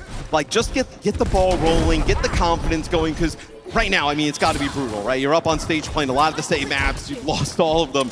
Just getting a map win, regardless of any way you do it, right? You know, maybe some kind of crazy things happen in some of these fights. You end up winning a map. That kind of changes the whole dynamics. Hanbin trying to reposition there as Junbin went for the throat. It's going to be Lip playing from the outside of the cage fight with the Death Blossom here, and Hanbin is taking the brunt of that damage. Stalker was knocked out of Doom there. He had no chance for a Death Blossom of his own, it seems. And he sang alongside Lip, so much damage from 4 Hellfire shotguns at the same time. Spider-Man moment. and well, we were talking about in map number 1, right? When Heesang was using the dupe, it was Team Falcons that was able to focus fire him down really fast. That time it's on the opposite end, right? Stalker gets taken out right away. Heesang able to live for a while there on the Reaper to make it work. Back to brass tacks now as Crazy Raccoon have control the point at 85 and counting. It's Junbin that charges over towards the point there. Chio taken down. No Juno here for Falcons, but it doesn't seem to bother him too much. Proper finds a great angle yet again, and there's a cage fight to play defensively from within. But Junbin tied through it, goes for the point. Crazy Raccoon, give this fight up. How does Proper just get into your backline and kill both supports? I mean, you give up one of your own, right? You give up Chio if Fielder's still alive, but man, the value that Proper gets there, right? A TP into the backline, just basically deletes Chorong from existence and then deals with Shu pretty easily. I mean, you gotta keep these 2 players alive for Crazy Raccoon if you're even gonna have a chance. Proper there, backed up by Junbin, who goes in for the jump, and Harbin has the counter stomp. A little bit low with Junbin, but elsewhere, Lipstick, I'm gonna put this back. Chased down by Fielder, one Fielder. Now with the help of Gio to try and stop Lip, and Proper was able to make short work of Crazy Raccoon elsewhere, so Lip, man, it was a Hail Mary, let's be honest. Not enough to get the first flashpoint. Falcons start with the lead. Yeah, it's like a lose-lose situation there, right? Somebody needs to go and contest the point. Lip obviously has the best chance to do that. The issue is you're not going to win a fight on the front line, right? Without Lip being there, right? So he gets the point, gets on it, is working towards, potentially flipping it, but the rest of the team dies. Falcons easily goes and retains that first flashpoint. Harbin here just to reposition back to the point now. In come the Raccoons, they got an orbital ray to play with now. Death Blossom started off for Proper though. Oh, he caught Chu! Chu still gets the orbital ray off though. Can Crazy Raccoon work with this now with an extra ring for in play? They get rid of Fielder. Chio is still standing. Free Blossom for Heastang now will create some space. Enough to start the cap in for Crazy Raccoon. But Stalker's got one of his own. Dive deep, hit Chu and try and go for the win. The Crazy Raccoon dispersed away from that Doomed Reaper. Stalker in over the top there, sees an opportunity to pick off Heastang, but the cage fight, he lets himself get caught in it. And Crazy Raccoon clean it up. And Falcons kind of got the action they wanted there, right? They had the later orbital ray, they kind of push on in, but that time it's a really nice cage fight, plus a rally there from Chorong. They're able to actually kind of use some of the pillars to get away from that Death Blossom that Stalker had in dupe, avoid a lot of that damage. Use the rally to keep everybody top up and inside that cage. They lost Shu right at the start of the fight. It's crazy how the Raccoons were able to bounce back. Right. Now they were working with the cage fight from Hanbin. That is the focus in this fight. Here's the Hyper Ring pushing up. Junbin tries to start the fight, but straight into the cage he goes. Can he emerge now? Fetid in the middle of the storm, and Hanbin trying to burn him down with those bullets. Lip and Heastang are gone, and the Raccoons have no teeth. It's just you have to use so many healing resources to keep Junbin up. I'm amazed they were able to keep him up for that long, let alone, right? As I know they keep him alive through a lot of that cage fight, but you eventually lose Heastang and Lip. At that point, everything falls. You did end up getting 63%. You have a DPS, I know a little bit of an ultimate advantage at the moment, but you're going to be able to even this up though if you're Falcons. Proper's going to get caught here. Comes out with a Blossom instead. Okay, they're going to find one with the backup there from Falcons. They just seem so solid here, but they've got a bit of a deficit to make up already. Stalker there, hit the stickies, but he's very, very healthy now, just going for the old faithful. A try shot not enough to claim the elimination, but both Echoes are off the map now. Still ticking up. Falcons are able to flip midway through the fight, and Junbin would like to ask for more, but he lacks the backup. Yeah, and typically you would actually see Stalker in that type of situation use the Duke to get his health back, but he's fighting the Echo. There's really nobody to be able to do that. It's going to be a rally from Fielder here to kick things off. What can he make use of this? He's waiting for a Death Blossom from Lip, but it might be a little bit too late. Proper jumps in over the top of the cage fight now, and Lip is going for it. Fielder didn't have to interrupt it though. Hanbin falls. Junbin at least able to find the one kill of Crazy Raccoon. It's just not enough. Another wild charge in there, and he's saying he's doing his darndest to try and keep them in this fight, but Junbin eventually succumbs, and Falcons clock up a second flashpoint. And to see Falcons doing this to Crazy Raccoon right now just shows what, they're on such another level, right? You win this 5 in a row. We just saw what CR did to Toronto Defiant, a very good team, right? They kind of ran through them. There's clearly levels to this at the moment. Falcons seems to be on one of their own. And every time Junbin charges in, it feels like he's being exploited. Hanbin's catching him in a cage fight, nuking him down. Or Falcons go for an engage of their own. That's a mutual knockdown there. Look at Chorong, so aggressive, looking for Chio there, but he's able to stay alive. Proper's holding on to this Death Blossom, may not need to use it.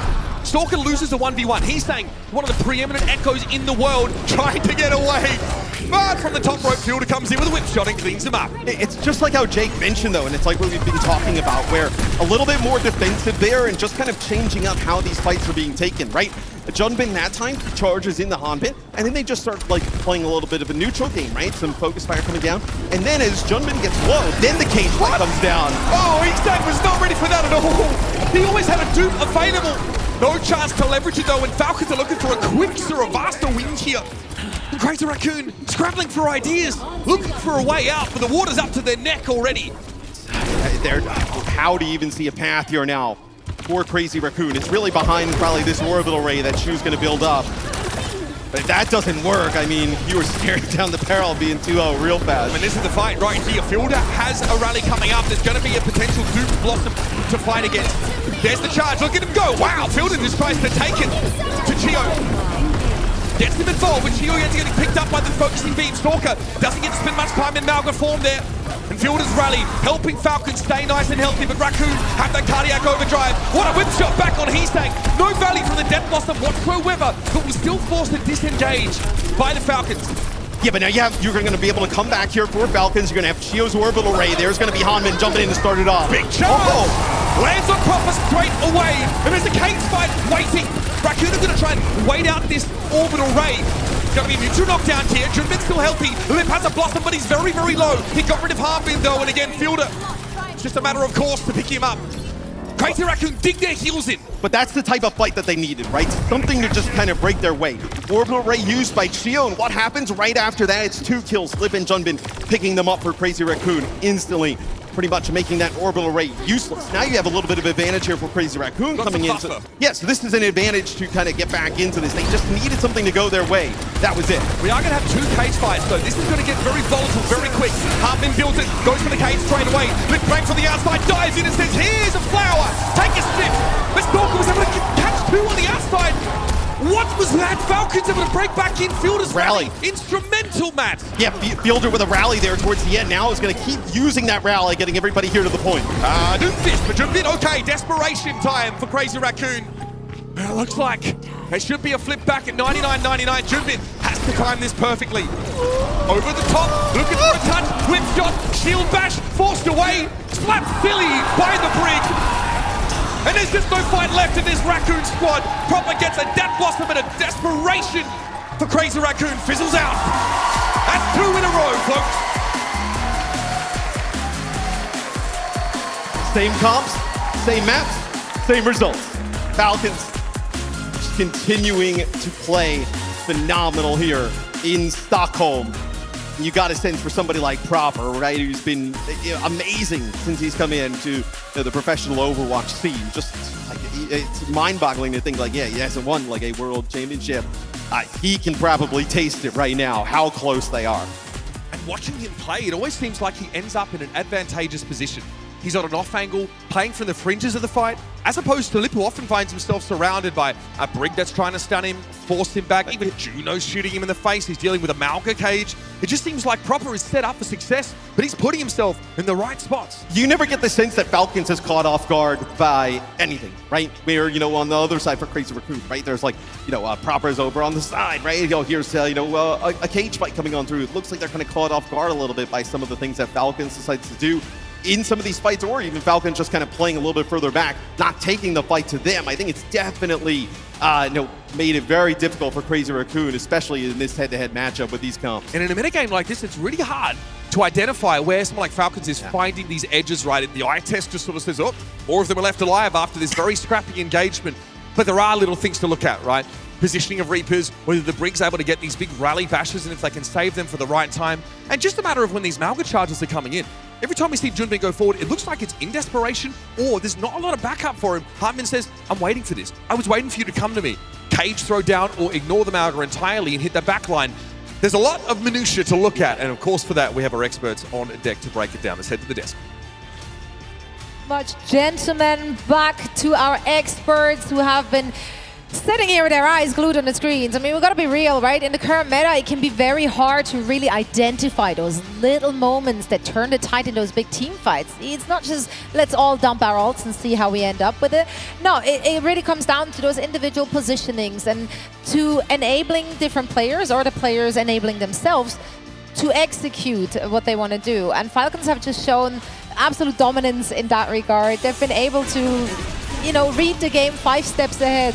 I know exactly what their win conditions are. Yeah, I mean, I feel like the Falcons have such a great understanding of the tough task that Chorong has been dealt here. Of course, with the rally, you're able to stun the Reaper out of that Death Blossom. But we've seen players like Proper, arguably the best player in the world. He makes use of the knowledge of when Chorong has that rally and when he doesn't have it. And we've seen him time and time again go for these flanks. This Death Blossom right here, catching Shu early, of course, and that is going to result in fights where it's actually quite winnable for Proper. We see him go on the flank. This is something we talked about in the upper bracket earlier in the tournament as well. that Proper has a great understanding of when to flank and also when to dive in with that Death Blossom when there's maybe no rally stun available, but Shu is trying to drop that Orbital Ray as well. So Chorong, a lot of pressure on him to perform here, but Proper is just playing so well around him on this Reaper. I feel the neutral game for Falcons is really elite right now. Crazy Raccoon is starting to look, frankly, a little bit desperate, and I don't blame them because some of these moments are just so perfectly timed from Falcons. I feel they really understand the map position. Every time they fight, they're choosing the perfect location, the place where they have the strongest spot for Reaper, right? When you play these Reaper duels, a lot of it, we used to, in our pro matches, we used to say, you know, you either have the Reaper gene or you don't. You've got to be fearless to really play this character at the highest level. Sometimes these Reapers drop down a 100 HP, 50 HP, and it's the Reaper who refuses to press Wraith form, who gambles their life, that actually does tend to snowball ahead, earn their team the advantage, and that just completely can eviscerate the opponent. So Proper, I would say he's got the Reaper gene, guys. It certainly looks like that. I feel like Proper has the gene of everything. Yeah, but that's exactly the thing with this team, right? Necra touched on this as well. The fact that both of the DPS players can just switch over to that Reaper, it just goes to show how much talent is there. Here is the map stats. Obviously, Falcon walking away with this one. What do we see here, Reinforce? Yeah, I mean, you gotta say that, you know, Team Falcons are looking quite clinical here, able to deal with all the damage coming their way. But I feel like, you know, we've seen Junbin, for example, be under a lot of pressure on that Mauga so far. And Junbin's positioning is something that Falcons really have abused. Mitch talked about it before, throwing over to us his course. So Junbin could be a Mauga player to keep an eye on if Team Falcons are exposing his position. Right on. Now, Jake, when we just looked at the general highlights, you mentioned something. That is the positioning for Falcons when they decide to engage in those fights. You actually managed to grab a very particular moment in the game to highlight that. Yeah, so last map, we looked at Oasis. We looked at a spot where Falcons played it passive. They played it slow. The map favored them. They counter-engaged. Here, it's the complete opposite. They read that this is a forward choke that they can really hold. They cap point, but they don't stay there. They move right up to the next choke, get up close to the enemy spawn. Reaper's up here on the high ground off angle, and look where they're taking the fight. I mean, Crazy Raccoon wants to rotate. They're not sure what's happening. Now Proper Wraith form all the way to your backline and just absolutely dives in. I mean, they're fighting very far from the objective, and this fight is incredibly scrappy. Crazy Raccoon traded out. It looks good for them. It looks like, oh man, maybe they clutch this out, maybe have Falcons overextended, but because of all these trades, Falcons back off, they regroup to their spawners, and despite this fight looking like it ends pretty decently for Crazy Raccoon, in the end, Falcons was in control that entire time. They hold on to that cap, and they close out from there. And that's Falcons' willingness to find these moments where, you know what, it's time to go. Like, when Proper's Wraith forming into your backline, there is no retreat for him. Like, if there's any gap in the trust in the team, if any player says, hey man, I think you went too far, maybe we should, no, then you've lost. You've completely failed the team fight. But Proper has that faith. The team is behind him. They're gonna come in when he makes the call, and they've been delivering on that promise so far in this series. Dude, your amount of happiness when you see dominant performances like that, that's unmatched. Like, this feels like Christmas over here, right in his face. Let's talk about the maps we still have in the pool here and what the right way to go is. I know you've been wanting to see that Gibraltar. Is now the time? So the thing about picking Gibraltar is, I think strategically it makes sense. It's like, look, it's a map. We completely changed the tempo. Probably going to be dive mirror, like Winston mirror on a brig, maybe, you know, hit scan tracer. So you know, oh, here it does. You got it, Jake. Yes, he got there it is. So, I mean, I think this is a double-edged sword for Crazy Raccoon because this is your trump card. This is your ability to change things. If you win this map, it's like, great, we got one on the board, but it also shows weakness. It shows that you're shying away from the Mauga meta. And in the end, guys, this series is going to be decided by the Mauga Reaper. Gibraltar is big, but now it's like you really have to win. This is your big moment. If you lose this map, I mean, this is going to be, I would say, mentally unrecoverable for Crazy Raccoon. Like, they are staking their claim that the hit scan tracer, it's time for Lip to show up and show us why he's the role MVP, why he's earned so many MVP awards over the course of his career, so many championships. This is Lip's moment. Shu as well. I think these are the guys to watch here in the server. Yeah, we know that team has what it takes. They just got to show up right now on Gibraltar. It's going to be a treat. I know that for sure. Speaking of treats, we do have CB John standing by with Alex by our stage. That's right. So you may have seen her in Calling All Heroes as well as the World Cup. It's CB! All right, let's go ahead and break this down, Steves, because, you know, this is a wild result that we're seeing right now. Falcons up 2-0. But for people probably haven't watched Overwatch, coming in for the World Finals here to watch these two teams clash, is this a surprise result, or is this something that was written in the stars the whole time? Oh no, it was written in the stars for sure. These two have been the best teams all season long. No one else has come close. It's been these two back-to-back, blow for blow, going at each other's throats left and right, and no one else has come close, except for, you know, a couple others in Korea, but, you know, here it was these two, and it was always going to be these two. Well, now we're going to Gibraltar, and you were hearing Jake pretty much just like call the entire thing, play-by-play wise. This is a last-ditch effort here for Crazy Raccoon. Is this going to be doable? Can Crazy Raccoon manage to come back, maybe force that game 4, get that reverse sweep happening? I mean, it's got to happen now. If it's this map pick, this is their map pick. The only one where you can get lip on a hit scan, you can maybe play the ball if you really pull that out. Up to you, you know, you got some options, but it wasn't working. And if they don't break from the meta, they're done. And it's their only map pick they're going to get that's going to actually, like, play to that. Well, makes sense. All right, well, we do have one more special thing as well. If you happen to see CB walking around the venue, I gave her a couple of battle pass codes. So why don't you go ahead, find CB, take a picture, get an autograph, because she's awesome. She's going to be tearing things up in the Overwatch competitive scene commentary-wise. Guys, give it up one more time for CB! And let's send it back over to your casters. Have to agree with a lot of what Stevie said, right? I mean, it feels like the Hail Mary has left the hand here for Crazy Raccoon, but hey, a falcon in the hand is worth 2 in the bush, brother. You know what I'm saying? I mean, this feels like a desperation move for Crazy Raccoon, but they are in desperation mode, right? I know you already. Yeah, I mean, I know you lost 3-0 earlier. You're down 2-0 now. You don't have much else to play with. You might as well try and throw something into the mix that could change things up. We need to be clear, though. This doesn't guarantee anything. We have some subs here, of course. Falcons going to a different map, so Smurf comes back in, and I wonder, what do they have to answer a potential lip hit scan so when we heard the subs, it's a little bit different. Happy! So we get Happy in for proper. So Happy, we know he's a tremendous hit scan player, phenomenal Widow.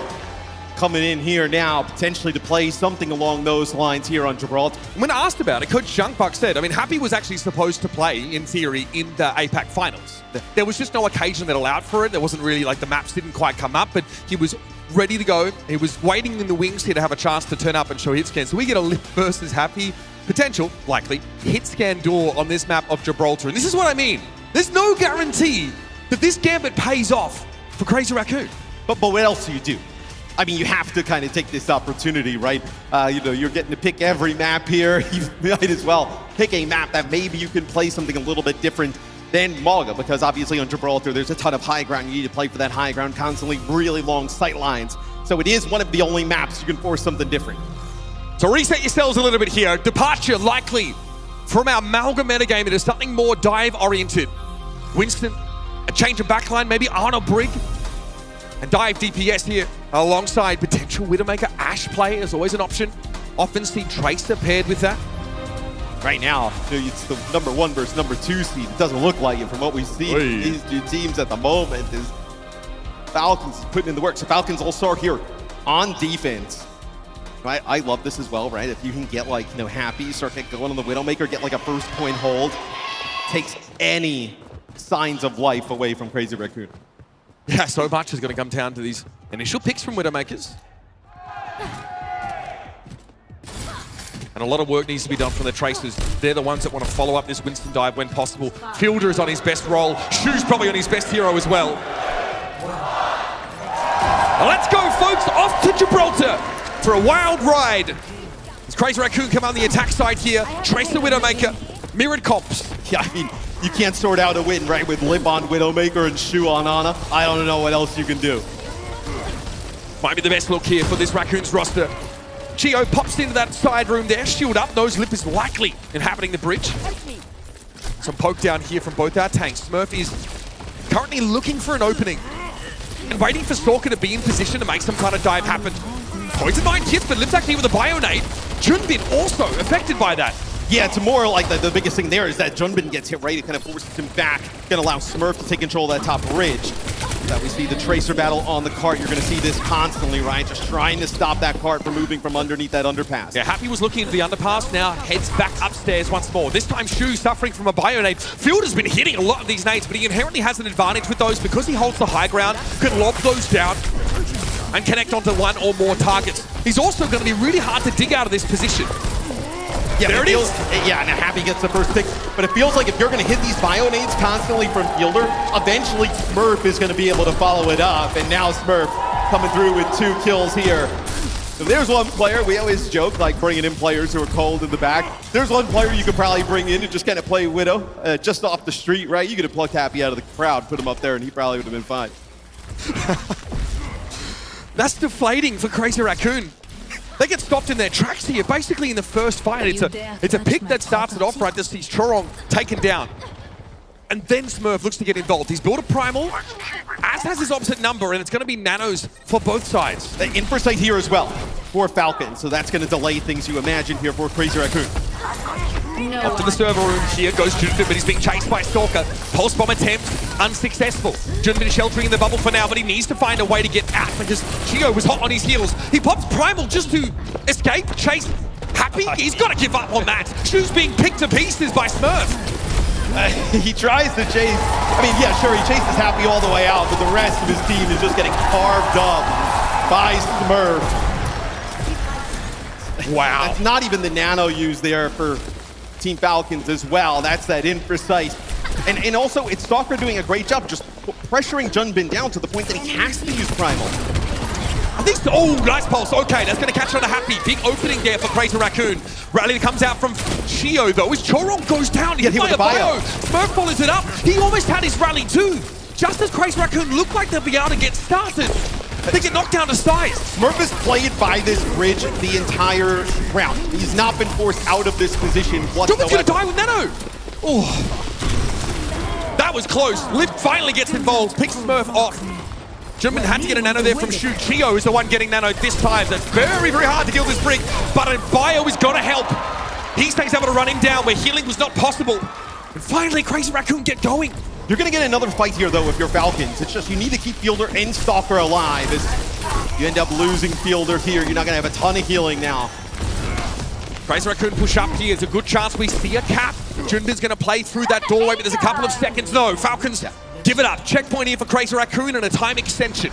Yeah, you lose Fielder there. There's no way you're going to be able to keep Smurf topped up if he jumps on to the point to try and keep that contested. You already did a pretty good job. Get top ship control, and that's going to be a good way to do it as the Widowmaker duel goes in favor of Happy. Happy waiting for his opportunity to get to the stage here. Looks like he's been well and truly warmed up already.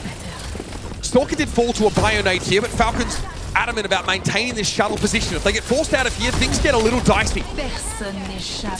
Infrasight from Lip here. Now Happy has another thing to worry about, but Lip's being forced out of position. Smurf gets in his face, but Junbin gets the job done. Picking Fielder. Oh my goodness, how? Is he allowed to get away with this? I mean, that's all 3 repair packs from Chorong used onto the Widowmaker, just trying to keep Lip alive. He's staying with the recall. Opts not to go for the pulse bomb there, and Stalker is trying to hold the Junbin back for now.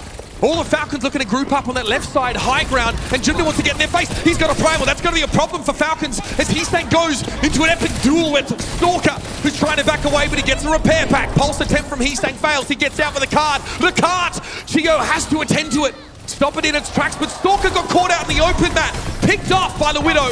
Happy Least trades it out. It's Junbin falling for Crazy Raccoon. They're going to keep going, though. Shu nanos, Heastang, a Tracer nano of all things. But Smurf has the antidote. A primal here to get up to the high ground. Deny it away from Lip. Then drop down. Slept up, though.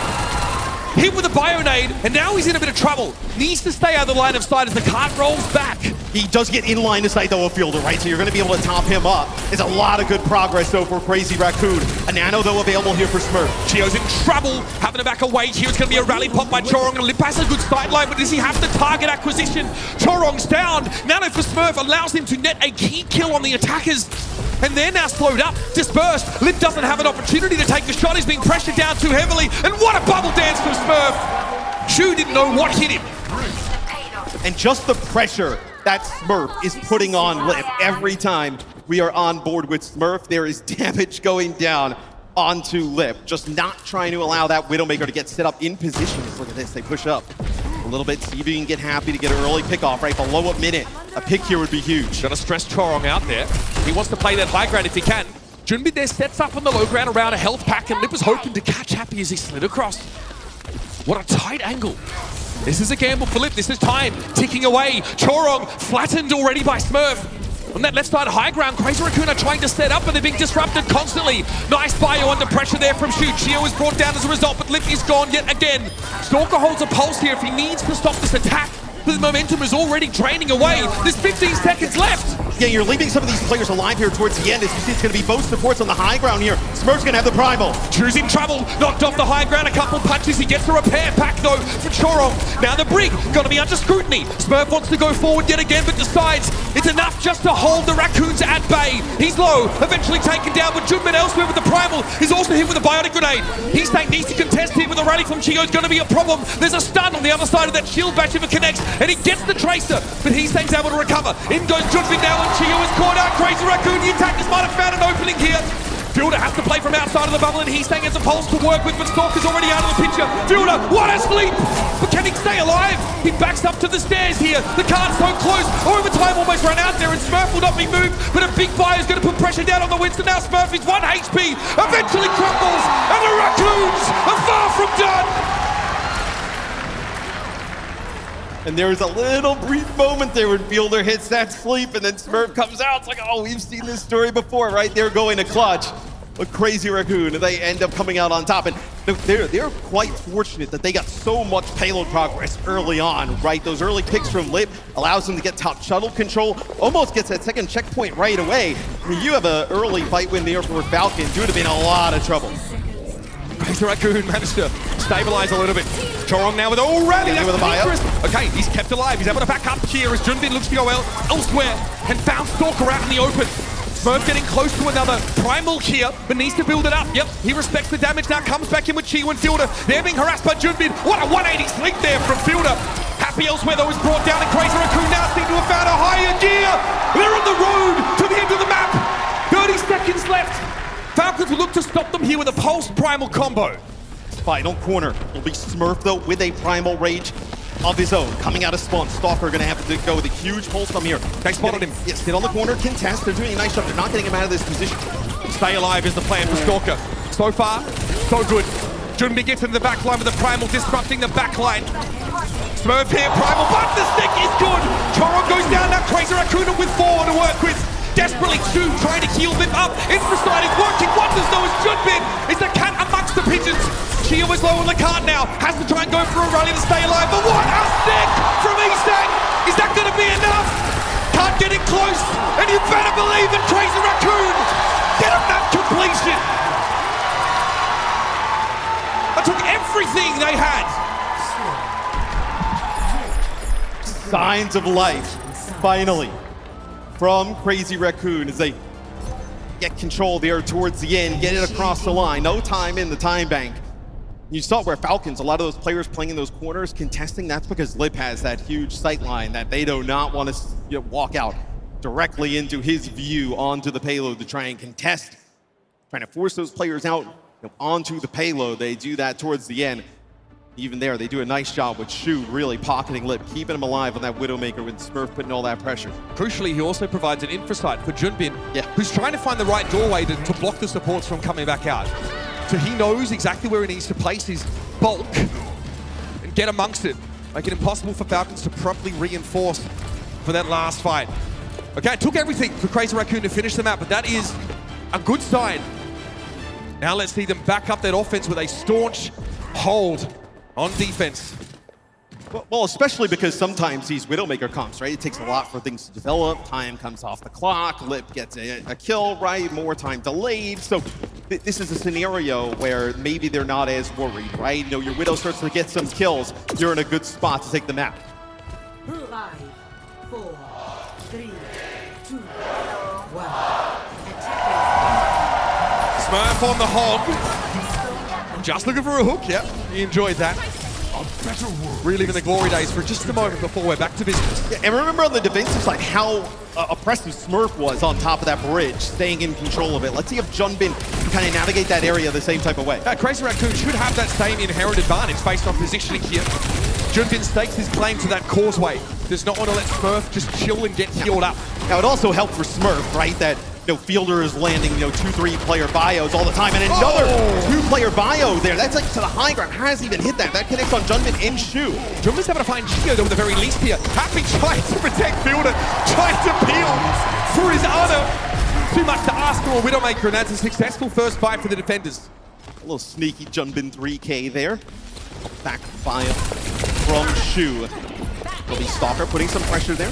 On a lip, they want to get this payload moving. They want to get it under that underpass, force it all the way to the server room, force Crazy Raccoon to move back. Playing through the underpass now. It's Junbin set up looking for the Widow. Yep, that's the dive over towards Happy. It's going to be a while before Heesan can join them there. But Lip has plenty of room, and it's going to be Gio going down first. Shu's currently anti-heal, but Heesan taking the game over. So much so that Lip can just sit back and wait for his moment to come alive. What a slap! Stalker reeling after that one, and Happy, he's trying to get out of dodge. Oh, Heesan will get that one too.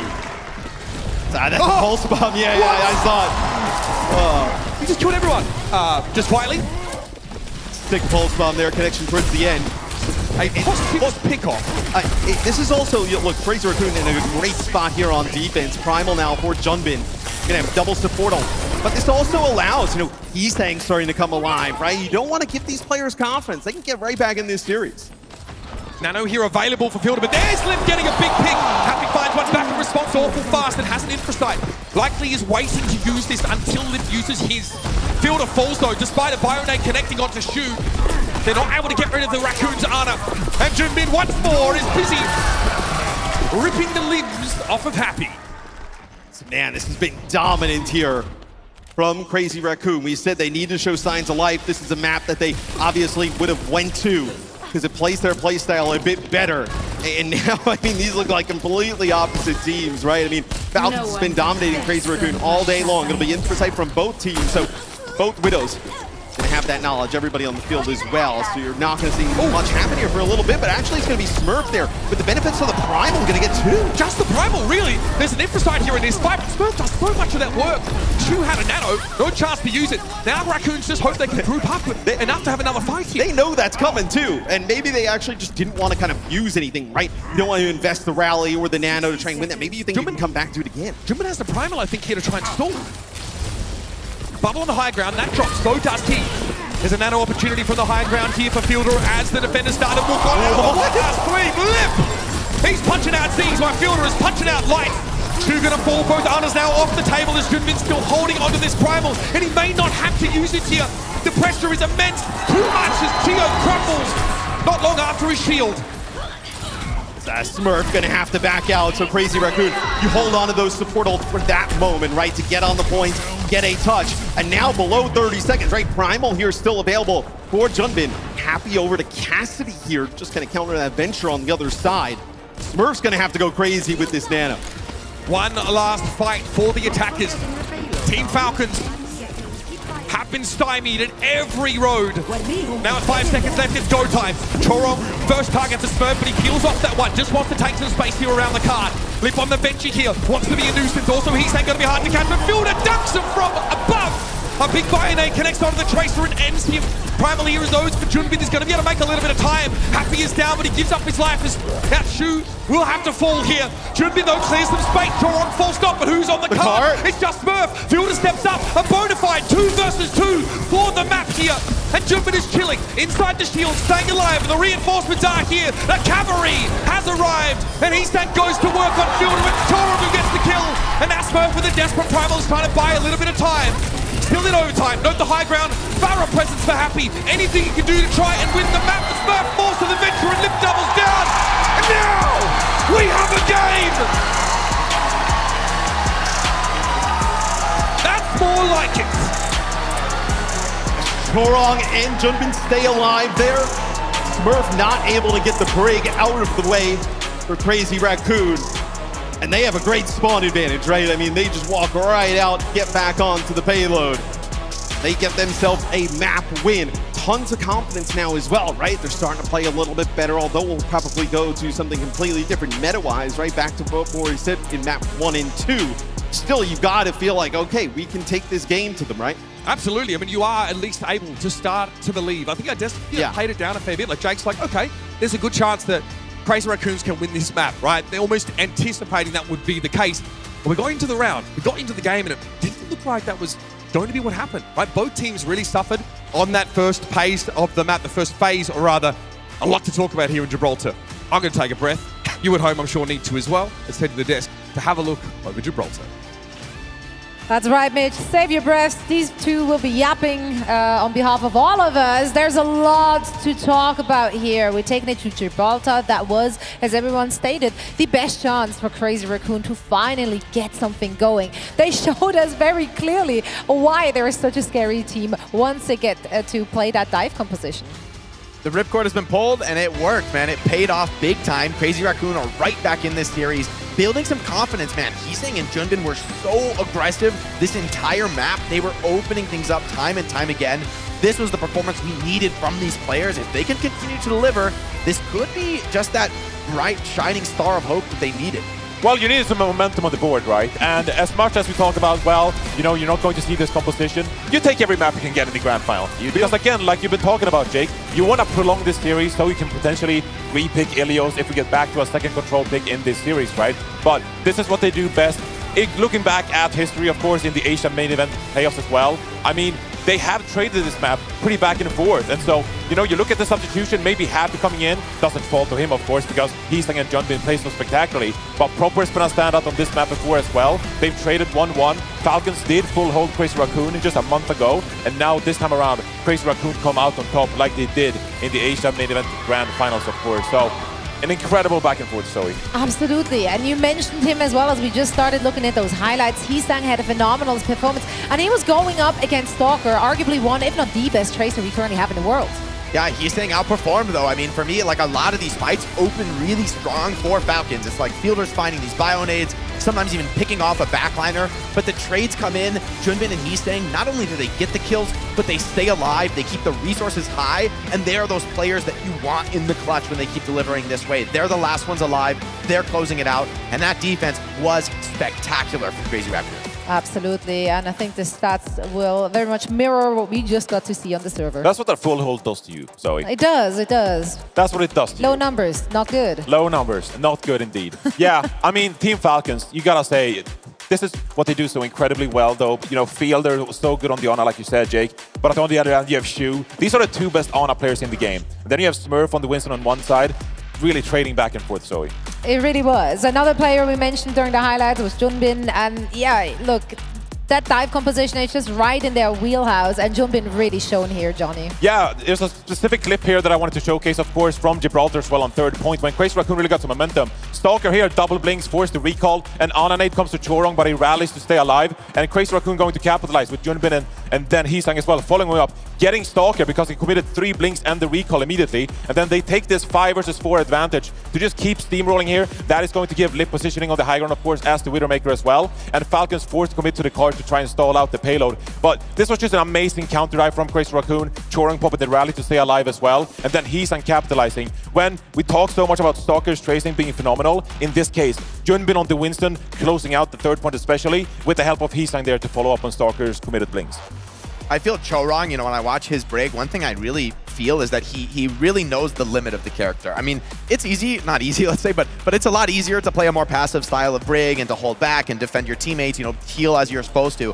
But Chorong finds these moments to essentially bait his own life, to dare the enemy to try to kill him and then, you know, slip out by the skin of his teeth. That tiny little difference, you know, if you die, if you overstep your bounds, it's a huge mistake. It could lose your team the game.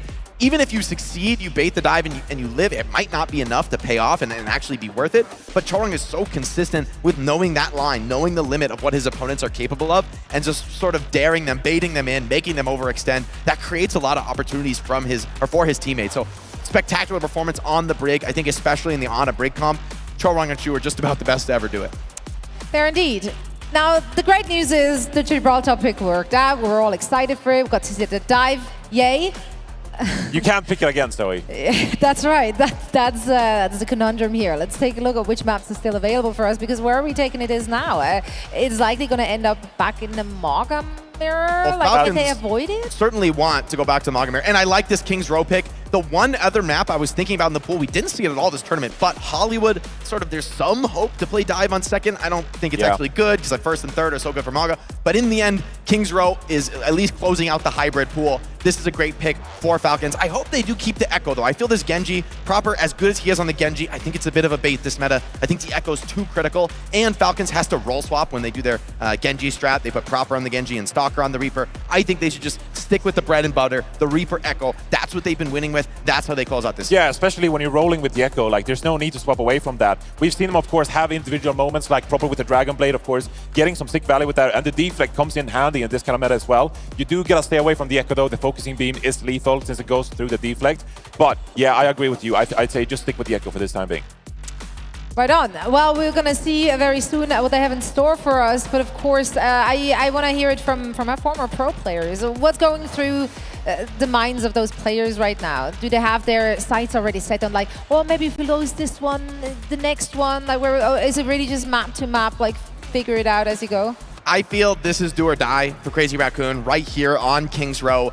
This is a place they need to get a win, right? You just got a little bit of at least emotional momentum winning that last map, feeling that, you know, we are good players. We can actually make this happen. For Falcons, though, I don't think they're going to be affected at all. You can just toss this result that, okay, whatever, Gibraltar, you win the Winston Mirror. Congrats, guys. Back to the meta, back to the mirror that we've been stomping you on. I mean, if Crazy Raccoon, you're not going to be feeling good going back to the Mauga Mirror, but you're going to be forced to here on Kings, and this is a place they can turn the series around. If they win here, that'll at least allow the cost pool to open back up, even if Falcons strike back and win the next map. So for me, this is the moment that Crazy Raccoon can turn the series around. If they win here on Kings Row, the trophy is really in play. If they fall here, I feel that it's going to be a 4-1. Yeah, despite though, even if you get off to a good start, that could be a huge boon for this team as well, because you won a map now, and then if you happen to get some momentum in the first round of Kings Row, if you get some momentum then, that could be, you know, a boost of energy, of course, and help out the communication, maybe you can communicate better. Now, there does seem so, like the difference is bigger than just communication.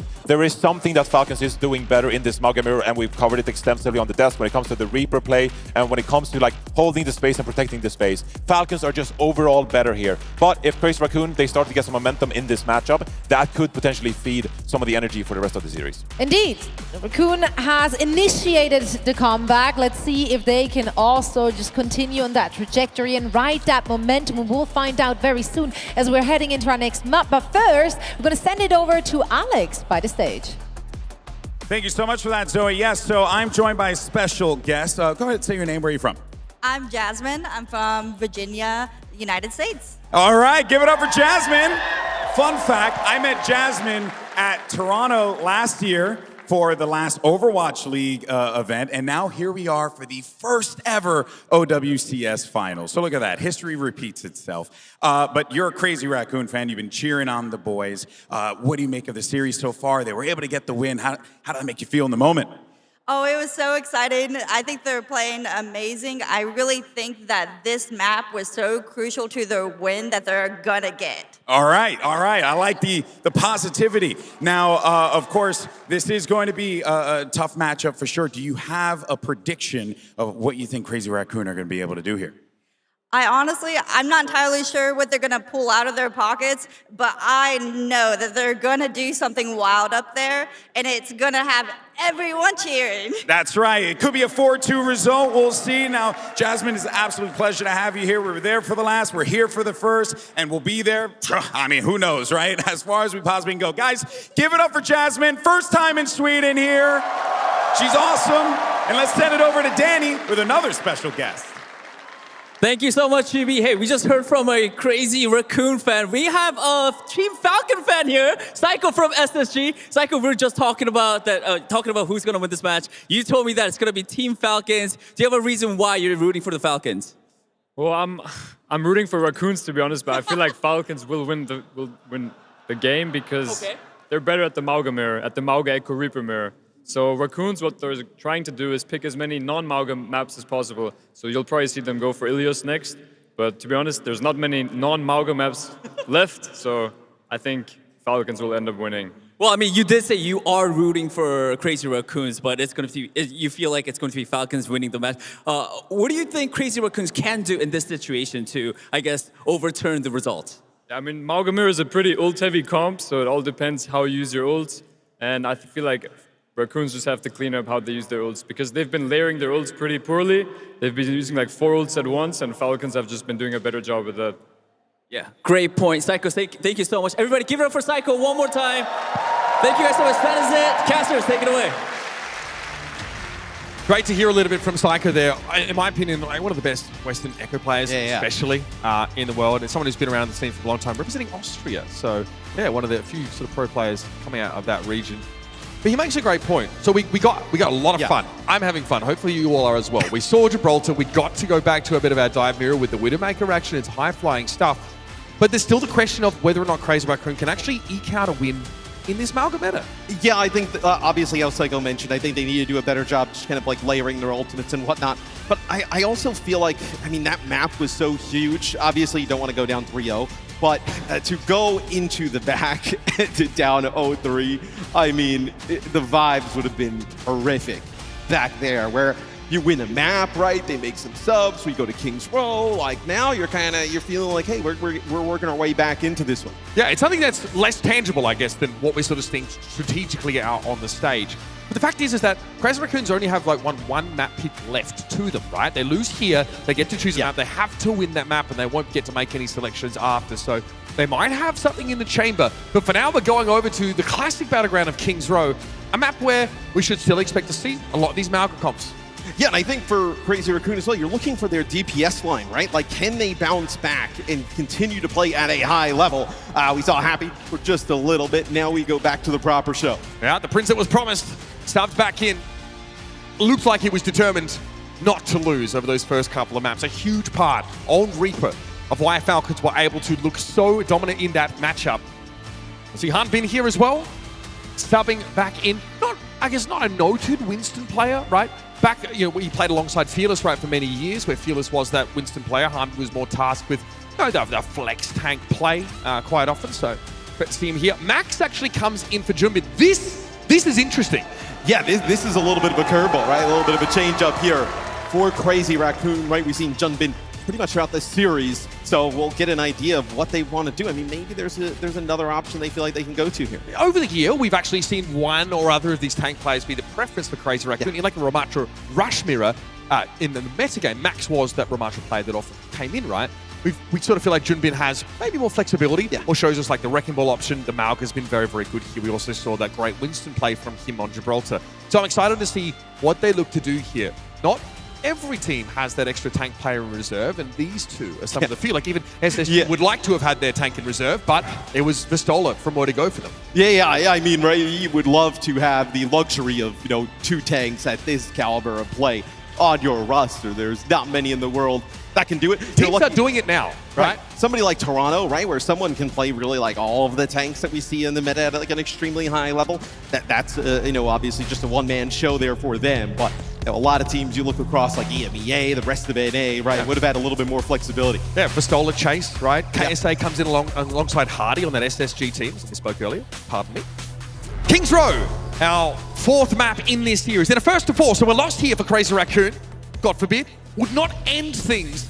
But like the Des pointed out, it would be a pretty grim sign. Right? They need to be able to win one of Crazy Falcons' map picks at some point.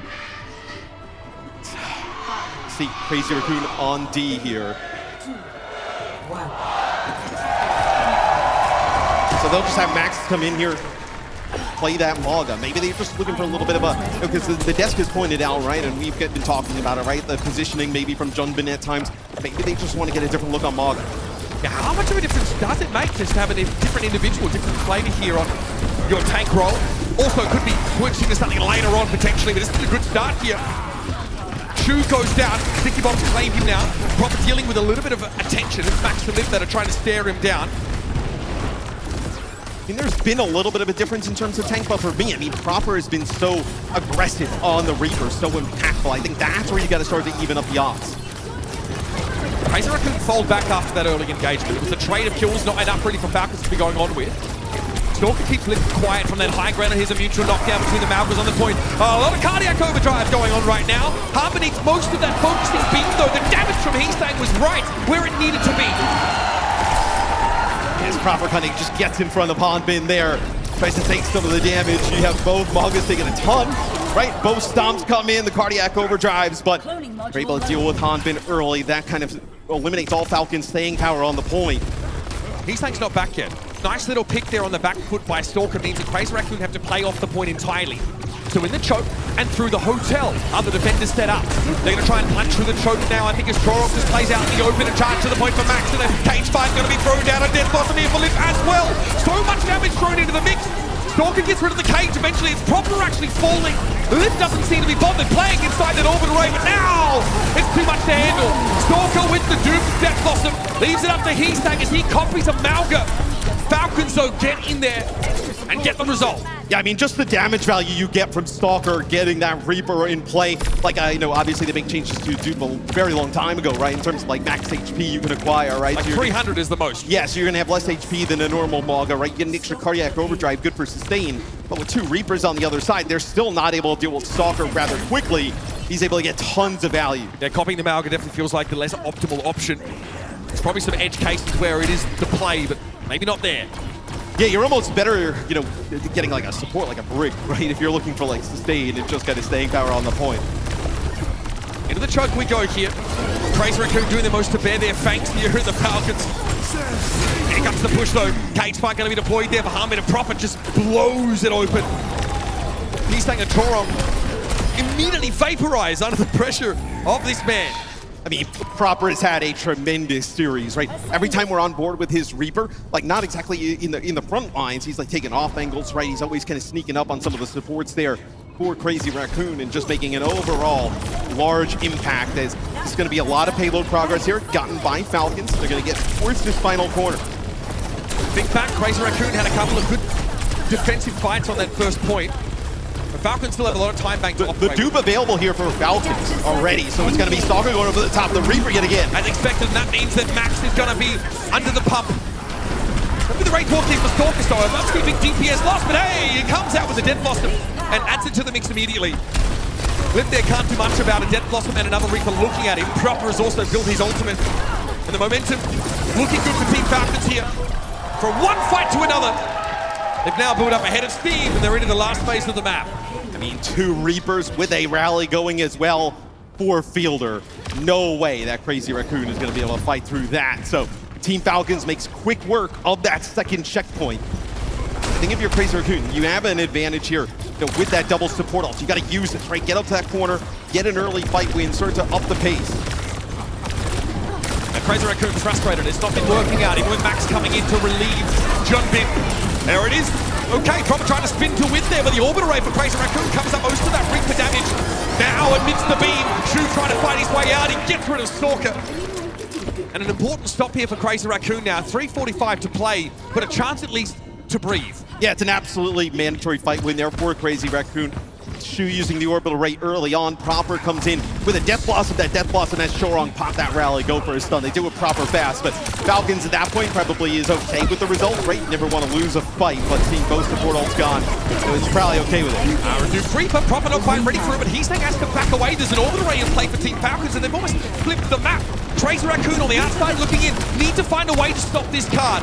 Heestang goes for the high ground first, but he's duped here. He's eventually going to drop down. He probably won't have a chance for any Death Blossom actions here, and he's back in Echo form. There's a cage fight active though for Max now, and Heestang can just play around the fringes of it. It's Geo for Chorong, that's the trade, but a later cage fight for Hanbin now. He's a Death Blossom of Lip. Struggles to find value, and Falcons eking out these small value trades. Yeah, the duplicate comes in there for Heestang, right? But because of that orbital ray, they like flip sides of the map, and you're no man's land as Reaper, right? You're not able to get any type of damage by coming out of the spawn. Here comes Crazy Raccoon trying to get a hold here towards the end, which they should get a stop. Still a lot of time on the clock here. Yeah, it's really hard now. Your buffer has started to expire. If Crazy Raccoon take their foot off the gas defensively, the map is going to be over. But that was a great shoulder charge out of spawn by Max, catching onto the Reaper, putting Crazy Raccoon in the front seat. When Stalker goes with this dupe, though, of the Reaper, Crazy Raccoon needs to deal with him fast. They cannot allow him to build up towards that Death Blossom. You're going to have 2 Death Blossoms on the field yet again. All right. Oh, no, it's going to be an extra Malga coming in here for Stalker. Fielder's going to hold the front line here with that rally, and Max just gets blown to smithereens. Ooh, that is rough stuff. Proper gets in there, knocking heads together, and Team Falcons finish the map with just over 2 minutes to play. It's one of the only times we've seen him go for the Malga there over the top. right near towards the end of the map. Double cardiac overdrive, just pushing them back. Proper, I believe, at a death blossom there towards the end, right? So maybe you get that extra cage fight. I mean, you get a lot of space as the Malga, right? Yeah. You could build a cage fight. You could lock people in an area away from the cart. At that point, Falcons felt like they were playing with house money with both of their DPS ultimates online. It's a respectable 2 minutes and 3 seconds in time bank. It's also huge for Falcons, right? Because, you know, as we were talking about, like the vibes for Crazy Raccoon, right? You're starting to pick up a little bit. You win Gibraltar in a big way, go into the back, like, hey, maybe we got something going here. And Falcons just comes out here in the first half and is like, no, no, no, we're still the same team. Just because you got your map pick and you got the forces to something different doesn't mean this series is going to have a different outcome. I don't expect you to have an answer to this, but do you see anything different with the substitution of Max in here? Not entirely, to be honest. No, we haven't really. You're not going to play anything different here on King's Row, right? You're going to have to play. I mean, what? In theory, like against Maga, we've seen teams try and play like Queen. We've seen teams try and, against that Queen, play like Zarya or Ramatra, but like, it's not going to happen here. We know that. So I think you're just kind of looking at, maybe, John Bint, we were talking a little bit earlier, the desk was talking about it, not in the best of positions. Maybe you're just trying to get a different look on the Maga in play. The Falcons on defense here. 4, 3, 2, 1. Crazy Raccoon hope to blow straight past them and get a bigger time bank. 2 minutes and 3, that's quite a climb. They're going to have to be quick. Yeah, and considering, right, Falcons, they just kind of ran through that second part of the map. So it's going to be Crazy Raccoon here on offense. So he's trying to take that high ground. Great pick, but it's going to be a trade in the end. Both Echoes go by the wayside. It's going to be Max here, center stage. Looking to try and garner Harbin's attention, but he's being mostly ignored here. But hey, there's backup. Eventually the Malga will give up the ghost here, and Builder's shield does not cover nearly enough ground. Actually done for CR, a good start here. He couldn't ask for a better start, right? Falcons, it took them a little bit to take that first point, but then they kind of cruised through the second part of the map. Here for Crazy Raccoon, you end up taking point A pretty much instantly. Not even really a full fight, just kind of like run through. You pick off a kill early on from Heesang, and then you kind of parlay that into a fight win. So now you can actually get this payload moving a ton of time. You win another fight here, like around this first corner, you're in great shape. Absolutely. Falcons don't want to take that fight too early by the looks of things. Proper waiting in the wings for this cart to move close. Despite losing that first fight, Falcons still have pretty even ult charge here. Prop's hoping for a little bit more now for a big death blossom, but the orbital remains. He can play amongst it. There's the blossom. Lip has one of his own though, and Prop just seems to be supercharged. And the orbital ray in those chokes. And then the death blossom there.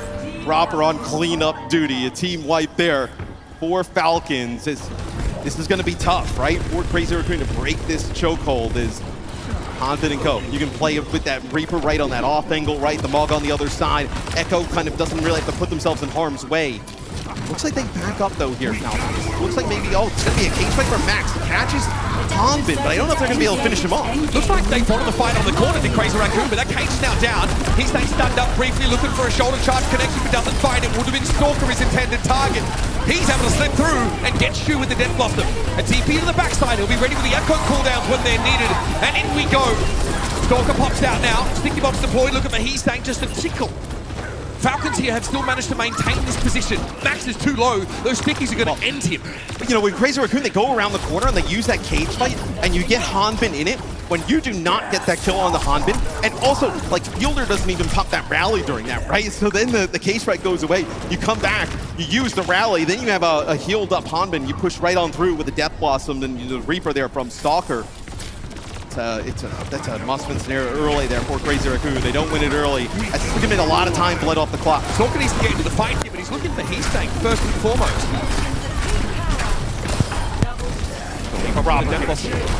On the Reaper. Just doing work. The cage fight comes on through. They're staggering out Max here. He's not getting out. No way. Focusing beam finishes him off. Now, look at how bad this is, right? They've gotten 2+ minutes off the clock, and Robert just goes in way too deep, because here you're going to have double support ult, right? You could have still just played in this choke. Falcons look like they're happy enough here, just forcing in and feeding. Trying to land this quickly. Stalker's pick on Heesang probably isn't going to amount to anything, really. Carpet is being staggered virtually, so he knows he needs to stall with his life. Yeah, but it feels like proper. I mean, you push in so deep there, you don't necessarily need that. You would have had a huge ultimate advantage in terms of supports there. You could have played at that corner yet again. We'd be about 2 minutes on the clock, right? You get below 2 minutes, you're in a great spot there. They've let a lot of time off, man. We have over 5 minutes on the clock as Crazy Raccoon were pushing into that first choke.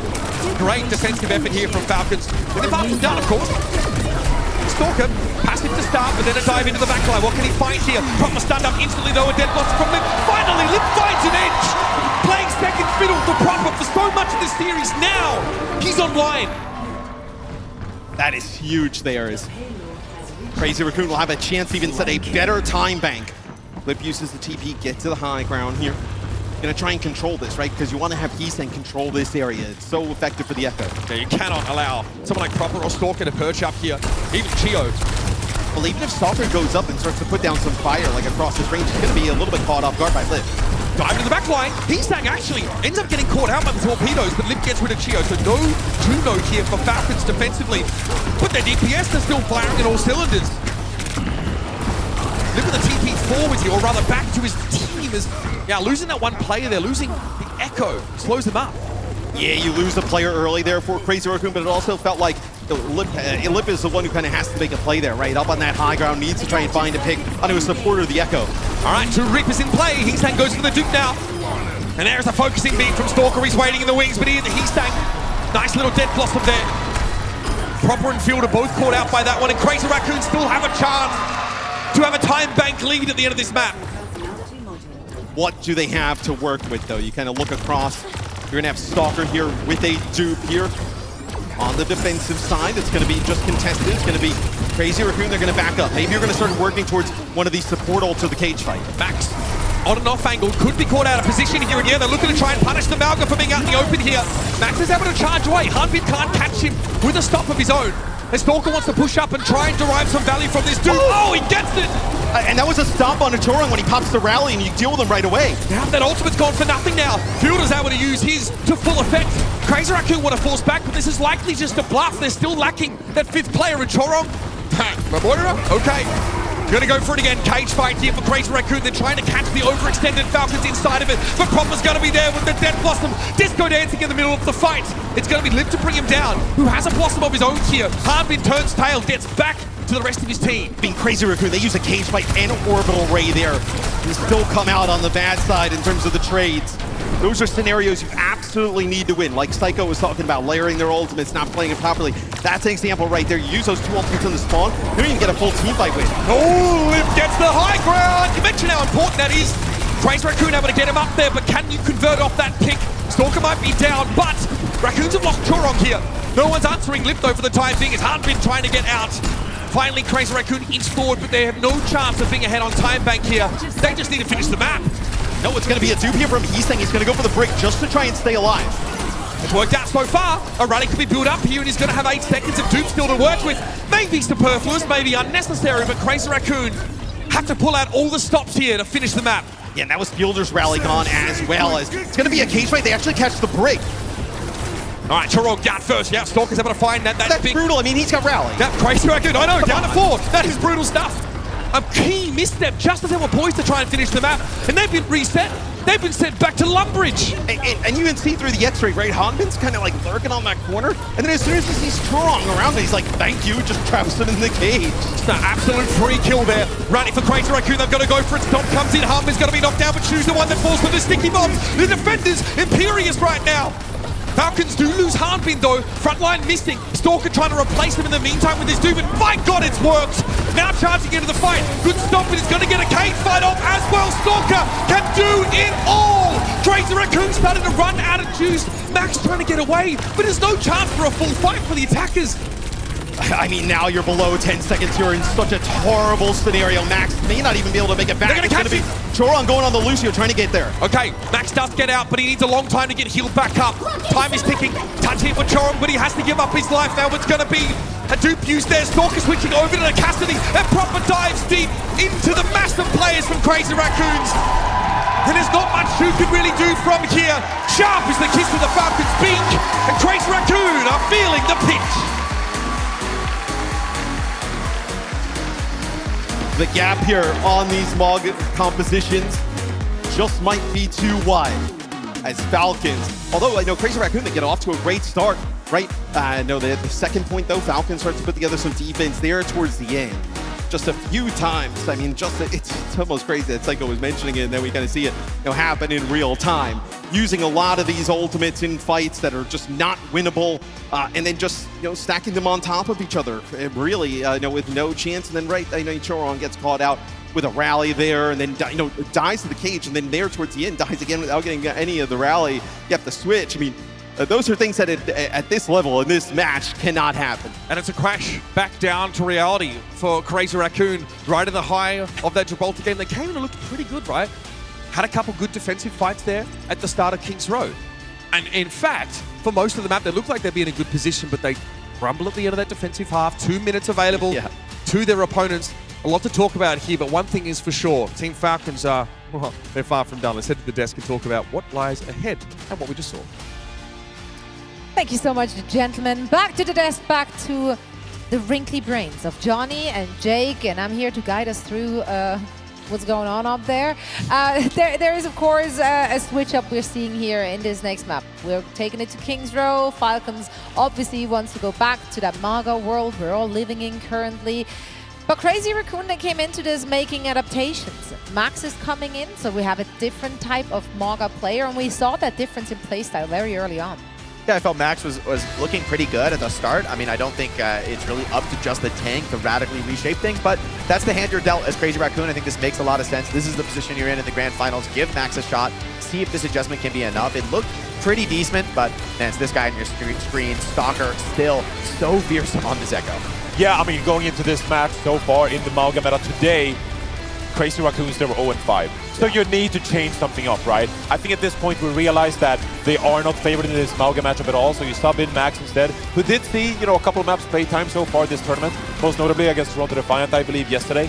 But so far, Falcons, they look so dominant in this matchup. Stalker, like you mentioned, Jake, so good on this Echo as well, and they continue to just get value. Crazy Raccoons are not able to find any momentum on this competition whatsoever. It really is clinical from Falcons. They're in control of this match. They feel it. They know it. These are players who, they're not only they're hungry for a world championship, for that trophy, the title, but they're also patient for it. They're not forcing it. They're playing it really slow sometimes in these engagements. Their aggression, when it's warranted, is immaculate and honestly wild to watch how aggressive they are, how hard they commit as a team. But also in these moments when the advantage swings against them, they're perfectly passive, they're patient, they're waiting their turn. I feel Crazy Raccoon lacks their usual composure. I think they feel how difficult this mirror match is for them, how strong Falcons are in this comp, how good their read is, and there's a lot of moments here where Falcons, it feels like they're forcing it, or rather, sorry, Raccoon feel like they're forcing it because that's all they have left now, right, is to force hero plays, to go for broke. But Falcons, they're waiting with open arms, ready for that kind of, unwarranted aggression without the proper ults. Here in this final fight, Chu got picked off like 2 or 3 times on the spawn. That is not normal. That is not something we expect to see out of Shu. Falcons are putting the screws to them. Look at, I mean, he's ready to pick the trophy up. Look at this guy. He feels it. Yeah, and as we're looking at our stats here, obviously we did see a Crazy Raccoon almost bring it to the end of the map. Falcons, of course, having a good time bank there, so it would have still been a struggle. What are we seeing here, Reinforce? Yeah, I mean, it's been even so far, and that's what happened in this matchup, right? It's all about securing the frags when there's so much sustain. Lifesteal going on as well, because, Falcons, you gotta reiterate, they're doing such a great job utilizing the Cardiac Overdrive to keep their Reaper alive, and as well as their Echo alive in these Death Blossoms as well. You pointed it out, Jake, as well, that, the lifesteal in the Orbital Ray especially, there's still so much healing going on, and so you see that Proper plays with confidence with his Mauga. The Cardiac Overdrive enables Proper to go deep into the backline, find picks, because he has that trust of the Reaper lifesteal, but also with the Cardiac Overdrive, and that is making a massive difference for them. Yeah, and you're talking about that confidence. Frankly, on the other side, there were many occasions where it looked more like desperations, and Falcons were ready for it.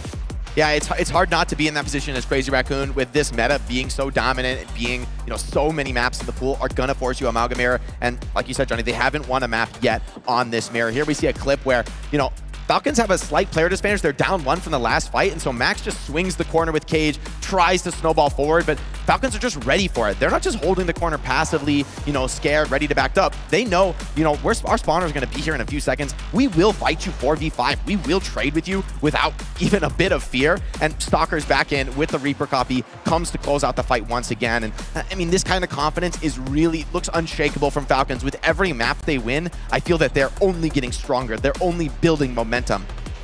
Yeah, I totally agree with that. I mean, they're so proficient at this kind of composition, right? And here goes the second clip that I wanted to showcase as well. This case, Max uses his overrun as well, and then has to peel backwards. But we see a duplicate come in onto the Mauga, and then Falcons are going to push the momentum. We love to talk about momentum on this desk, at least I do. And you see a clear example here of how quickly Crazy Raccoon, they found themselves down one ability, one overrun, forces the cardiac overdrive, of course, and that means that Team Falcons, they know they have an advantage in that regard, and they can push the momentum, the duplicate onto the Mauga, and you have two Maugas running you down, pushing into your spawn. That is what Falcons do great. They recognize the momentum, and then they push when they have an advantage.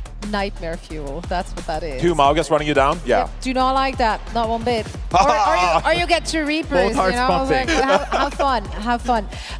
Yeah, no, not a position you want to be in, quite frankly, and it's rough, right? This is match point now for Team Falcons. They are this close to hoisting that trophy. That means also this might very well be the last time I get to chat to the two gentlemen here on the desk. So any final thoughts you have before we're heading into the action? Jake, starting with you. It's Proper's time, man. This guy has yet been denied an international trophy, the championship he has so craved. He's won all the MVP awards, but I don't think that's going to be good enough for him anymore as we go to Esperanza. I think this is Proper's moment in the sun. Proper looking to catch his first World Finals championship trophy. Probably the best player in the world.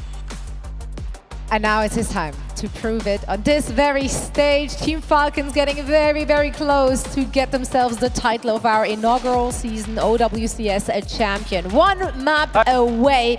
Before we're heading into all the action though, we want to throw it back to an interview that Danny actually got to make with Team Raccoon, Crazy Raccoon, before all the action even started. Let's hear what they had to say. Everybody, Danny Lim here. Welcome to OWCS World Finals interview. We got Crazy Raccoons for a lovely time with these three gentlemen. Hi, everybody. 박수 있다, 박수. 박수. CR에서 DPS를 맡고 있는 희상입니다. CR에서 딜러를 맡고 있는 립입니다. 와! 안녕하세요. 안녕하세요. CR에서 탱커를 맡고 있는 준빈이라고 합니다. 와! Wow, Crazy Raccoons, everybody, yeah! After you guys won Dallas, after you guys won EWC, you guys seem unbeatable. But, something happened. It was Korea stage, and also it was in the Asia main stage that you guys unfortunately lost. Tell us how you guys felt afterwards. 일단 결과론적으로 말하면 이제 코리아 스테이지랑 아시아 스테이지 둘 다 이제 팔콘이라는 팀한테 내주게 되었고 마음가짐들이 좀 더 나약해졌다라고 생각을 할 수 있는데 진짜 다 마지막이니까 이번 연도. 제일 좀 큰 대회기도 하고 다른 저희가 우승을 놓쳤던 대회들보다 그래서 꼭 이번에도 우승은 메이저 대회 우승은 가져가야겠다라는 생각을 하고 왔어요. You guys unfortunately didn't get first place in two of them. Do you guys feel like, are you guys a little worried coming into Stockholm as well? 약간 어떻게 진 것도 제가 생각하기엔 저 때문에 졌다고 계속 생각을 해서 이번 대회가 좀 더 간절했던 것 같아요. Favorite moments in first year of OWCS? You guys played a lot of matches. I'm sure you guys had your personal favorite moments, and kind of want to hear that from you guys. 뭐 당연히 델러스 우승할 때랑 EWC 우승할 때 그거 말고는 뭐 딱히 기억나는 건 없고 결승전밖에 기억 안 나는 것 같아요. 아시아 첫 번째 아시아 결승이 제일 기억에 남는 것 같아요. 왜요? 그때 그 전 스테이지에서 코리아 스테이지에서 저희가 팔콘한테 졌었는데 그 다음에 제가 복수를 하고 나서 좀 기분이 엄청 좋았던 그게 계속 기억에 남는 것 같아요. 저는 델러스. 왜요? MVP가 나와요. 네. 그거 좋다. 갑자기 생각났다. MVP 받고 after you won MVP, you got a special watch, right? The Porsche watch, was it? Are you actually using the Porsche watch that you got from Dallas? 네. 팔았어요. 안 팔았어요. 중고장터에. 안 팔았어요. 팔았어? 아니야. 진짜 솔직히 한 번이라도 차고 나갔다. 계속 찼어요. 계속 차고 다니던데. 진짜? 네. 장난. Alright, let's talk about your rivals. Is it Team Falcons? 유럽 팀 아니면 북미 팀이 좀 더 낫지 않나? 네. 제가 해봤을 때 제 개인적인 생각 일단 좀 팔콘이 좀 요즘 많이 못 하고 있고. 진짜? 오. 북미랑 이제 유럽 팀을 많이 보지는 못했지만 확실히 아시아 팀들보다는 약간 색깔이 좀 많이 다른 것 같아요. 좀 더 뭐랄까 개방적이다라고 해야 될까? 한 판을 져도 이제 이것을 무조건 메꾸기 위해서 이제 열띤 토론과 뭐 피드백이나 이런 걸 엄청 해야 되는데 좀 제가 뭐 작년에 뭐 해외 미국도 가보고 했었고 좀 제가 느낀 거는 좀 더 약간 개방, 약간 좀 프리한 스타일. 그러니까 뭐 약간 아시아 쪽은 약간 무조건 히트 스캔을 넣고 조합을 일단 굴리고 싶어하는 것 같고 반대로 이제 다른 두 지역은 히트 스캔을 꼭 써야 되는 거 아니면 좀 변칙적인 영웅들을 좀 쓰려고 많이 시도를 한다. Alright, everybody. That is it for the question. Thank you guys so much. 화이팅! Alright, bye! Bye! We may well be on the precipice of crowning our first OWCS champions. It's a quick descent back to earth for Crazy Raccoon after a successful Gibraltar. Things weren't so clear on King's Row. We see Falcons now at match point, Matthew, championship point here. It's been a long year and a long climb, but the summit is just around the corner. Yeah, and hearing Lip talk about Falcons saying they're not playing that great, bet you'd love to have that one back as Smurf will come in for Hanbin, or potentially what could be our final map. That'll be the sub there for Falcons. And for Crazy Raccoon, we will have a sub yet again in terms of tanks. So we went to Max there for King's Row, now back to Junbin. So both of our teams here have reset to their initial permutations that came out at the start of the series. And that same question still lingers. Can Crazy Raccoon stay alive in this series and find a way to succeed in this kind of metagame? We're moments away from finding out, folks. Let's strap in. Stockholm! How you feeling today?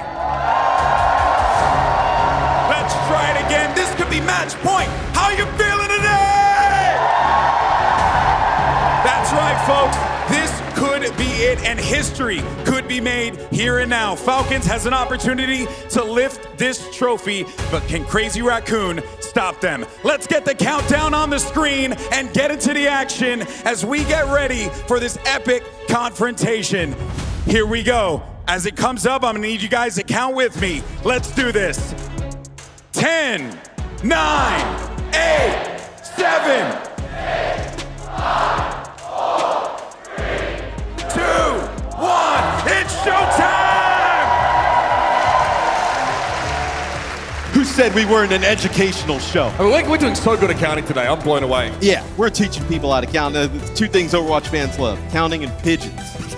And Overwatch as well. But yeah, no, that's three things. Yeah, as we head over to Esperanza, I mean, who's really counting outside of all these people? But as we head over to Esperanza, I know we saw the sub come in, right? Like Junbin for Max the last time, I know, and now Junbin back in. Didn't really seem like there was any difference. So I feel like, they've been running Junbin most of the time. He may as well just go back. Virtually indistinguishable. For Crazy Raccoon, though, that's bad news. They need to try to find a way here on Esperanza and hope that a different map, a different concept, the fact that we're headed over to push might allow them to find an edge, but really it doesn't matter where they're fighting it. The battleground, less important than the flowchart, the structure and protocols of how they played these fights. For what may be the last time this year, we're out of the gates onto Esperanza. Match point for Team Falcons. And the Raccoons are going to leave it all out there one way or another. Yeah, and first fight here is massive, how it usually always is on push. You see he was proper with a TP. He's getting that off angle yet again, like we've been talking about, doing a tremendous job, taking these off angles, putting pressure on the supports. Chu and Choro. Guys creeping up. He's saying noticed him trying to get in position, so he's able to stave the flank attempt off for the time being, but Proper is never one to be kept down for long. He's now going to push up there as well. A good little charge up on third. Knocked to the ground as Lip will make sure he doesn't get up. Yeah, this time it'll be Crazy Raccoon picking up Smurf right away. Now they should get in control of the bottom. Nice few players still here though for Falcons, so not entirely over just yet. You're gonna lose Chio, but Proper is still on the loose. Junbin though so healthy here. That light steal though back a little bit of a problem. Proper's actually able to get him to get out of there. He'll have to double back himself and be topped up. So you get rid of Smurf early, you don't even turn it into anything, right? I mean, it's just 1 meter of progress there for Falcons, just the bot taking 2 steps the other way. But I mean, You killed the Malga. Proper's already built up towards the Blossom. Proper just, again, always asking for a little bit more on that Reaper. Staying in the fight a little bit longer. Not Wraith walking early. They're going to try and bait them in here. Will it work? Proper explodes into their face here. Crazy Raccoon are trying to back up, but they've already lost Chorong. And it's just too much. Their bandwidth stretched to its very limits. That's an orbital ray committed in a losing fight for Crazy Raccoon.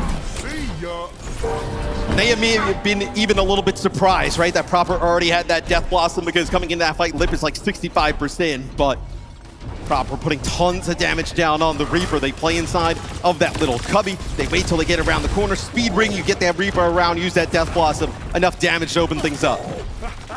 All right, running it back now. Both teams did make use of those orbital rays here, so no huge disadvantage for Raccoon in that metric. It's the dupes here that are going to be the difference makers. Spurb looks like he was stunned up briefly, and Dumba's going to get a cage fight down. He's saying appears in the middle of it now as a very angry Reaper guy. The wall's going to be broken, but Shu is the first to fall here.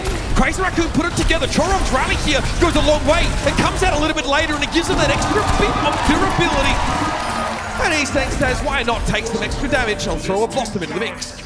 Yeah, typically those later support ults, always better, right? If you can kind of time it perfectly, right? Where you want to be using that rally a little bit later, but keeping everybody alive, right? You don't want to lose a player and just kind of hold on that rally, then pop it, and then be a player down with rally. You got to time that perfectly. Chorong did there. Allows Crazy Raccoon to get in control of the bot. Going to get a little bit of progress here, but going to be a big fight over this top bridge. That's still really important. Crazy Raccoon at least realizing they can win these fights when ultimates are relatively even. It's about doing it with consistency though. Falcon's got a nice little 41-meter lead immediately. Fielder drops down there. The sticky bombs put the fear of God in him. He's saying at least able to generate some threat from that position. Now it's going to be Jindin backing it up, but Proper goes for the spin to win. And he'll claim the Malga. Crazy Raccoon are going to be in deep trouble now. Yeah, they kind of push a few players into that side room. It's a perfect opportunity to Proper to get in there with Smurf, put down some damage. And we've obviously seen Proper play tremendous, huge matches, just never seems to come out on top. Today, though, just a very different vibe from him. I mean, he has taken over a lot of these games on the Reaper. All right, that's a checkpoint here for Falcons. Grim tidings for Raccoon's fans. Shio, whoa, not expecting that. Crazy Raccoon trying to take a really early fight here. They know they're giving up the checkpoint, but they want to get involved. Still, Proper's able to recover from that early shock. And they're going after him. Fielder with a running in play now. It's going to be Smurf falling, but Falcons have the auxiliaries on the field. He's saying with the dupe will, again, make some space. Crazy Raccoon will be allowed back into the map. Again, a checkpoint given up. Yeah, but a window of opportunity here, right? You do give up checkpoint, but you're going to have a rally where both support ults used here by Falcons on the other side. It's a little bit of a window of opportunity, right? If Falcons takes this fight fast, you pop rally, you can come back, and you can get closer to tying this one up. And again, they can maybe take this high ground now, but they're going to have to fight for it. Crazy Raccoon pushing up another Malga dupe here by Stalker. He's staying over to the back line, and Shio just integrates. Perfect sticky bomb connection onto the Juno. Now he's they might have a little sit down with Fielder. Both supports carved out of the lineup. Crazy Raccoon now will finish the cleanup. Ooh, Proper, I don't know about that one. Yeah, that one may not have been it, but hey, you're starting to see Falcons throw some of these ultimates, almost like we were talking about Crazy Raccoon, right? Laying these ultimates together, not using them in winning scenarios or winning fights. Falcons there, they end up using their dupe, they end up using their Blossom, didn't really work out their best, where maybe now could be Crazy Raccoon getting back into it, right? Cage fight plus Death Blossom available. Yeah, they definitely have the edge here. Uncharacteristic mistake for Proper might cause a snowball against the Falcons. Head that early cage fight now. Spurf trying to find a way to get out of line of sight here, but it's not possible. Fielder backs up, Spurf does go down. That's the advantage here now for Crazy Raccoon, and they're going to snowball it. Then pops out a Wraith Walk, finds a lack of targets in his vicinity because he's dealt with him himself. So the Crazy Raccoon taking the lead. The ultimate economy much better, playing that game here on Esperanza. Know their tournament lives on the line as Falcons still, because these fights have gone so fast in favor of Crazy Raccoon, nothing to work with and Lit. They're going to take the timing here. Crazy Raccoon always looking for these bursts of impetus and unexpected moments. He's probably going to wait for the supports to come out early. Okay. He forced a Wraith Walk. He might have used one of his own, but he goes forward with it instead. Okay, offense is the best defense apparently, but Falcons again are ready for it. They fold back and snap into action with an orbital ray to keep them topped up here. They were ready for that. So for Crazy Raccoon, you get some progress there in terms of the bot, and it's double support ult yet again there for Falcons.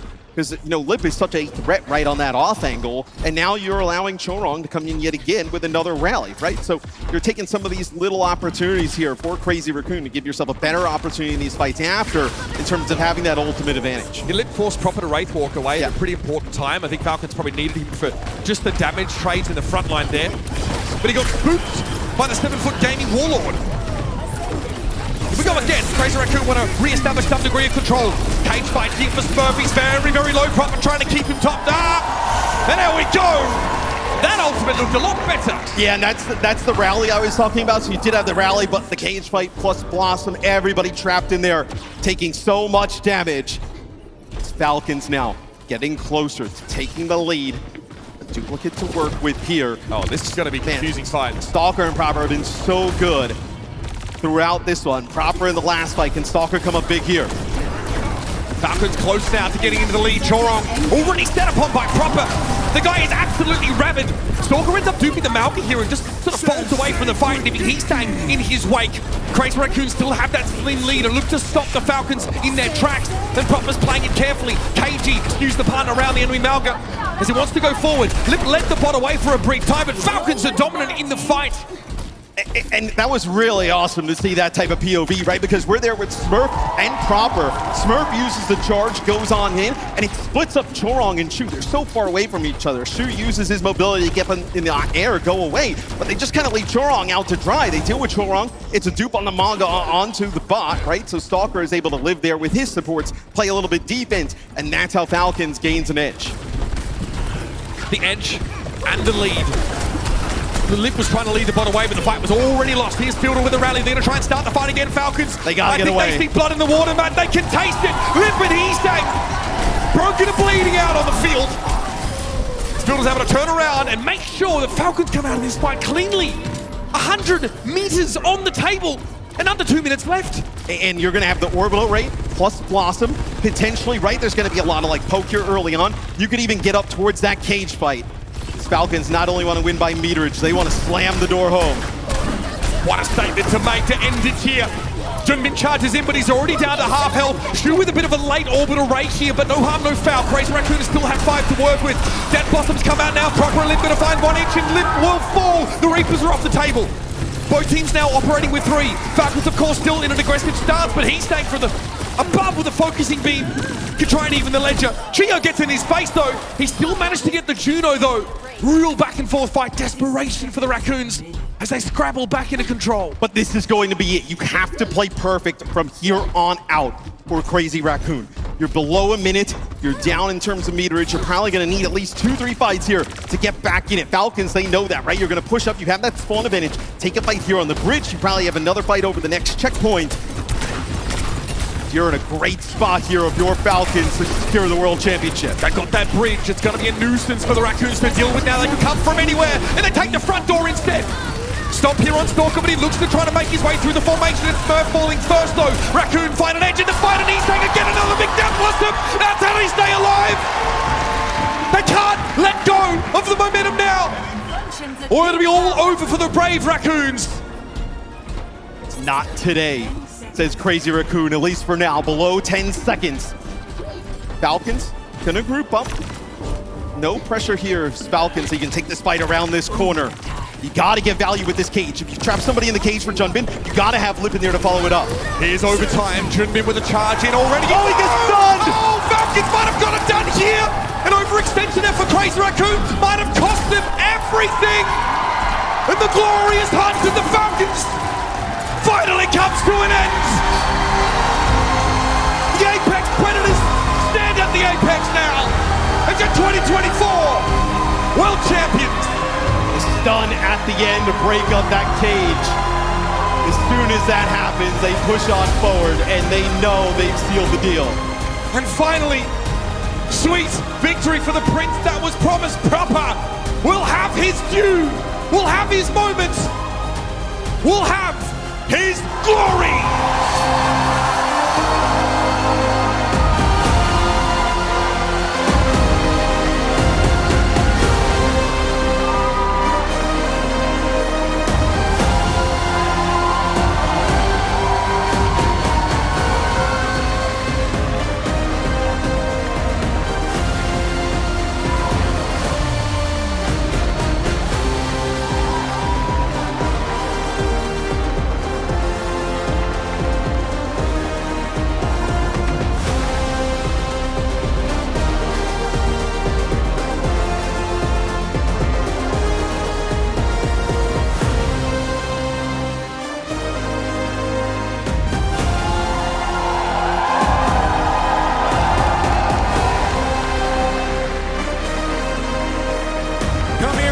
Come here, let's go. Unbelievable. Coach Krusty, where's Coach Krusty at? Grab the trophy. Hold on 1 second. Coach, please hold this for me. Team, please join me this way. Guys, give it up one more time for the Falcons!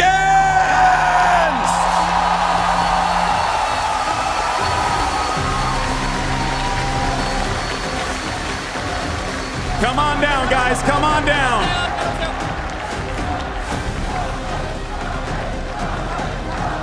Unbelievable stuff. First and foremost, let's go to Proper. Proper, my friend. All right, you did it. You are a world champion. How does it feel finally winning the big one? 프로포즈 드디어 해내셨습니다. 첫 번째 우승, 챔피언십 우승을 하셨는데요. 소감 말씀 부탁드릴게요. 일단 오늘 진짜 사실 제가 진짜 골을 오늘 진짜 되게 많이 했는데 팀원들이 그걸 믿고 따라와줘서 되게 진짜 감사하고 다 고생 많았고 기분 좋네요. Definitely feels great. I want to thank all my teammates for supporting all my plays. I was able to do everything that I could do on stage because of my teammates, and it just feels really great to win. Unbelievable stuff, Coach Krusty. I've been following your career for a very long time. You and I will go way back.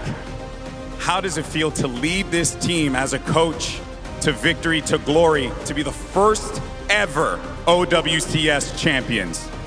It's just like, it's really unbelievable. Like, we made this. I always say that we're gonna make an anime, and actually, we victory like an anime. Amazing staff, amazing player. We could make this. Thank you, all of you guys. Unbelievable stuff. Unbelievable stuff. Where's Chio at? Chio, come over here, my friend. You have kept this team alive. You've been there time and time again supporting them. What does it mean now to be a world champion, to have this moment with this team? 게임 안에서는 팀원들을 힐러로서 서포트를 해주셨고 또 이제 우승까지 팀원들과 같이 서포트를 해주면서 이번 우승 좀 어떤 의미가 있나요, 치호 선수에게? 우선 저희 팀을 믿어야 될 입장이니까 힐러여서 믿어야 될 입장이어서 좀 한 번씩 꺾일 때도 있고 좀 이상한 데 흐를 때도 있지만 끝까지 저희 팀 믿고 하는 게 아무래도 가장 중요하고 믿었을 때 기분이 많이 좋네요. Definitely, because I'm a support player, it is my job to support my team in and out of game, and it definitely feels great that all my hard work, along with my teammates, it really paid off at the end. Awesome stuff, but there's still one more thing for us to do. And where is Stalker? Stalker, come on up, my friend, because you are the tournament MVP! Stalker, my friend, what an unbelievable performance. What is your secret to success? What makes this Falcons team such a force? And is this just one of many championships? 일단 오늘 우승한 거에 대한 소감 그리고 one more time. What does it mean to win with this team? And is this just one of many championships? 우승한 거에 대한 소감과 지금 앞으로 지금 심정 그리고 지금 기분이 어떠신지? 일단 다 같이 열심히 했는데 이렇게 좋은 결과가 나와서 되게 기쁘고요. 그리고 한빈이 형과 얘기 많이 했는데 정말 한빈이 형이 고생 많이 해줘서 제가 이렇게 좀 약간 잘 가는 모습을 더욱더 보여줄 수 있던 것 같습니다. I was able to absolutely pop off thanks to all of my teammates. I talked a lot with all of my players, especially Hanbin as well. I think it was a communication that led us to our victory. Well, that communication gave you MVP, my friend. Folks, I'm going to let you guys have the floor because this belongs to you. Your 2024 World Champions, Team Falcons!